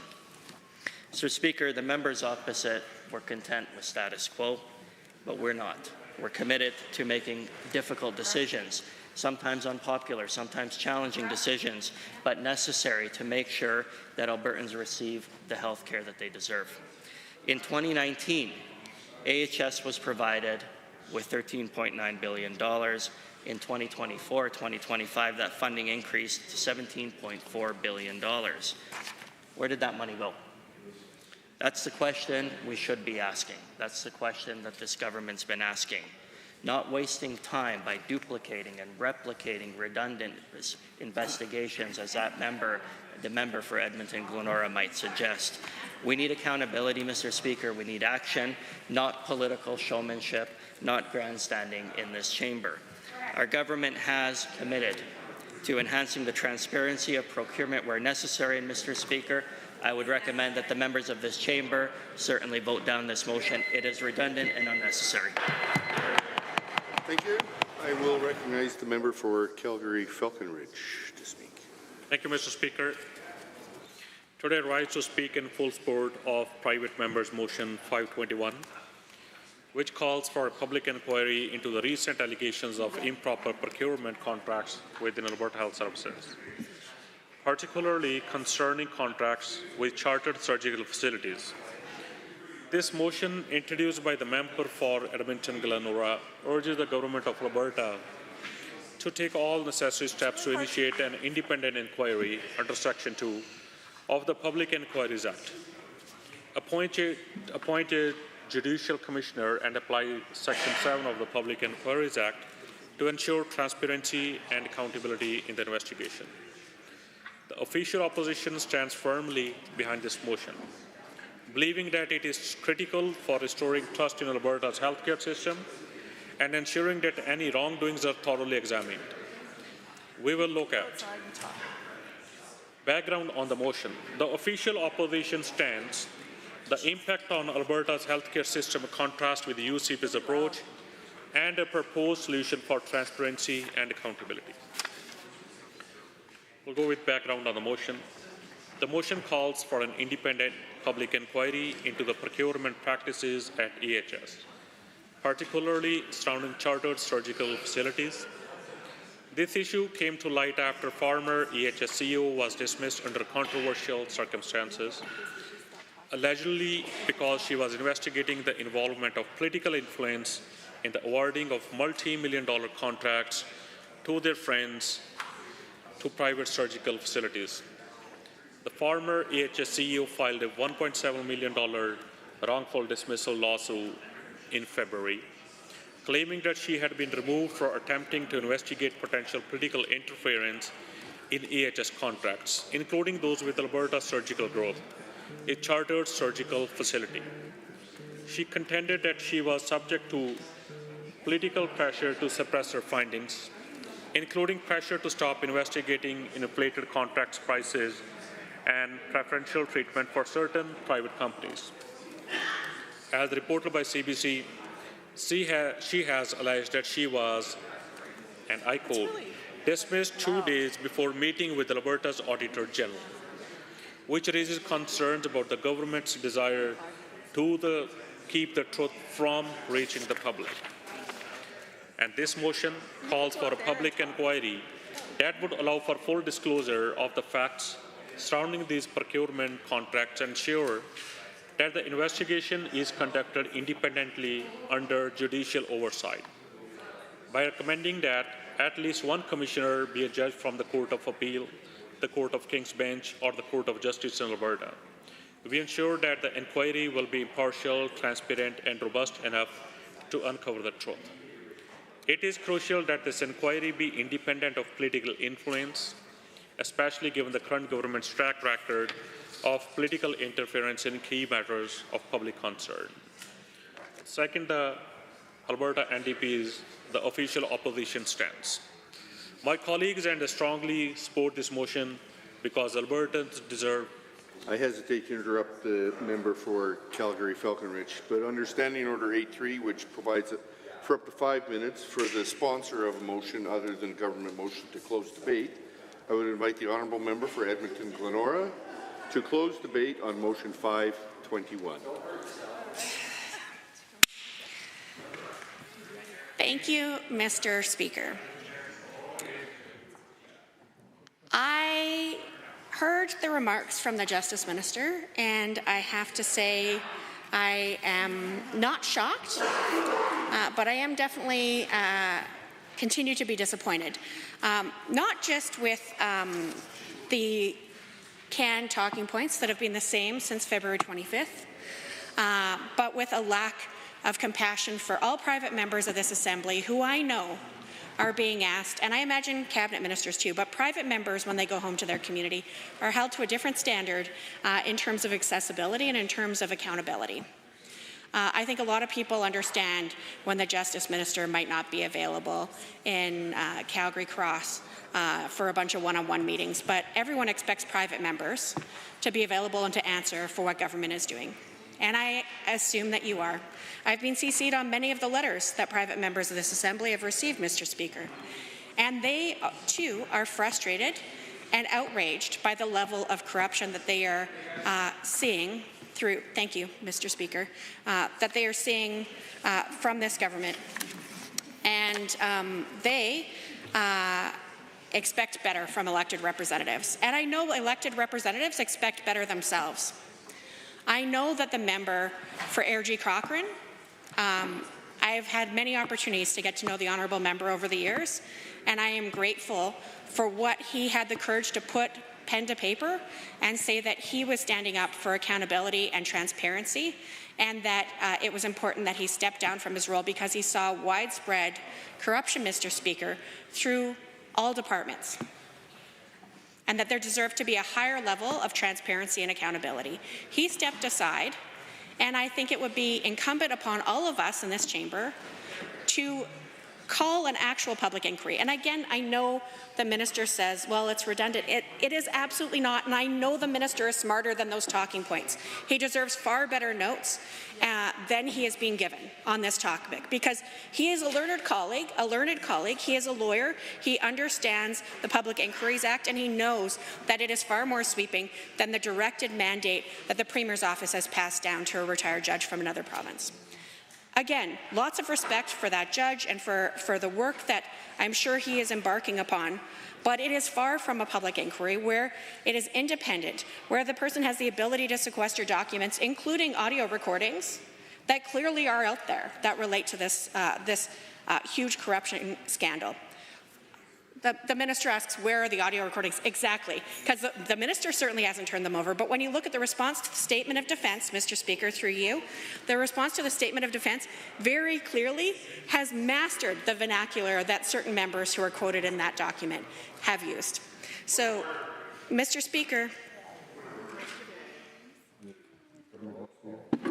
Yeah, Mr. Speaker, I rise on a point of order for 23H, I, and J, insinuating false motives against the Minister of Justice, suggesting that he has access or has something with regards to recordings that, Mr. Speaker, the member is clearly insinuating that the Justice Minister is acting untoward, is doing something inappropriate in this chamber. It was absolutely an accusation, and I think it's absolutely ridiculous that the member thinks that just because there is parliamentary privilege in this chamber that she can go and make these kinds of accusations against a member in good standing, particularly, Mr. Speaker, the Minister of Justice.